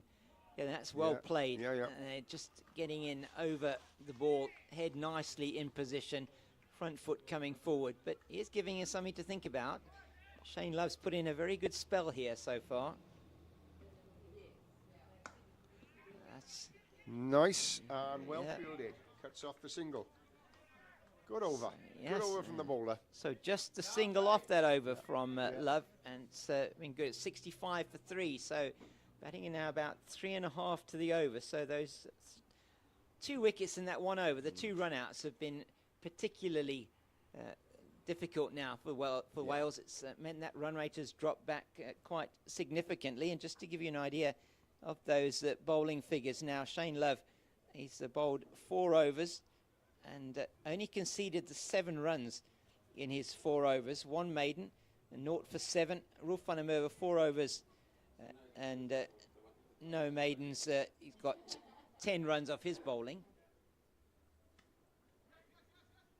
And the 2 run-outs both came off van der Merwe's bowling. But he doesn't get credit for those. So these 2, and between them, keeping it really tight. Oh, that's very nicely played. Stuck away by John Jones. Glorious shot. And that has gone into that it has. cow cornerish type area, isn't it? And that's a really good shot. He's just as we were saying, nothing much has gone there all day. Suddenly John picks one up and just, again, times it rather than bullies it, doesn't he? Lovely shot. Yeah. I mean, it came off the bat beautifully. Yeah. It was almost floated into the pads. Huge gap out there. And that's the way to do it, isn't it? You've got to pick that up. Nonchalantly just timed it beautifully. Yeah. They've now put in a man. No, they haven't actually. They're still keeping the field the same. And he's gone going again. in the same direction. Yeah, and same that's area. An excellent shot once 4 again. more. Then into the boundary. And another 4 And this, signalled by this is the John Jones that Wales will want to see. Belligerent John Jones. This is the John Jones that smashed a couple of 80s and 90s in the World Cup a year ago. Ah, fantastic. And he was in this sort of mood when he... That's good. It means when he hit those... broken the shackles here a bit. Yeah. And that's what they need to be. Likes to hit the ball hard, is John. The weather not looking that brilliant up to the north, I must say. Hopefully... Much more circumspect that time. bad sign, yeah, more circumspect. But Wales need these runs. They need to be pushing the run rate up a bit. Another very good shot, and I think that may well go for 4 more. Yeah. Excellent shot. Mellors can do nothing about that. They've moved the man from long on wide now. 3 leg side boundaries this over. I wonder if that'll be enough to persuade him to change his field. 6-3 offside field, but we've seen 3 leg side boundaries this over. Yeah, the he's man's already going a little bit deeper out there now. He's put a man down John there. Jones have the single, I think. Oh, very sharp glove work again there from the keeper. But that's an excellent over. Good over for Wales. Wales 12 off that one. 77 for 3. Yeah. They did need that, and the 2 now. These 2 have put on 20, and it is John Jones has got 13 of those off just 13 deliveries with those. In fact, it's now 17 he's on to. 17 of he's got, 14 of 16 deliveries with those 3 boundaries in that over. So desperately needed those runs to get them back up to close to 4 and over, as they were just going down to about 3.5 to the over. So the news coming out to the middle, as I said to you, the score required from Duckworth Lewis Stern is 94 after 20. So 1 over to go before we get to 20. 94 for 3 is what's needed. And Welsh team manager, is it? Liaison? That's if rain comes, of That's course. if rain comes. We haven't at this stage potentially got rain. They're going to keep showing, I think, to the batters what that score is. They want to try and get up to that rate. Does mean that at the moment they need to score 17 off this over to get there. And they haven't been, only scored 7 off Shane Love's first 4 overs. I'm going to do something I shouldn't be doing as a commentator and say I don't think it's going to rain in the next 2 minutes. It doesn't look like it, no. It doesn't look like it. This probably means it'll definitely rain in the next 2 minutes. That cloud. Oh, that's John nicely Jones played again. down the leg side. That's runs. Coming back for the second. Will it go to the boundary? I don't think it is going to get there. It's No, going to stop. Mike Cahn's going to turn it into a 3, though. Well run, Michael Cahn. Yeah, very well run. Well run, Michael Cahn. Chased down all the way by Trevor Poole down to that fine 3 fine more leg runs area. to John Jones there. So that will take them up to 81. We don't expect, we can't hear any rain. There's no rain falling at the moment. So is the rain falling? Oh dear, okay, can't hear it. So must be light rain. So that's a full go outside the off stump. The sense the Welsh batsmen are very aware of the situation here. Very much so. Trying to make sure that they can get that run rate up. And at the moment, 81 for loss of 3 every over. And the loss of 3 is the key here, of course, because if they hadn't lost that many wickets, the Duckworth-Lewis target would be that much less. It would be. But 3 wickets down, yeah, pushes the asking rate up again. Yeah, sure. 81 for 1. They'll be ahead of Duckworth-Lewis, Stern. But, Shane Love has been difficult to get away, and he's proving to be so again here. 4 off the over so far. Short boundary for the left-hander to the leg side. Sure, he's looking that way, but he'll be playing against the spin. And he can't get that one away yet again. And just say thanks to our producer here, Sherry, who earlier on today we did manage to get that camera up there protected from the rain. So there's a bit of light drizzle. It might not be enough to take us off the field. We are still going to be able to bring you the pictures and the sound from the ground here. There's a little bit of rain falling at the moment. We're now sitting under a tin roof here. Can't hear the rain, but it must be very soft out there. So 81 for 3 after 20. It's going to be Rolf van der Merwe to continue. Scored 12 off him in his last over. And now they've put some protection out there on the boundary. So you've got normal service resumed there, Hugh? No? No, unfortunately not. Okay. Took a couple of texts in, but I've tried to send a few back to people and had no acknowledgement. Not working. Never mind. Never mind. No, that's, so 81 for 3 after 20. Just trying to see here what the score is, and maybe we can. Well, we can have to ask the manager in front of us here what I can go down and have a look. Oh, we can do. Yes, I've been of course we can. walking and talking all day today. Why spoil the habit of an afternoon? Why not? 97 required. There we go. At the end of the over. That's just a single. Out. 97 at the end of the over. 82. Wales very conscious of this because heavy rain could come at any time. Could, and that. So they want to be ahead of the Duckworth-Lewis for obvious reasons at that point. Yeah, that hill in the distance is just looking like it's a little bit. It's a little bit hazy, isn't it? Yeah. Not happy about that. No. So we really don't want rain to spoil this chase, but let's see how Wales are going to do here. Short. That's at least one, maybe a couple. I think maybe 2 there. Oh, they are going to take the second. That's good running. Miller's got a strong arm, but that is not going to be fielded by the bowler behind the stumps. So through for a good 2 there. Good throw in by Mellors. He's got a strong arm. A definite hurry in the Welsh batting at the moment, isn't it? Yes, there has to be, doesn't it? They want to try and get themselves up to this run rate if they can, and then just can keep batting at that sort of 4 or 5 runs and over if they can get there. It's down the leg side.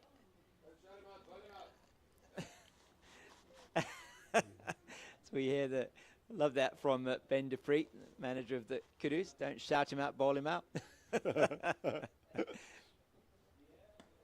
Oh, it's beautifully played. A lovely shot. He's only going to get 1 for, isn't he? Yeah, straight to Mellors on the deep cover boundary. Back foot cover drive there from Can. Yeah, nicely played. It's just the one. See if John Jones can carry on as he left off in the last over. He's got that short boundary on the leg side. Yeah, there's another man out on the leg side now. Yeah, but he hasn't. 2 men out on the boundary. What he hasn't done is he hasn't plugged the cow corner. Plugged that cow corner. No, that's.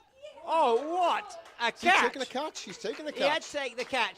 What a catch that is! Catch. That is absolutely unbelievable from Shane Love. Diving. He dives off to his left-hand side, takes it 2 hands, right in front of the umpire, and that was 4 runs all the way, wasn't it? That was going to go to the boundary. What a catch that is! That's a complete specky from Shane Love, and that's John Jones that has to make his way. Hit that so sweetly. My goodness. Beautifully, didn't he? What a catch that was. I was looking towards the boundary. I thought there's no way under the sun that's going to be caught. But I didn't think so either. But that is Shane Love. And now that just makes the Welsh task even harder as Stuart Campbell is going to come out into the middle. And joining him from a running point of view Neil Murray Williams is going to run for him, So caught love off the bowling of Van der Merwe, and it is the golden arm as well as the golden hand with it was of Rolf van der Merwe with that one run out that is taking the wicket, the second wicket for him. And this isn't last chance saloon for Wales. No. But this will be the critical partnership. Yeah. If Wales are going to win this game, you get the sense that these two are going to get the majority of the runs. If Stewart stays in for 10, 15 overs, they'll be there or thereabouts. He doesn't score his runs slowly. Right, and that's what they need at the moment, isn't it? They want somebody that's going to come in and make sure that they can not just knock the ball around, but really get some boundaries, perhaps turn those ones two into quick twos. tons of the World Cup just a year ago. As I say, one of them off 34 balls. Fantastic. So if he stays in, if he scores runs, he'll score them very, very quickly. That's not the sort of chap that's ever going to die wondering, is our Stewart. I think that's possibly that's just what the need. doctor needs at this moment. I think so. Very important for them. Because that wicket would have pushed the Duckworth Lewis rate up even more. Yes, it would have made it a lot more difficult. We'll get an idea of what that would be. You'd sense that it's probably into the hundreds. Oh, it'll be well over 100 after that. If it was 97 before, it'll probably be 115, 120 even now with 4 wickets down, won't it? Yeah. So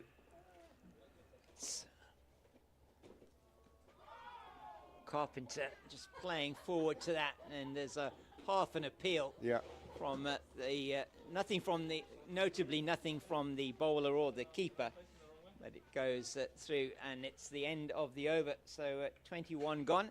But you get the sense that noise and excitement there was that the Kudus know that they're on the verge of. They do, don't they? Well, they are well on top. They are at the moment. They're on the verge now of really nailing home. It was those 2 run-outs in that one over. The one that was... 2 bizarre run-outs. They were bizarre, wasn't it? The first one where the batter wasn't sure where the ball was and it just sort of wandered out of his crease and wasn't able to get back in time before the bails were taken off by the keeper. And then the one that was hit firmly back straight away by Mike Cannon took the hand of Rolf van der Merwe. You know, we've just seen a remarkable catch. We have. And when something like that turns a game, you say, "Oh, that's fully deserved." You know, a piece of cricket that good deserves to turn a game. Yeah.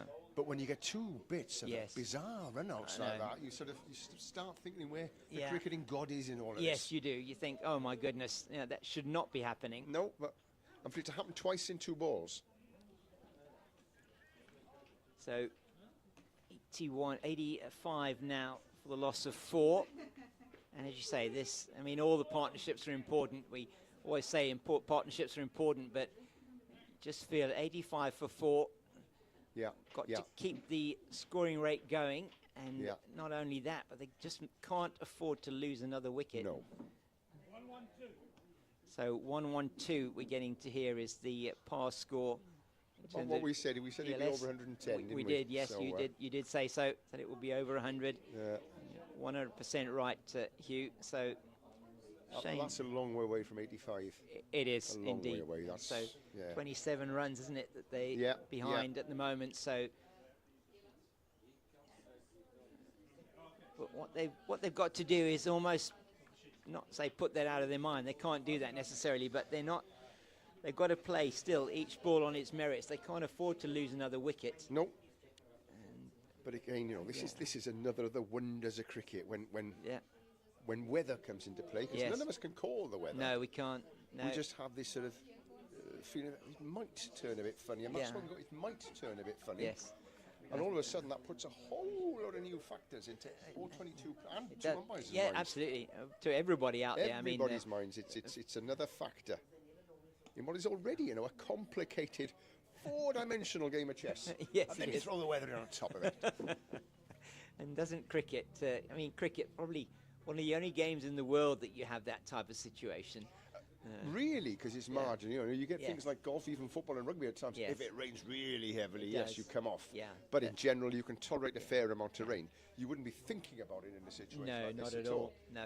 Whereas with cricket, it immediately becomes a factor. It does. And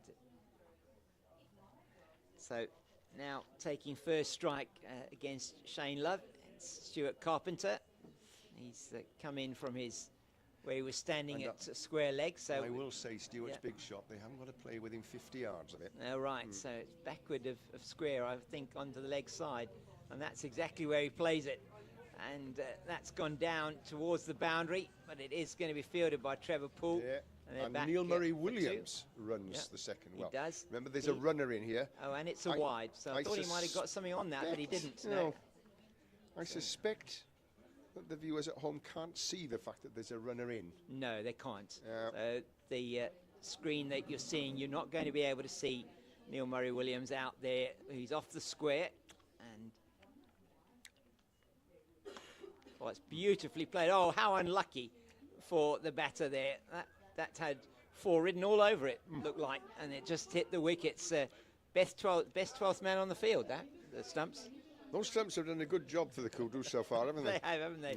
They were just the right place at the right time for Royal Funham-over, and is the end of the Shane Love over. Another good one from him. Really, James, I'm surprised with the way things have gone with the luck in this innings that you didn't get a finger on that and run Michael Cann out. Yeah, absolutely. So yeah, it's so once again just the 4 off that over, wanting to try and get a few more runs per over here, but Carpenter's going to need to get his eye in first, isn't he, on this wicket? And Mike Cann's been there now for a little while. He came in at number 4.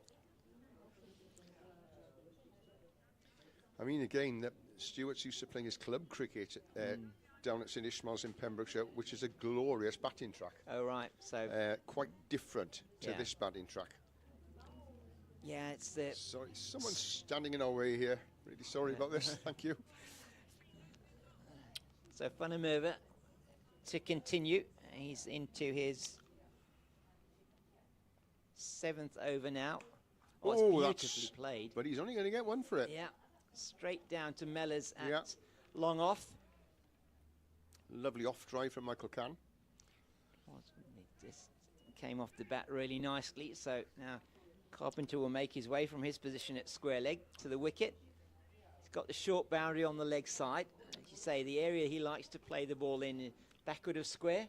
Backward of square and most places on the leg, but backward of square and to the cow, which is again they have got if he gets hold of it, the short boundary won't really come into it. It's clear by about 30 yards. He may well be able to hit it over mid-on as well if he's going to go down the ground.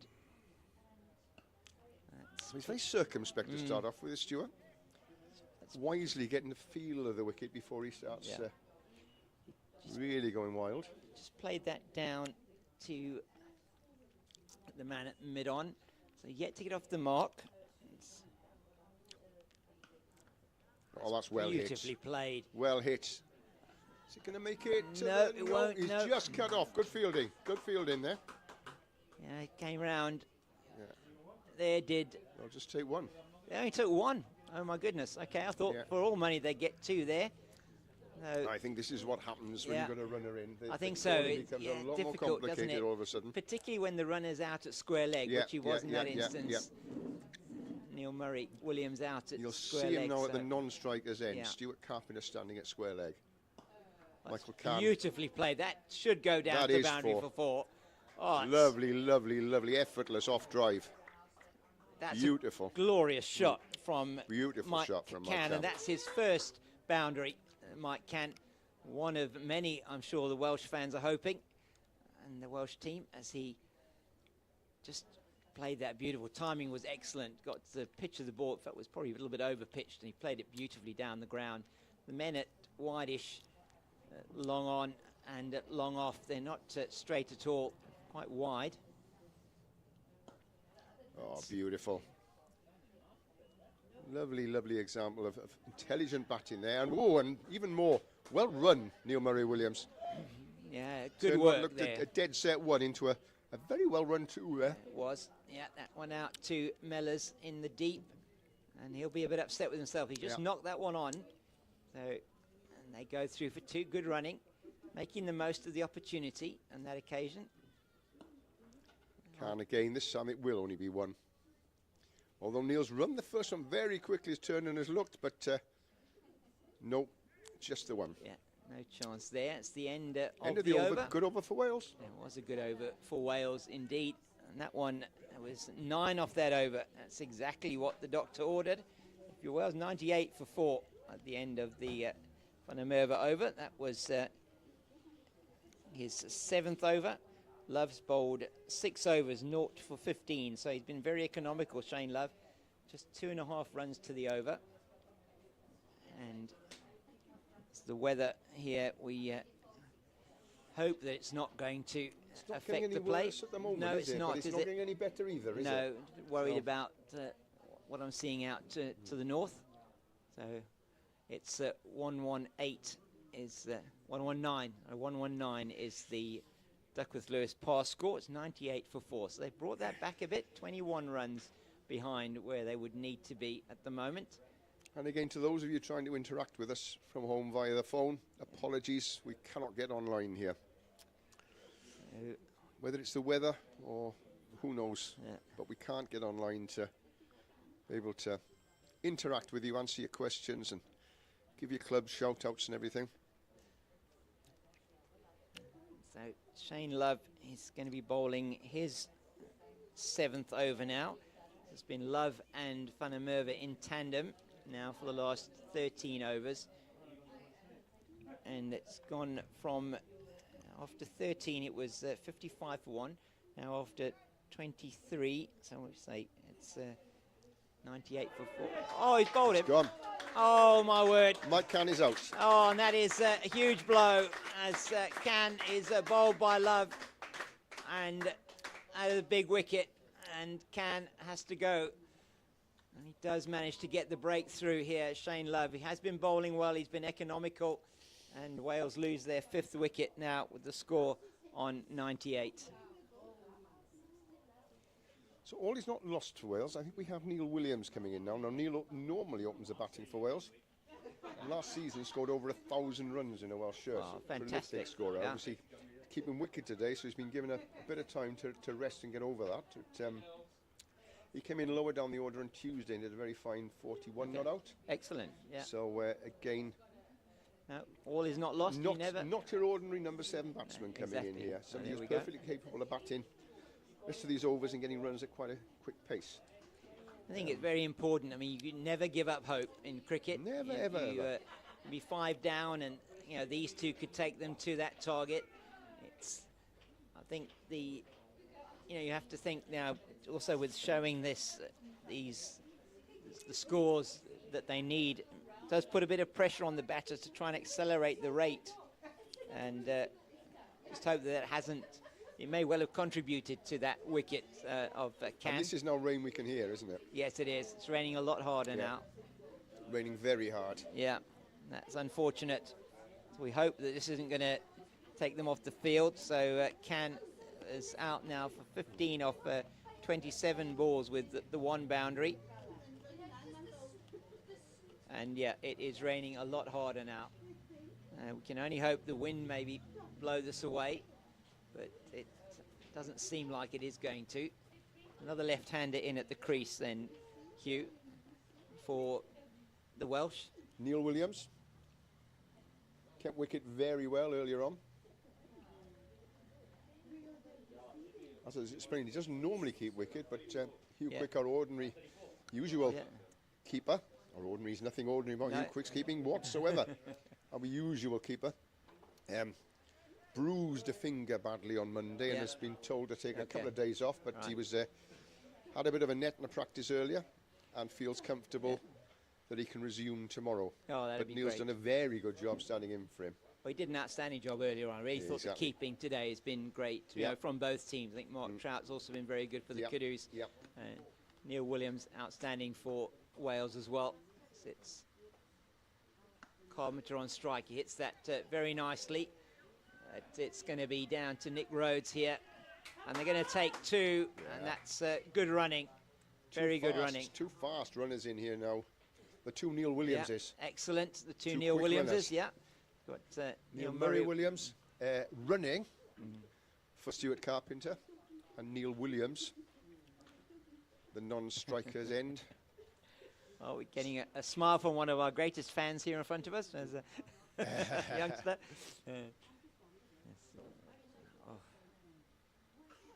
Probably thinking, why are those 2 funny men talking to themselves into sticks? That is quite, it does look quite strange, doesn't it? It does, and he's certainly raising a smile on his face, isn't it? Probably totally confused. Yeah. As my granddaughter was the other day when I gave her a shout out at home in Newport and was talking to the television for about 15 minutes thinking I that's could hear her. lovely. Yeah. Oh, that's lovely. They are going to take the second. I think that's Well good run, running Neil once Williams. again. Well run, Neil Williams. Well in is Neil Williams, and it's Muzaffar Ukaya here in front of us. He goes through and fields, but not going to prevent the two. And it's hit with just wasn't hit quite hard enough to get to the fielder that quickly. And now they're going to be a change in the field. I think he's coming in about 10 metres off the boundary. And that, that's well stopped by Rudy Birkenstock. My goodness. Really did well to stop that one. The buffle, as they call him. Wasn't it? Yeah, it was really biffed, but he didn't get through for the single. No. Took a very good catch on Tuesday, did Rudy Birkenstock, right down at his ankles. And he did really well to do that. He did well to stop that one as well. Not always that easy to get down there. Well, interesting situation here. 225 runs needed off 20 overs, right? Right, yeah. Two very good batsmen. If these two had gone out on a Wednesday night in a T20 game and you said you've got to get 120, boys, they'd fancy their chances. Yeah. So why shouldn't they fancy their chances from this situation Well, they here? could most definitely fancy their chances. They say This game isn't over, is it? 21 overs. The game's not over, no. They just bat at 6 and over. They'll get there, and they just keep it ticking along now at 5 and over. They've got 5 off the last over. Change of bowling? And it is, looks like it is going to be a change of bowling, yeah. Looks like we've got, it is going to be Irshad Ul Haq who's going to be coming on to bowl. First time we're seeing him in the tournament. And he's going to bowl round the wicket, right arm round the wicket. By the look of things? Yeah, right arm around to the left-handed Neil Williams.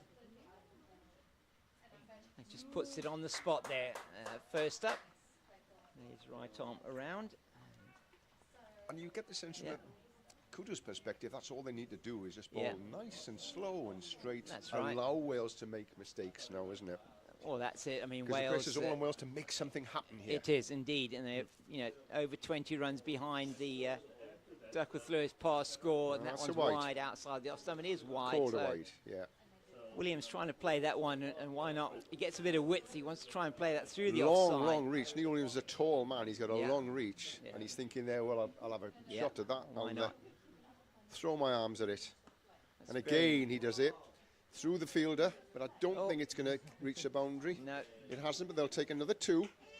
That's good running. So one thing you can be sure, whilst these two at the wickets, that they'll maximise the running opportunities. As they did there for the 3rd or 4th time in the last couple of overs, didn't they? Rudy Turning ones into 2s. Yeah, they have turned one. They turned, in the previous over, turned what would have been in most instances a single into 2. There they also turned 1 into 2. Short on the leg side, but again finds the fielder in the deep. They'll only take the 1 this time. Well, that'll bring Stuart Carpenter on strike, and he's going to be eyeing that shorter boundary on the leg side for the right-hander. So it's been a good over so far. For Wales, they've taken the 3 off it, I think, so far in this over. The first few deliveries.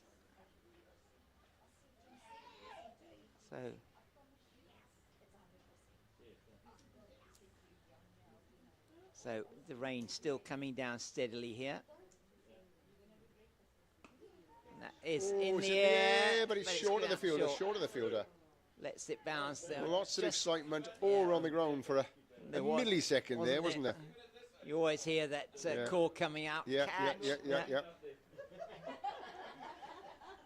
You know, James, the light's not great now for seeing the ball, not, is it? It's quite grey and dismal here now. We're struggling. I'm struggling to pick it up sometimes. I can't see it, and it's an orange ball, which they use the orange ball to allow the players to see it better, but couldn't see that then. No, it was very difficult to see where that one was up in the air. That's beautifully played into the deep, and we'll go all the way for 4. Gone for 4. Excellent shot that was from Neil Williams. A deep, wide mid-wicket. Yeah. And he's cleared the boundary comfortably on the second bounce there. Really was an excellent shot. No tickling into the ropes there at all. It was a firmly hit shot that went way past the boundary rope, on the longest boundary on the ground as well. Yeah, very well played. So it's good over so far for Wales. scored 9 off it, and it's Balls to hack come. in again. Oh, they're going up for the appeal for a caught behind, I think, but umpire Conrad Bass is not interested at all in that, and tried the stumping as well, did Mark Trout. At the end of the over, it's 112 for the loss of 5 after 25 overs, so batting at pretty much 4.5 to the over, just shy of 4.5 to the over. And it's funny how earlier on when it was sunny and bright, yes, the sound was a lot easier to hear. Now with the rain pounding down and the atmosphere changing, very difficult to hear stuff on this ground, isn't it? It is, yeah. So we're in no position at all to say whether there was a snick or not. No, there. I think certainly just looking at the reaction of the players out there, the fielders, you feel no, probably wasn't an edge. Conrad Bass there, unmoved, the umpire. Jeff Love. I'm going to tempt fortune here, James, and say the rain doesn't sound as loud as it did 10 minutes ago. No, it doesn't. It certainly doesn't sound as loud, which we're very happy about. Good. Oh, nicely played by Carpenter out into the covers.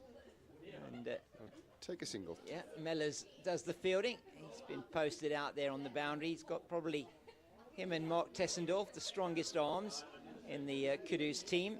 But all is certainly not lost for the Welsh. They are now exactly halfway towards that target, and they still have got the best part of 20 overs.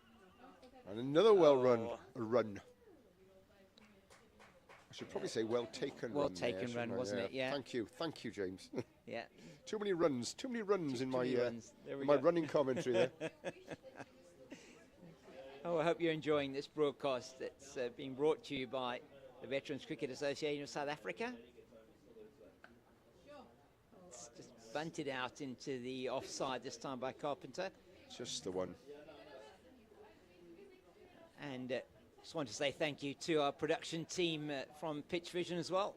Conditions haven't always been the greatest out here today, and they're keeping us going here.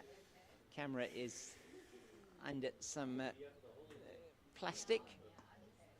Just played into the offside, and Rolf van der Merwe does the fielding. Very full ball, that. It was. That's where you want to err on, don't you? You want to err on the side of being fuller rather than shorter. Oh, yeah. You'll get away with it more if it's fuller. Yeah. If it's short, it's a free hit, isn't it? Yeah. That's nicely timed. Short mid-wicket, but both of them knew exactly what the other was doing, and they turned that into a rather comfortable single, didn't they? Didn't they? I think there's normally singles on offer here. This sort of stage of the innings, you've got most of the fielders pretty much out on the edge of the ring. So if you tickle it into the off or leg side, runs are reasonably easy to come by, except of course for that man who's in at short extra cover. The captain Poole does the fielding, so no run on that occasion. Another good over from certainly not Love. out of Wales's reach. If they were 2 or 3 wickets less down, you'd say Wales were probably I would think they'll be favourites at this favourites, stage. definitely. They're batting at 4.5 to the it's over. the wickets down that's the concerning thing for Wales. If you look at where they are, 26 overs, it was men from the Kudus were 97 for 1. So Wales are 20 ahead of them. Yeah. But 4 wickets behind them. They are, and that's which is the critical factor. That's the critical factor. Yeah, so, but you would have to say if the weather stays clear, and it does, it might not. Almost no rain sounds at all. It does all. look like there's no rain above us at the moment. No, it's all hacks in again. It's playing well back hit. Past the bowler. They'll only get 1 for that, though, down to deep long off. Almost hit it too well to get the 2 down to long off. Again, as we were saying earlier, sometimes, you know, the well-hit ball gives you less runs. It does give you less runs, than the hard, than the softly hit ball. Yeah. And again, you think if that had been caressed at half the pace, they would have had time to come back for a second, wouldn't they? There's an appeal there, but I'm not sure what for. Not sure. I think it was Ball hit Stuart Carpenter high on the bat, seemed to pop a little bit off the length. Very hard. It might have been bat before wicket. I'm not sure. Don't know. Bat before wicket, probably. Yeah, probably. That's a It's a big form of dismissal. That's a in cricket. new mode of dismissal, that one, isn't it? That's Oh, he goodness slips me, there. what happened there? Oh, Stuart dear. Carpenter slipped. Yeah, I hope he's all right there. He hasn't. He's already pulled a calf muscle. Yeah. That would have done him no good No, whatsoever. that wouldn't have done him any good, would it? And No. it actually, it is that left leg, isn't it? That he, Yeah, that he pulled? absolutely. Yeah. But they breed him hard down in Pembrokeshire. Yeah, there we go. Yeah. Feel no pain. Oof, that's butchered. Yeah, that should go Down for the ground. 4, should it? No, I think he's going not going to. just cut it off. Oh, Great he's gonna dive. cut it off. Great dive. Yeah. Great piece of fielding on the boundary. Great piece of Yeah. fielding. Yeah, it's Andy Lund down there on the boundary. Does really well. Putting in the dive to stop the boundary. And my goodness, the men from Wales and now the Kudus, they put their bodies on the line today. Great fielding, James, hasn't it, Yeah, today? it has From been both great sides, fielding. Great fielding. Cannot say how good it has been. Yeah. And that catch from Shane Love was really outstanding as well. Oh, and that maybe will go to the boundary, and it That should. has gone to the boundary. Yeah. It's He absolutely well crashed hit. that. It did, didn't it? It was short. Crashed it, and it's gone straight to the long off boundary. Pretty straight as well, not far from the side screen. Very nicely played there by Yeah. Stuart Carpenter, but you have to say, just erring on the short side is Ul-Haq here, Urshad Ul-Haq. And Wales are clawing their way, and that's the perfect commentator score. Hugh, 1, 2, 3, 4, 5. It is indeed 1, 2, 3, 4, 5. Very good, very There we good. go. And it stays 1, 2, 3, 4, 5 at the end of And that even over. in Welsh, it's seen die tri and bimp. It just doesn't work. Sorry. Oh, there we go. Dear. So we love these quirks, you know. So as commentators, I even sometimes take a shot of the screen when we get for some of my commentating colleagues when I get that kind of score. That's it's always wonderful to have those up on the board. And it is Mustafa Ukaye, who is just warming up in front of us here. Just over 100 required in 18 overs. Right, by so Wales. it is still very Yeah, much on. Very doable. Very much on, these two at the crease, 103 as you say. And yeah, 18 overs to go. Plenty of runs to come in the pavilion as well. Yeah, that's nicely played. Nicely played by Neil Williams. Shane Love into his last over. He's probably Actually, been we'll the see. pick of the bowlers, hasn't he, today for the Kudus yes, so far? Yes. Maybe carrying an injury, but he certainly doesn't look as if he's in any sort of discomfort there at all. He may be absolutely screaming out with pain. We He don't might know. be, But yes. if he is, he's hiding it really well, and it's not affecting his bowling whatsoever. Yeah, so into his 9th over now, 1 for 25 he's got. So Wales will yeah, be very glad to see the economical. back of him. Yeah, they will. I think it's been keeping it really tight. And that is short. But not there. No. And Good bit of fielding. that's excellent. Good bit of fielding. Yeah, Tessendorf round the boundary really quickly there.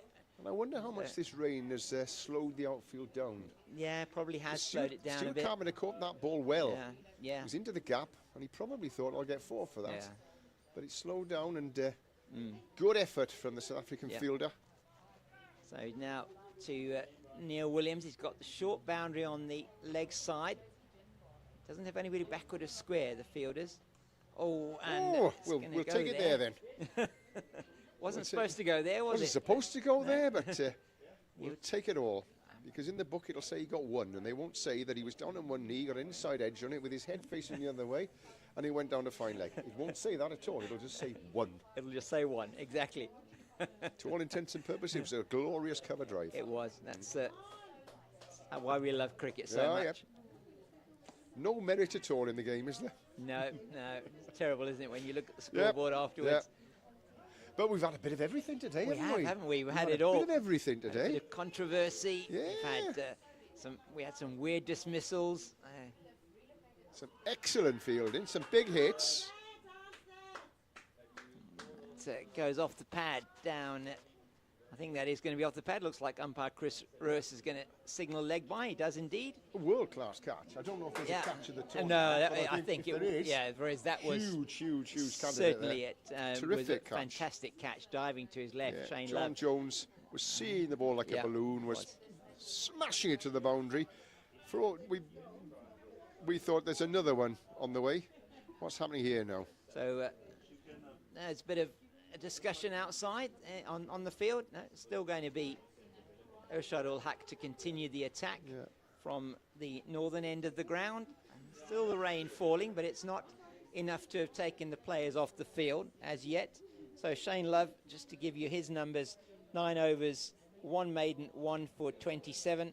So just the 3 runs per over from him. It's been a very good effort from him figures. In those exactly 9 what overs. The Kudus would have wanted from him. Yeah, exactly right. So, but this partnership now is stretched to 29 between Carpenter and Williams, and it's Carpenter on strike again to Irshad Ul Haq. They've got that field spread wideish on the leg side. It's still a 5-4 offside leg side field. Tickled down the leg side. Tickled away. Just the one. No. They are going to take the 2. Murray Williams has turned it into a 2. Yeah, it's very good running.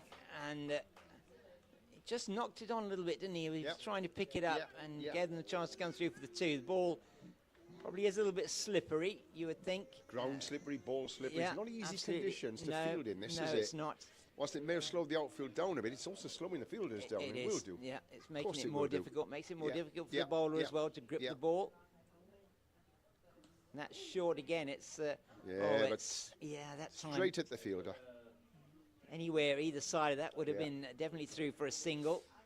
There's no protection out in the deep backward of square on the offside for Carpenter. Deep extra cover, and that's it. Deep on that's the it. And a deep long off. Yeah. Oof. Flicks that beautifully into the leg That's side. That should go for 4. That's gone for 4. And no. Wow. No, I think the fielder's saying, I think he's saying it's a 4. Yeah, that's fair dues. Good stuff. Desperate attempt there on the boundary by, I think that's Shane Love, who's just finished his bowling spell. Very honest about it. To get that, and he's just feeling that knee now, I think, on that right-hand side. Just we landed quite heavily on it then, didn't he? Did land quite heavily. That's a good boundary, though, for Carpenter. But an excellent piece of sportsmanship from the fielder there as well. Was. Acknowledging that whilst he was in contact with the ball, he was also in contact with the boundary. And that's what you like to see as well. And it is so much about the spirit of the game as well as the competitiveness. Short, and this time it is played. Hit by Carpenter, but I think there'll only be one. Yeah, it might only be one. Tessendorf's got a good arm. Yeah. Not going to take him on. Yeah, just the one. So another good over this so far for the men in red. It's 7 off it so far. They're just getting to a point where they might feel they're say on top, but they've got an opportunity here. No run. Straight to Birkenstock and that shortish extra cover position. So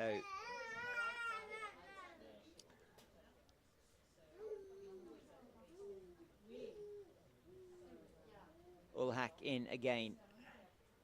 It's full and it's played down to chipped. Yes, it's chipped, isn't it? And Lund does the fielding. There's no run.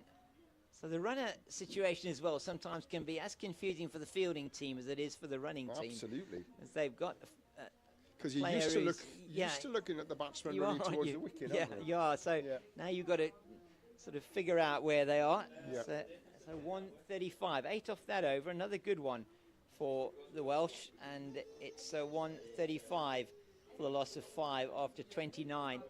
So they are batting at just over 4.5 to the over, and at the same time after 29 overs, 113 for 1 was the score for the SA Kudus. So they might be 22 runs ahead. Yeah, comfortably ahead in terms of runs. In terms of runs. It's just the wickets. Down on the wickets, aren't they?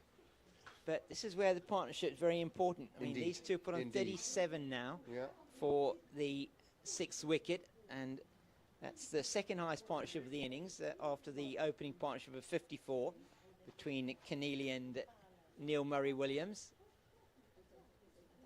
And just a bit of a change to the field. So who's this bowling coming on to replace Love now? And this now is, trying to see who that is now. Oh, that's this is going to be Muzaffar Ukaye. He's going to be bowling. First time seeing him bowling in the tournament as well. Ukaye. That's short. Short, taken away, but just the one. Straight to the man. Oh, throw, wild square. throw. What a, well, that's way a real past, way past. Wild overthrow there. And they get through for 2. So first ball was short, was played straight to that man at backward point. I think that's Frank Auger down there. He's just come onto the field. Oh, it could be, no, it isn't Ul Haq. It actually could be, it is in fact Ul Haq that's on the boundary, that's that short position there. It's also played into the leg side. Another short ball, I think that's Mellors is going to get there. No, he's just cut it off. Well fielded. That's another 2. Great arm. Yeah, very right good on arm. Top of the sticks. 2 twos already off the first 2 deliveries. And the rain is falling quite steadily here at the moment. Up a little bit again, isn't it? Does feel like it has picked up. But the field is still out there, and the umpires still continue with play. Oh, that's a better length. That's a better length. Yeah, line Stop length, the much better there. Searching outside the off stump there, isn't it? Yeah, it's just trying to, bowl in that off stump channel line. I mean, it's been very much shorter and more leg side-ish in the first 2 deliveries. That's a much better delivery from Ukaye.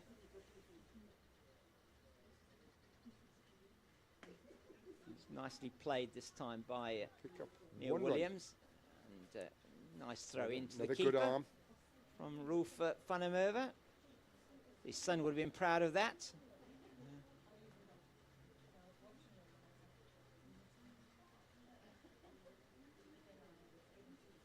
140 up for Wales. I'm glad we've got an electronic scoreboard here, because I think in good. this gloom we'd struggle to see the old-fashioned numbers, wouldn't we? We would do. The lights are quite bright on that scoreboard, aren't they? And very dark. Yeah. Around this cricket pitch. Yeah, it is. The rain is coming through a bit heavier now. Yeah. And that's outside the off stump to the right-handed Carpenter. I'm just going to walk and talk. Go and for it. See if there's a Duckworth Lewis score up there. No problem. We'll get so.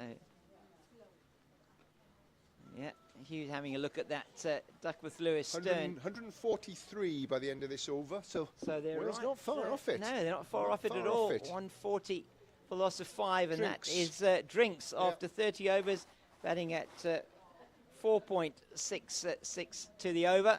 And we're going to take a little bit of a break as well here for Drinks. We'll be back with you for the last 15 overs of this innings, and it's going to be very interesting last 15 overs.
So we're back with you here for the last 15 overs of this really interesting match between the Welsh over-60s and the South African Kudus.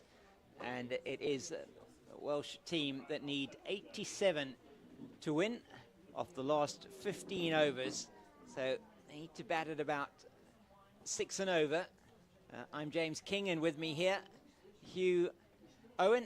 Hugh, very interesting time ahead here as All Hack comes into bowl. Yeah, because again we have that other factor of the weather and Duckworth Lewis again, and Wales are almost up with the required rate on Duckworth Lewis. That's now. right, 146 it is. Would have been at the end of 30 overs, so they are just the 6 runs behind.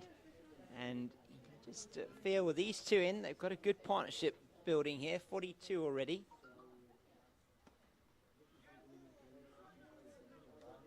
And of course, weather like this puts a lot of pressure on the umpires. It does, doesn't it? Yeah. Because whilst the rain has never really been too heavy to bring the players off, at some point things become so wet. Yes, that's right. I think then it may become a bit too dangerous. So that's down to Mellors at long we've off. already in the last couple of overs started to see some slips happening out there. We did, didn't we? Saw the slip from the batter. Yeah. And that was Neil Williams that he just... A couple of slips from bowlers, fielders. Well, sorry, Carpenter that actually slipped, wasn't it? It wasn't Williams. Nope. Apologies for that. So it's Carpenter on strike, the right-hander, and did the right-hand, left-hand combination, also making it a little bit more difficult for the Kudus at the moment. And I've been saving this one up as well for a while. I mean, so the South African team could do with a wicket right now. Thank you, James, for giving us all a warning there.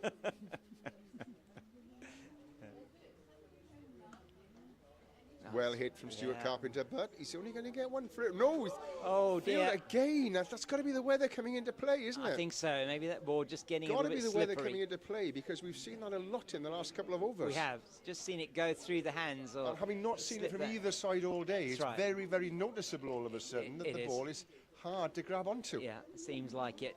And the umpires have noticed that as well. Yeah, they are. They're going to see that it's going to have an impact on the game. That's very nicely played.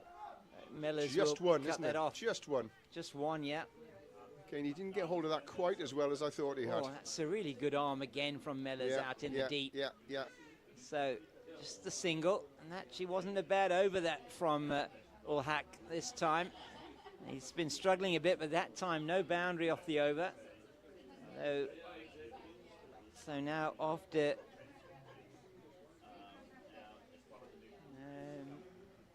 should be 31 overs, I'm thinking. I don't know where. I think that's 31. They found another over. I think there must be a mistake somewhere on the scoreboard. I'll just refer to it's got to be an odd number because scorecard that I've got. It's got to be an odd number. From the top end, didn't he? Absolutely, it's got to be an odd number. Had an over from the top end, so it's got to be an odd number. So and I'll assume that it's 31 because we would have had drinks That's right. 30. It's 144 for the loss of 5 after 31 overs. Yeah.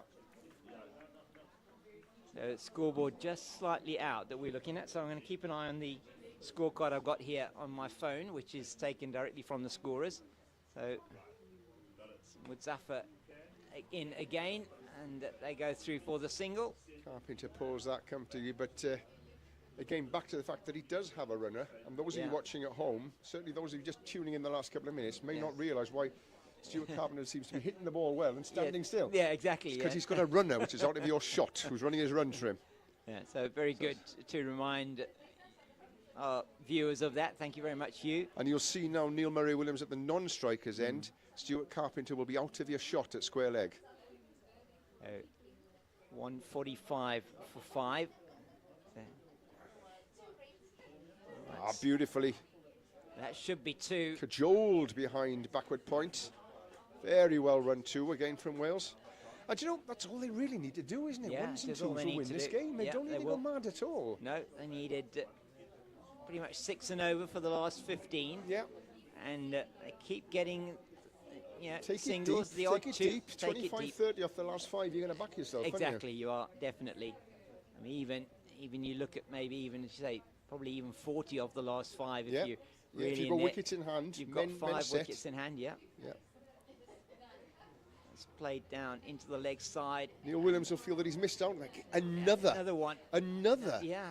slip in the field. How long is it before the umpires start to question the conditions out there? Yeah, not sure. We've seen brilliant fielding all day. Brilliant hands we? on both sides. And then all of a sudden, in the last 10 minutes, the rain having fallen, slip after slip after fumble after fumble. Yeah, it has literally just been the last few overs that we've seen that. Got to be in the back of the umpire's minds here. Rain isn't that heavy. That's very nicely played. Well played by Stuart Carpenter. Just a single. Neil's looking for 2, but I say Neil. Neil's looking for 2, Neil's not interested. I could then say Neil Williams looking for 2, and I could say Neil Williams not interested, because we have 2 Neil Williamses batting together essentially here. So we've got NMW and NW. Neil Murray-Williams and Murray Neil Williams. Williams. Yeah. And we did talk about spelling them, but we thought, no, we wouldn't do that. It wasn't going to work, was it? Neil Murray works better than Neil Murray-Williams. Neil Williams on strike. Neil Murray-Williams in as a runner at the non-striker's end, running for Stuart Carpenter. Oh, that's that's well a good played. hit from Neil Williams.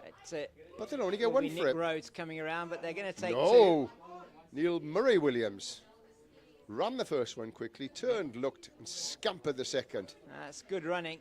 This is what Wales are going to need if they want to get close to this target. And they will. And they've done it well, these two, haven't they? And that's the 150 up there for Wales. 150 coming up now off 31 overs and I think 5 balls.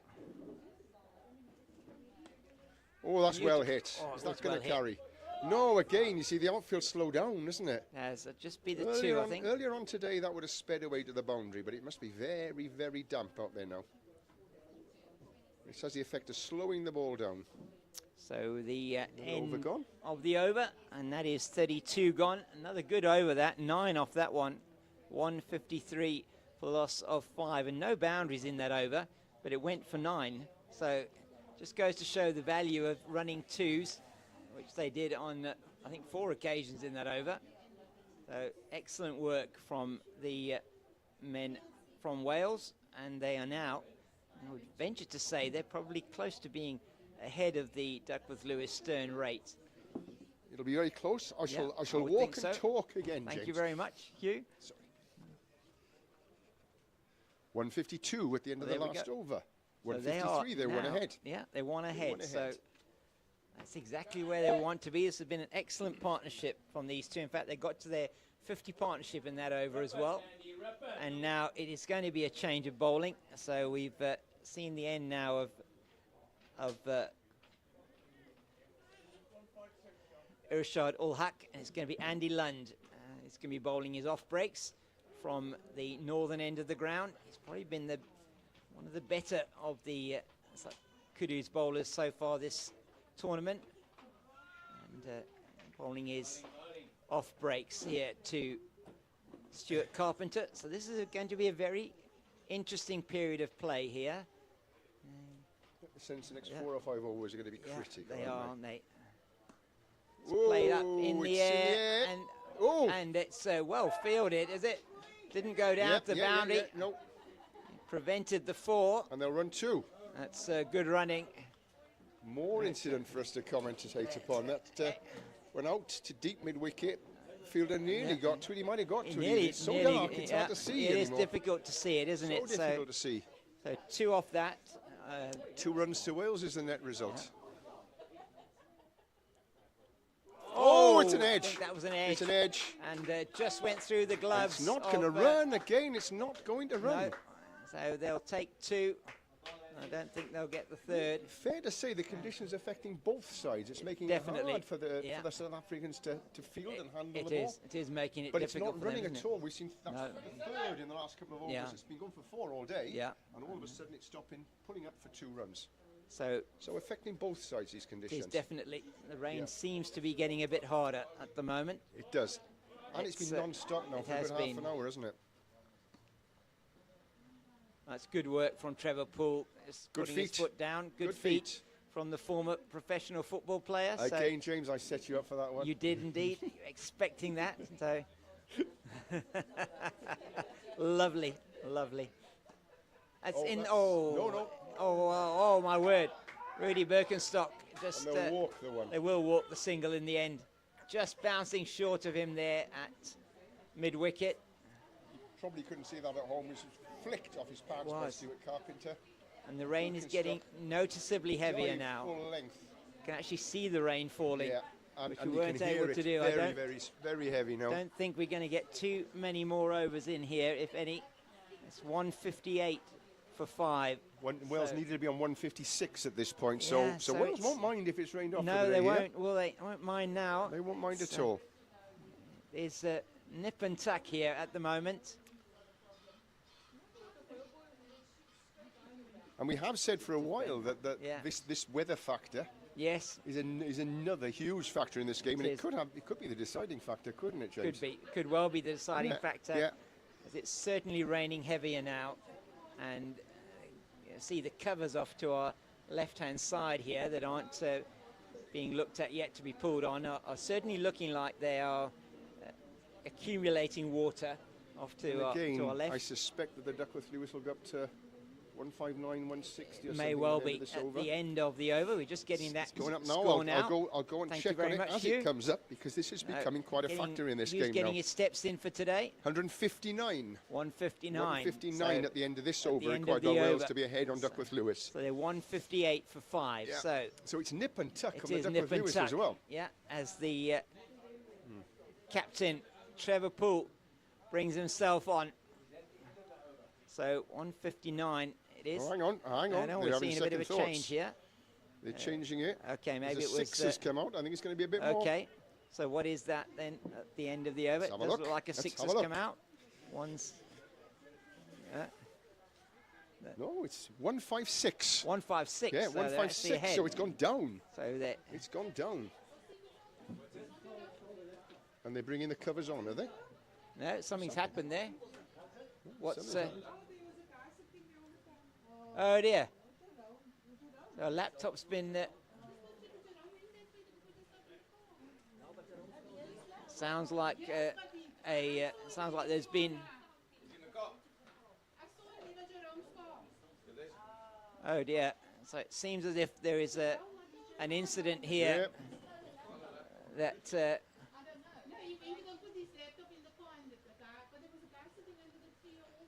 Oh dear, so it seems like we've had some kind of incident here. We're just waiting to see what is going to happen. So a bit of a break in play while we hear about what's happened there. So just an incident. So let's just focus on what's happening on the field. Well, it's raining, that's for sure. Yeah, it is raining, yeah. So now they're just getting some instructions out in the middle as to what's happening with the Duckworth Lewis Stern system. And now is the Kudus fielders that are back on the field. So we're just waiting to see, with play resuming shortly, what's going to happen. And the rain is falling quite heavily here at the moment, Hugh. The weather's got to be a factor here now, isn't it? It has. Got to be a factor. It's affecting the game, isn't it? It is affecting the game, definitely. Making it difficult for the bowlers, making it difficult for the fielders. Yeah. And we have seen a couple of slips out there. I don't think But it's going always to be too long, is it? Always a difficult call for the umpires It when is, it's so yeah. close. Yeah. If one side is so far ahead, Yeah, on absolutely. Lewis, it's a It's lot probably easier not just that to end the difficult, game. is But when it? it's this close, Yeah, I mean, one wicket, very difficult call for the as umpires. you say, one wicket Very, here very difficult will call. make it, you know, just changes the equation completely. Yeah, yeah. Wales have done really well Yeah. to get back into this game, and looks like they're really where they would want to be, in and around the right numbers from a 70 Duckworth off, Lewis 70 off Stern 12, point of view. you'd fancy the batting team. You would fancy 5 the batting wickets team. down, it's not so obvious, is it? No, it's not. It's down the leg side, but they're not going to take a run. Nope. So it's Ruth Vandermeer just having a bit of fun out there. It's, as the rain continues to fall here at Durbanville Cricket Club. Short, played into the leg side. Oh, it's through the Goes fielder. through the fielder. Again, the weather coming And into play that there. is not going to Skidding go all the through way him. to the boundary, though. I think they're going to get 3 Yeah. there. Whoa, Ruth and the Vandermeer batsman slipped. chasing it. And they are going to get 3. So, Despite the slip. yeah, It's so 161 now for the very, loss of very 5. difficult. In that It- ball, it- we it saw is, we yeah. saw the ball skidding through the fielder's hand, Yeah, stopping short of the boundary, yeah, and the batsman skidding and falling over as well. yeah. Just so to give people at home an idea of how difficult the conditions have it is, become it here. is difficult. Certainly is difficult. Yeah. And Trevor Poole, he's going to now bowl around the wicket to the left-handed Neil Williams. Of course, these boys trying to bowl spin here, trying Yeah, to grip also the ball. difficult, isn't it? They're trying to Very difficult. very nicely played to straight to Rulf van der Merwe at backward point. I mean, and again, difficult in... Yeah, The fielding's been exemplary all day, and all of a sudden these conditions are making it very, very difficult for them, isn't it? they are making it harder for them to pick up the ball straight away. Greasy ball. It completely affects the nature of the game, doesn't it? Does change the nature Yeah. of the game. It pulls in again. That's has a full go. And he, Where's he I going don't to know go? what happened there. It's gone down to Gone third through. man. Yeah, Fielder's chasing it. it's Is he no, going to pick it yeah, up? he's going to pick it up. Again, Yeah, It's pulled up short of the boundary, let's isn't wait and see what Yeah. that is from the umpire. It's That's signalled as what? No, it's not It's signalled anything off the bat nothing then. at all. It must have been a thin edge So down maybe there. that was a thin edge, and perhaps that's why they were looking so animated that it was actually an edge and potentially a chance there for the keeper. Because it I ended think up they almost took- straight behind the stumps, didn't it? It did, didn't it? So I think they Didn't go far. took 3 again Didn't go there, didn't far. they? Took Yeah. 3 more. Yeah. Good running. That's a into lovely the- shot oh, from it's Neil very Williams. well That's played. good cricket. Just a single. Just the one. Oh, there again. Again, another fumble in the field. Another slip in the field. It's making it very difficult out there. But those of you at home who've played in the rain will know that it Yes. really is like playing with a bar of soap out It there. is.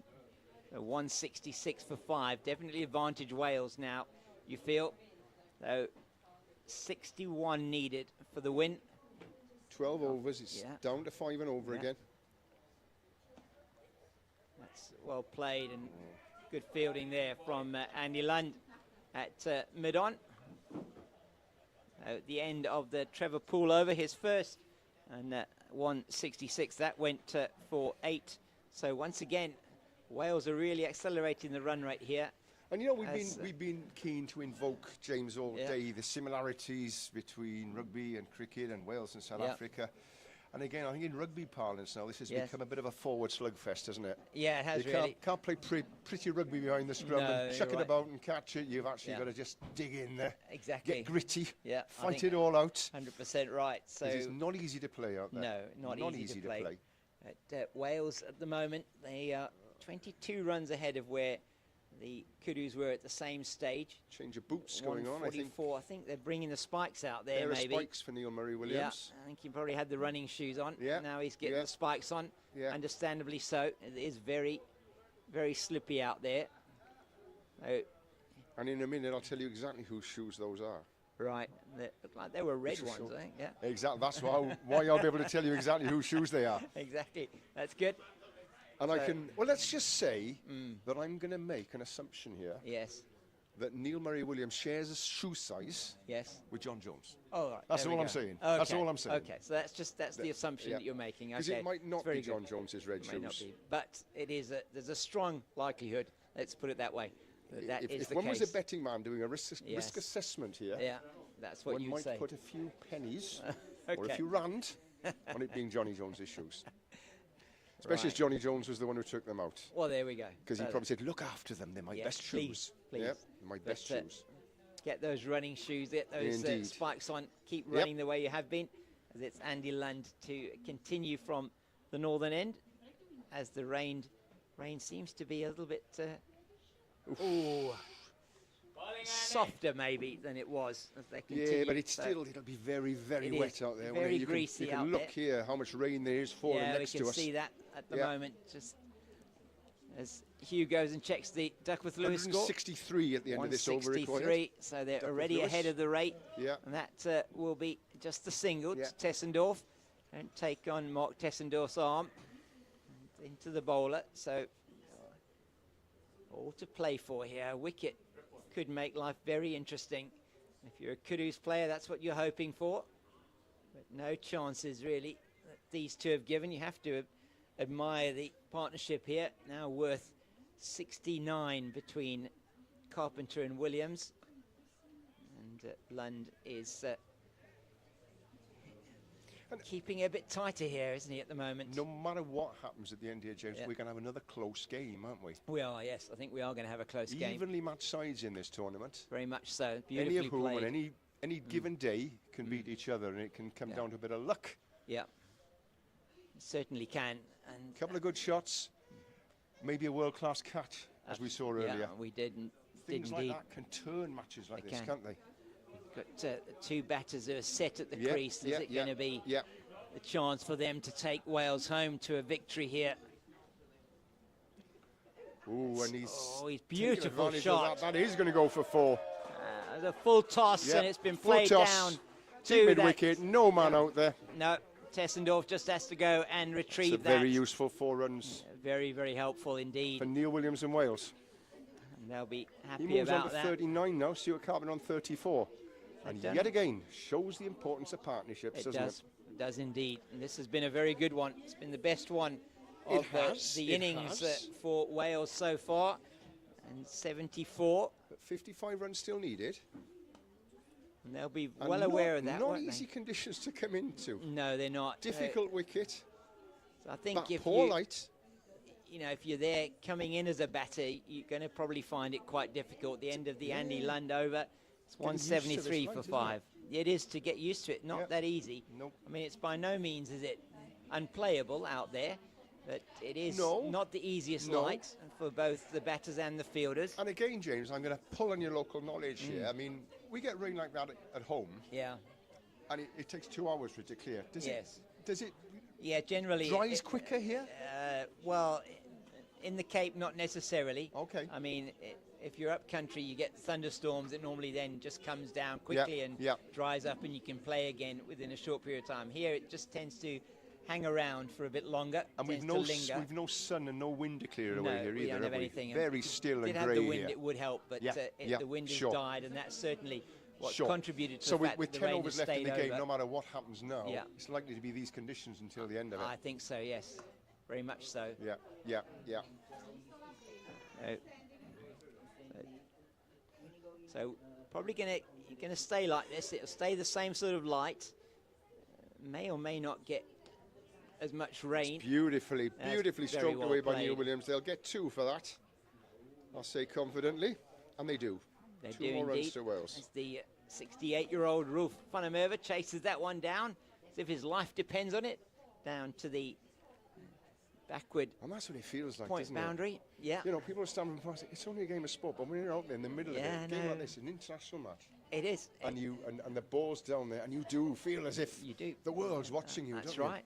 It's Neil Williams has that's- pulled that away onto the onside, but doesn't really connect with it. Yeah, it's, He'll pick up a 1, but he'll be disappointed that it's only a 1. yeah, he could have probably thought he could have done more with Yeah, that. yeah.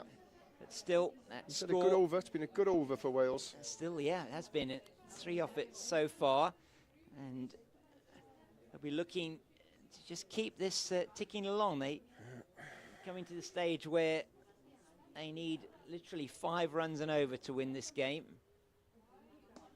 It's a good hit, but yeah. he'll only get 1 again. Should only get one. Yeah. Yeah. Nick Rhodes gets it into the hands this time. Good fielding. The Good rain fielding. seems to have abated for a while, which The is rain's good. abated, but I'm just looking. There's a strip of rubber next to us. yeah. It's absolutely sodden, isn't it? It's very wet. Yeah, and that gives you an idea Yeah. of probably how slippy it is out on the pitch, And particularly. drips coming Yeah. to a second from the roof. Yeah. It shows how much rain has fallen. Yeah. Ooh. Oh dear. Reverse sweep. Oh, Everybody he misses it. And that may go down to the boundary for No. 4. Oh, Was it going to stop? No, No, it's it's going to been stop. pulled up again, you see. Yeah. But they are going to get 3. Yeah, they will get 3. No, it's You gone know, for it's 4. has It's gone gone for for 4. 4. And he actually did hit it. I think no signal from the umpire that was biased. So No, signalled by Neil Williams, the batsman, that it was 4. yeah, so he got something on it. Yeah. He was looking at the toe of the bat, so important runs these.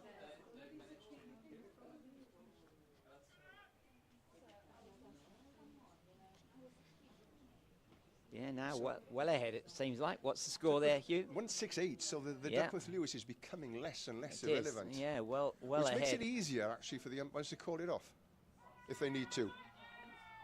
Oh, he gave it given in! in. Oh, my word! Umpire Chris Russ has given the wicket, and Only big the appeal. bowler went up. Only the bowler Only went the up. bowler went up. There was a big appeal from the bowler, and he's given Neil Williams out LBW, and that Seemed is to be the well outside 6th the off wicket stump. to fall. A very interesting decision there. A replay And, would be very interesting to yeah, have a look at that. No, Neil Williams having words with the umpire, I think. difficult to say from where we are. You know, Very it's, difficult, but only the yeah. bowler went up. The keeper Yeah. went away a long way off to the offside. He did, just trying to retrieve the ball. Yeah, Maybe didn't go up yeah. at all. No, and didn't go up at all. Nobody else went up at all. very vociferous appeal Yeah, from the umpire, from the pad first onto bat, but the end of the upshot of that is that the 6th wicket falls. Trevor Poole has the wicket. LBW he gets Neil Williams. The partnership is broken. A great partnership of 83 for the 6th wicket, and that's an outstanding innings from Neil Williams. He did a great job for his team there in getting them ahead where they were at the Duckworth Lewis, and that now Another big probably twist makes in this game. another twist, doesn't it? Yes. Yeah, that'll push the Duckworth Lewis back up again and bring it back into contention. It will indeed. Also means that Wales have got a new batsman having to go in these conditions, in this light, play himself in, get the feel of the ball, get the feel of the light. Not easy, is it? It's, Another huge twist in this game. Tony Smith now coming in to Yeah. the crease. And is he a right-handed batter, is he? Tony's right-handed batter, Right-handed, left-handed bowler, right-handed Right. batter.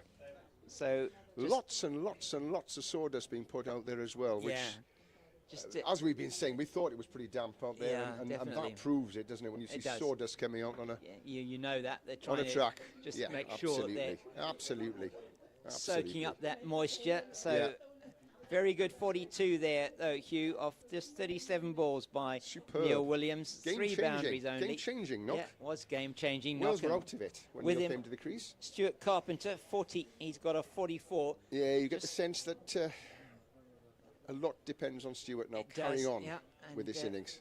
He's on strike now because Yeah. that was the last ball of that over. It's Still only 5 and over required, so it's 181 not for got to 6. silly proportions yet. no, it's going to be Wales interesting carry on to the rate see. they've been going. Yeah, They'll you're make going to it. have another walk around and say, I don't think they put out the I new don't think score they yet, put have the they? new Duckworth Lewis. That No. will change it appreciably, though. Yeah, probably will change And the it. gap gets bigger the 6 lower down. down the innings you get. It does. Gets It bigger does. as well. So So I think they'll be pretty well close again after. I think they this may over. well be. This could be very interesting to see. Just into the offside, and they'll go through Take the one. for a single. So we still have the runner out there, just to Tony remind Smith you of and that. Neil Murray Williams picking up the same vibes that Neil Murray Williams had with his namesake earlier on. Yeah, very much so. Be a lot easier now. There's only one Neil Williams out there. Oh, that will be. Oh dear. Let's land in to the new batter. So now we'll see. It's going to be Tony Smith to take up strike, and it may well be Tony's difficult. more of a nudger isn't and a it? nerdler. Okay, so they may well suit that. They can just keep that run rate ticking along. They can still nudge and nurdle their way to this game, though, can't they? 45 to win Yeah, off yeah. 9 overs. So yeah, exactly 5 and over. You just sense that's within their reach here. 6 down. No run there. So the next few overs you feel are going to be crucial here, and they get to you know, as we said, to 200. You know, you get to 200 with 5 overs left. You feel they're going to be in with a chance of. Well, certainly you still feel Wales are really probably just slight for me the favourites at the moment still, but it all depends on the new batter, isn't it? Is in the balance. This game. That's a great stop. Yeah, that's a great stop off his own bowling. Great stop off his own bowling. Really well done by Andy Lund there. So just a single off this over so far. And again, if you're listening at home and you're trying to WhatsApp me or text me, I do apologise. There's no signal here whatsoever. So I'm really sorry I can't reply to you and give you shout-outs and everything. Yeah. We do hope you're enjoying this broadcast, though. Yeah. Outside the off stump and... the enthusiasm has picked up again amongst the Kudus again. Certainly. They're sensing that there may be a little chink here. Yeah, they may be back in it. Yeah. 45 to win. And I think there's probably 1 or 2 balls left in this Lund over. Just a single off it so far. You are seeing how difficult. That's another one, yeah. Just the one to Tessendorf at extra cover. It's the end of the 37th over, 183. Let's see what Duckworth Lewis tells us now. 6. I reckon it's going to be pretty close. I think it will be very close, yeah. We'll have to wait and see. So 44 to win now off 8 overs, so 5.5 to the over. And here we go. 182. 182. Yeah. So 183 is they're still ahead. They're still ahead, Wales, but only just, no? But only just Not ahead, comfortably as they were before. And one more wicket would again push it a little bit further out. So it's very close. But you have to say, Carpenter and Neil Williams did very well to get them back into this game after they did indeed. They really were 5 wickets down for 98. You just felt that they were. Yeah, it's going to be very difficult for them to get back into it. They've done very well. That's down the leg side from Poole. That will help the Welsh cause as well.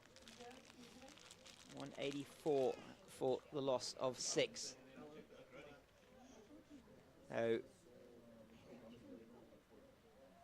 he's in again. Has a full go and a big appeal behind the wicket, but that was not going to be given.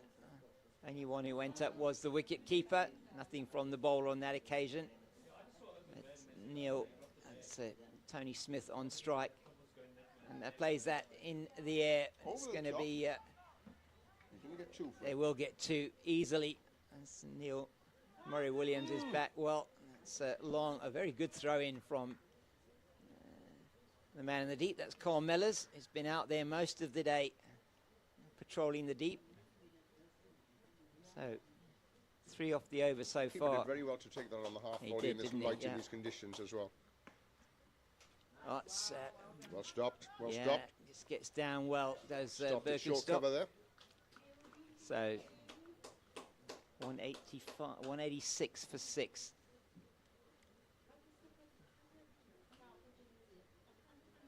Rain coming down. He gets a thick edge on that. That might run away. Down to third man.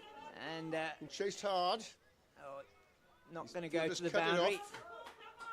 They're going to get 2. No. They thought of the third. I thought they might get the third, but yeah, deciding against it in that instance. So 2 valuable runs. They're all valuable at the moment. Now it's under 40 needed now. 39 to win. And a factor here is the fact that you've got a fresh batsman in. Yeah. And you've also got a runner. That's right. Although he's been in for a while, doesn't actually have to face the ball. No, so you've got 2 batsmen in facing the bowling who are relatively fresh. That's right. Yeah, you do. Which makes a huge difference in terms of concentration. Yeah, absolutely. And so from a running point, that's a very good shot. Maybe two for Zappa's sure. after that. Another useful That's, two.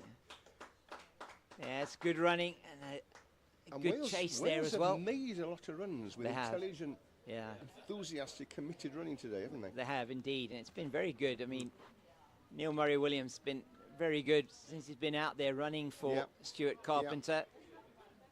And Carpenter on 41, and Tony Smith already has moved on to 7, 190 for 6. That's played into Okay. the covers. Mellors Not will do taking the another fielding single there. again. Deep cover boundary. Great arm Oh, again. yeah, very good arm. But again, I think, very, very difficult to see the ball and Yeah, catch it it cleanly is. in these conditions. Big over that was for Wales again, 8 off that over. So Trevor Poole, so just 2 off the previous over, 8 off that. So 10 off the last 2 overs, and That'll push him ahead again, will Duckworth Lewis. I think definitely. I'll tell you in a 191. couple of seconds what There the we new go. Duckworth Lewis Thank you very equation much, is. Hugh. Resident Duckworth Lewis checker here. So 186 at the end of this 186. over. So they're 5 runs ahead of Duckworth Lewis, and it looks as if we may, with 7 overs left we've got, and it is 36 needed to win. So that is just over 5 and over. Andy Lund to continue. And just defended by Smith. No matter what happens, another very tightly Yeah, contested really game has been here. very tightly contested game. The Kudus have been known for them. It's a really Good nicely hit from Tony played. Smith. Will That's they make it into 2? It'll be 2 Yes, they easily, will. I think. Yeah, Well, it's been very good running here, and that's been a hallmark of this. With Neil Murray Williams, he's really been running very well for Stuart Carpenter. known as a busy player, Neil, Yeah. and I think he's shown us exactly why, even just as a support Exactly runner, how right, busy yeah. he is. Full toss, but straight. Full toss, but straight to the man. Cover, Yeah. extra cover there. So no run there.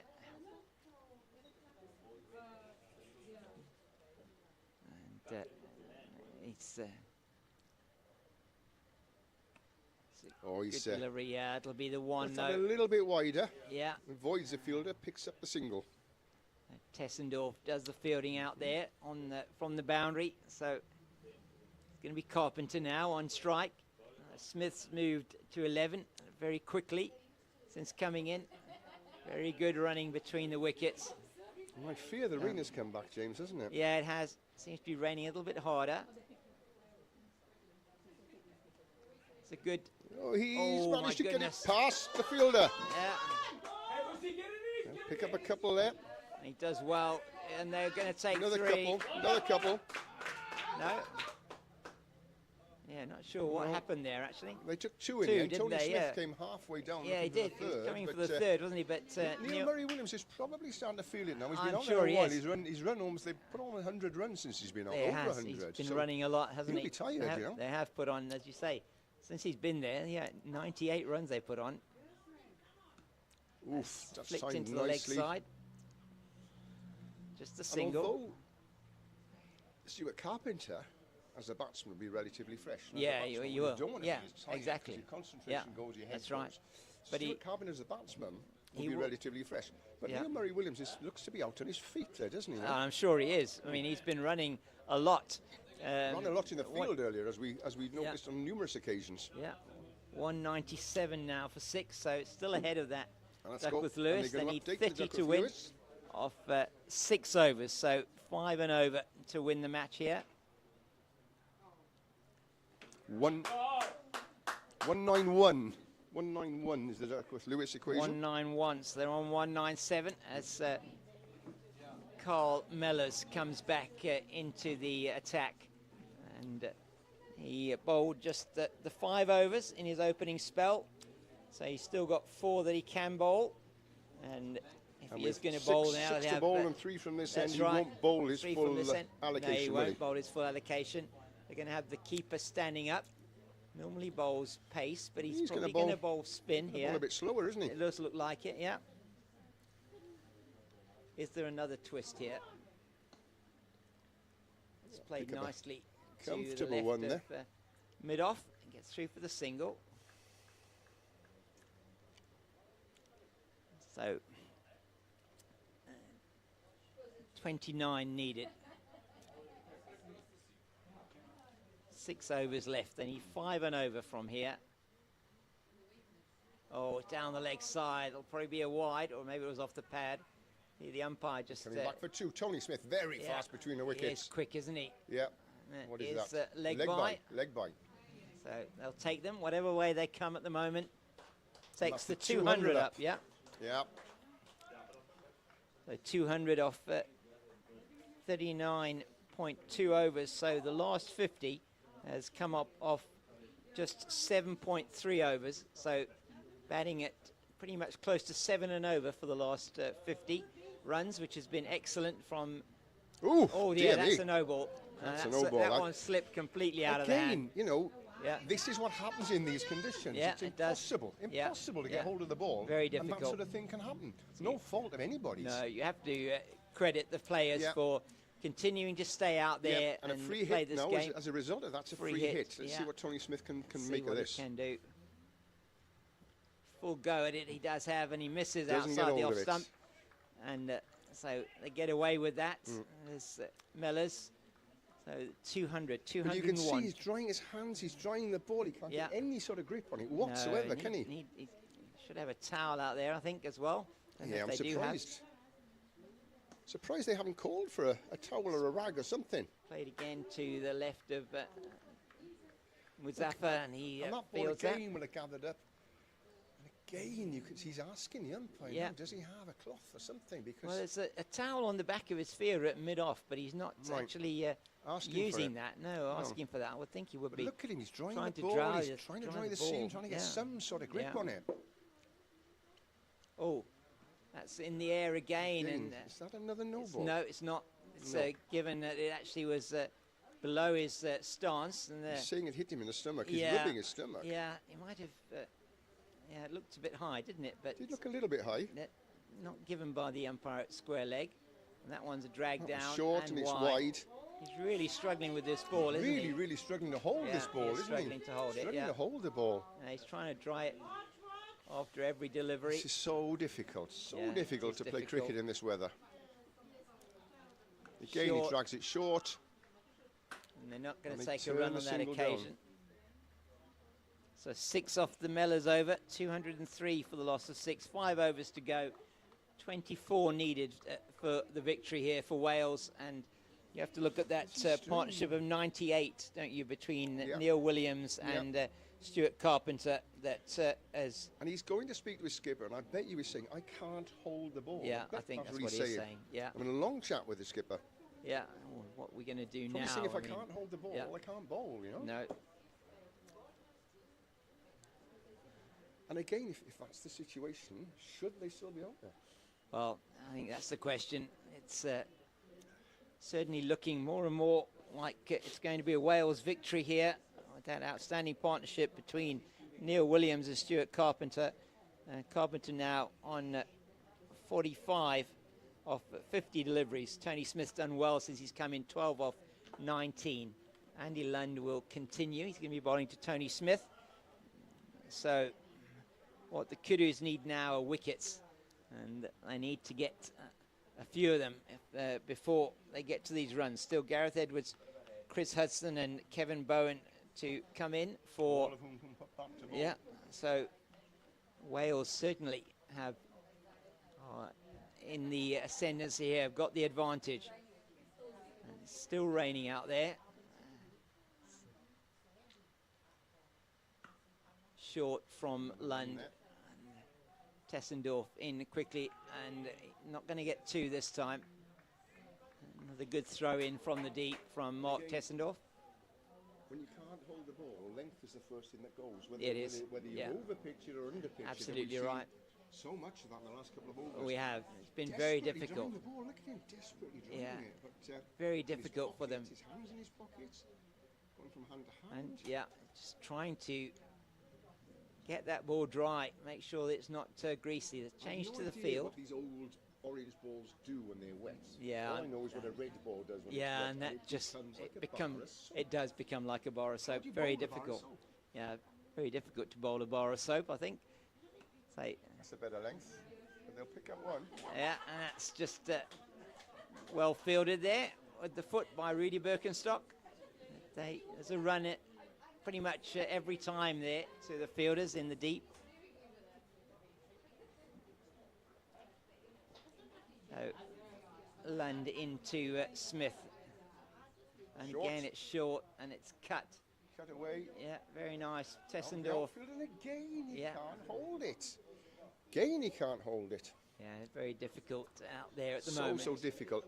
I mean, conditions like this don't favour cricket. No, but I they think don't. they disadvantage the fielding side more than they They disadvantage certainly the at batting the side. moment are disadvantaging the fielding side. You feel Softball's a harder lot to more. hit. It doesn't run so much, but, no, but you can still see it and hit it, can't you? and that See? one and again, a again, full that's stop, going to be full four. banger. It's going to be a no ball, and it's going to be 4 Yeah, runs to it's Stuart so Carpenter. difficult. And that's his that- 50. Yeah, That's his 50. Well played Yeah. by Stuart Carpenter as he goes to his 50 with that shot and takes Wales ever closer to this target. You have to say it's been excellent from both of these teams and from the umpires to stay out there and continue playing. You can only It's, take your hat off to them, but yeah. it's not been easy. No, it hasn't been And easy. it's favoured the batting side more Yeah, than it's favoured the certainly bowling has side. in Yeah, the yeah, last little yeah, while, yeah. ever since the rain started coming down. So 98 for 5 were Wales, and it looked like the Kudus were all over them at that stage, but fought back well as Wales. That's very Another nicely single. played down the ground. And 26 balls left and 16 runs required. yeah, it should be a formality now. Say Yeah, but this is 15 cricket, runs. James. Yeah, It's you cricket, never know. James. Come on. You never know. Come You on. just never know. You won't see. I One can wicket. Yeah. In the gloom, there's a wire out there. Yeah, I know. I still think this game is going to go pretty close to it. It could do. Yeah. Indeed, it could. That's another single to Wales. Like what you did there. Yep. No. It's, I could see that wire 50 yards away, but couldn't see much else. Still could be another twist in the tail. in this it one. could be. It could be. You never know. One wicket. One wicket, You still and anything can happen. 14 needed to win. Oh, that one goes past the inside half of Carpenter's bat, but doesn't go onto the stump. So it's 14 off 4 required. 14 off 4. Yeah, 213 for the loss of 6. And And again, another change of yeah. footwear. Where is it? Yeah, just to make sure he's got, I think maybe get those spikes on. You want everything you can in your favour in conditions You like need this, to don't try you? that, don't you? Everything you can. As the weather is turning a bit colder now, the wind has come up. Yeah. That hill over to the north is Ooh, now there's clouds. virtually There's covered no in clouds clouds. coming in over there it's now, gonna isn't start there? raining a bit heavier. What have we in got? the About 10 not-too-distant minutes left future. before it absolutely Yeah, buckets bit- down here. bit, Probably be a bit finish the more game than just that. about. by Yeah, then. I think we will finish the Yeah. game. 4 overs to go, and it is really, you have to say, a huge amount of gratitude to both of these teams for keeping going in Been a this tremendous kind of effort, weather. Has tremendous been a great in this effort. weather, Has particularly been from a the great fielding effort. team. Yeah, it's been difficult out Not there easy for a at while all. now. And Not only can you not keep your feet, not only can you not Yeah. handle the ball, you can't see it. no, it's Very, very difficult. it's difficult to see. it. Very difficult. So Carmela's just a change of footwear to put some spikes on there, I think. Yeah. So he's going to continue with his attack from the southern end of the ground. Durbanville. Let's hope he can grab onto the ball a bit better in this No, over. He let's obviously hope so. struggled in the last over, didn't he? We had 2 Short again. full bungers. Oh, dear me. Dear, I think that might That's have not been the sort of luck you need in a situation yeah, like this as a might fielding well have, team. that a might have little gone off low, the didn't it? gloves of the keeper. I Yeah. think he might have got an edge See onto what that one as happens. well. He did. No signal from the umpire, No, 2 runs. So 2 runs, yeah. technically, I guess that's a Maybe, chance. yeah, isn't I it? think it was a chance. Seemed to ricochet off the Yeah. keeper's gloves. Very difficult. Very difficult if you get a touch onto that to take it away. That's wide. That's called wide. And again, he's Yeah. poor man struggling to grip this ball, Yeah, isn't he? very difficult. Struggling to grip this ball. Really difficult. Lots of lovely comments. Lots of positive enthusiasm here in the Yeah. crowd. It's played straight back to the bowler. Yeah, 11 needed for the win, and it's as in the famous words of the fast bowler many years ago, Fonny de Villiers. After a famous Test victory, they go through for another single, and he was asked, how South Africa did it to restrict Australia. I think they bowled Australia out, won by 5 or 6 runs in that Test match in Sydney in '93-'94, and he said, "South Africans never give up." And I think that's what it means here. And so we heard that from our spectators in front of us. Mellors is in again. And it's an easy run, isn't it? Certainly, if victories are given for the enthusiasm of spectators, the hands-down victory to the Kudus here. Yeah, lots of it. It's infectious. It's spreading along the terraces here. There we go. Yeah, that ball great to see, though. Great to see, great to hear. Ball's really wet, though, isn't it? They're struggling out there. It's horrible, isn't it? And despite the fact that now the rain seems to have stopped, it's too late. It's too late now, though, James, isn't it? The damage has been done. Yeah, it has. But it was really, you have to say, an excellent, excellent effort from the batters from Wales. They were in all sorts of trouble at 98 for 5 when it was Carpenter and Neil Williams that came together, and they put on 98 for that 6th wicket. Sorry, 83 for that 6th wicket. Sorry. That's a good hit really from Carpenter. That's a very good hit. You only get 1 for it. Nope, they scamper 2. There, get the 2. And again, you can almost rely on the fielder's misfielding now, because although he did everything he could to kept his eye on that ball, got his hands to it, still it's so slippery, it just slipped out, and that was enough to allow the Welsh batsman back for the 2nd run. So 221 for 6, just the 6 runs needed now for Wales to get to that victory. And 3 overs to go. Just 3 overs to go. And just looking back into the innings from Wales, it was the opening partnership of 54 from Keneally and Neil Murray-Williams that got them off to a very good start in just over 12 overs. And then those 2 wickets that fell in the 15th over, both run-outs in quite unusual circumstances. To see one of those in a game is to see 2 in consecutive balls. Yeah. I don't think I've ever seen that. No, it was really unusual. And then a wonder catch. It was a wonder catch there. It was to get rid of John Jones. Yeah. And then Mike Cann, clean bowled by Shane Love, probably the pick of the bowlers for the Kudus. Oh dear. Ball's gone down the leg side. I don't think it's going to go for 4. But they've run 2. And they may well run for 3. It's Sean, going to run 3. Neil and that'll be a wide as well, won't 3. it? That'll be a wide as well. It will be. So that's 4 runs. 4 runs means there's 2 needed by Wales. 2 needed. Yeah. And then it was that partnership, I say, of 83 took the score to 181. Yeah. And that partnership between Neil Williams and Stuart Carpenter. So one last apology to everyone at home. I still can't get online. And there's no run there. The field is in. Pressure's off Wales now. The field is in. Yeah. They'll just wait for the one ball, which is sadly inevitable with the ball the way that it is. The cricket gods here have smiled and has meant we got the game in. Carpenter happy just to tap that back. Yeah. He knows he'll get a bad ball sometime in the next 2.5 overs. Absolutely right. And it is Lund to carry on to see what he can do here. This is that it? That's it. I think that is it. That's going to go down the ground. They're going to get run 2, whatever happens. It's gone for 4. Goes Wales to the boundary for 4, and that is the win for Wales. Wales have won. They end on 229 for the loss of 6. They've won this match by 4 wickets, and it really was a fantastic chase from them. They've chased down what was a very competitive total of 226 by the men from the SA Kudus, and 120 from Mellors in that innings of the Kudus. And it has been really Stuart Carpenter, you have to say, together with Neil Williams, that have put the men from Wales, got them over the line here. Outstanding innings of 54 or 58, I think it was in the end, from Stuart Carpenter. And Wales are victorious, Hugh. Yeah, again, an outstanding game of cricket from both sides. Very, very close. I think, for once, the rain was the deciding factor in that, wasn't it? It certainly had an influence on the game, but you'd have to say that Wales, they definitely played well in those conditions, and they were able to keep that strike rotating, get the runs. They turned ones into twos, which was excellent.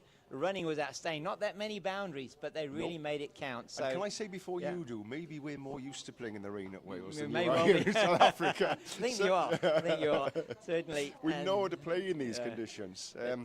And certainly that rain probably worked in Wales's favour, didn't it? And all in all. Well, in all, it's been a very good game. It means Wales are now 2 from 3. The Kudus 1 from 3. They've still got a couple of games to play. And hopefully tomorrow they'll get in a full game against USAA. And with the applause from the spectators behind us, we probably just going to have time to say our final goodbyes. Hugh, just some final words from you. Yeah, it opens the tournament right up, doesn't it? You know, I'm not sure what the results are yet from the other 2 games today, but it means that Wales have won 2 from 3 now. They've got a strong Zimbabwe team to play on the end of the week. Tomorrow, in fact. Tomorrow, in fact. I'm losing all track of time here. But 3-4 wins will definitely be enough to get you into the final. And this tournament just keeps being on a knife edge. I suspect there's still 5 teams in it, aren't there? Yeah, really. No, it should well be. And great win for Wales. Hard-fought win. Yeah.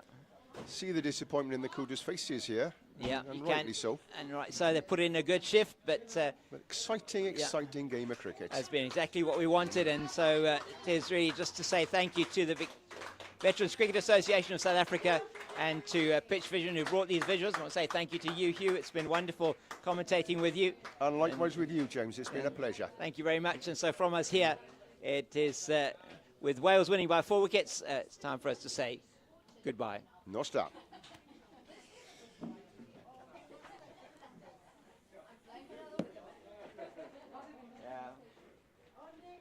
Well done, Andy. Yeah, good effort there. Not easy out there in Durbanville. Yeah, that was horrible, wasn't it? Tough. It was horrible. It's tough, wasn't it? Yeah. The conditions are tough out there. Possible break cricket out there.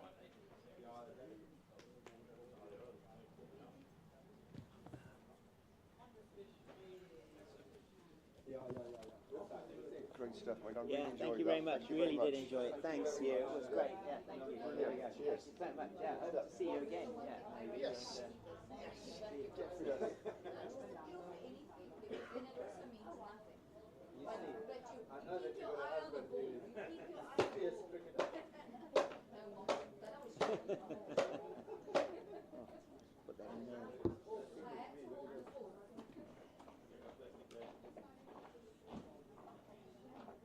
That ball a bit like a bar of soap, Nick. Was it? The ball a bit like a bar of soap, Nick? Yeah. Fielders, yeah, spinners very difficult. See them having to hold the ball.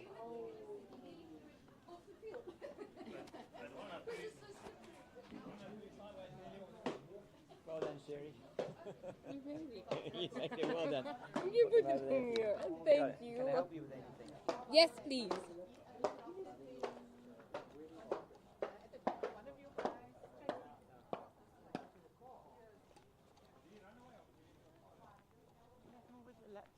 Somebody stole the laptop. Somebody stole the cameraman's laptop out of his car. Oh, to smash his window. Yes. Oh no, let's go.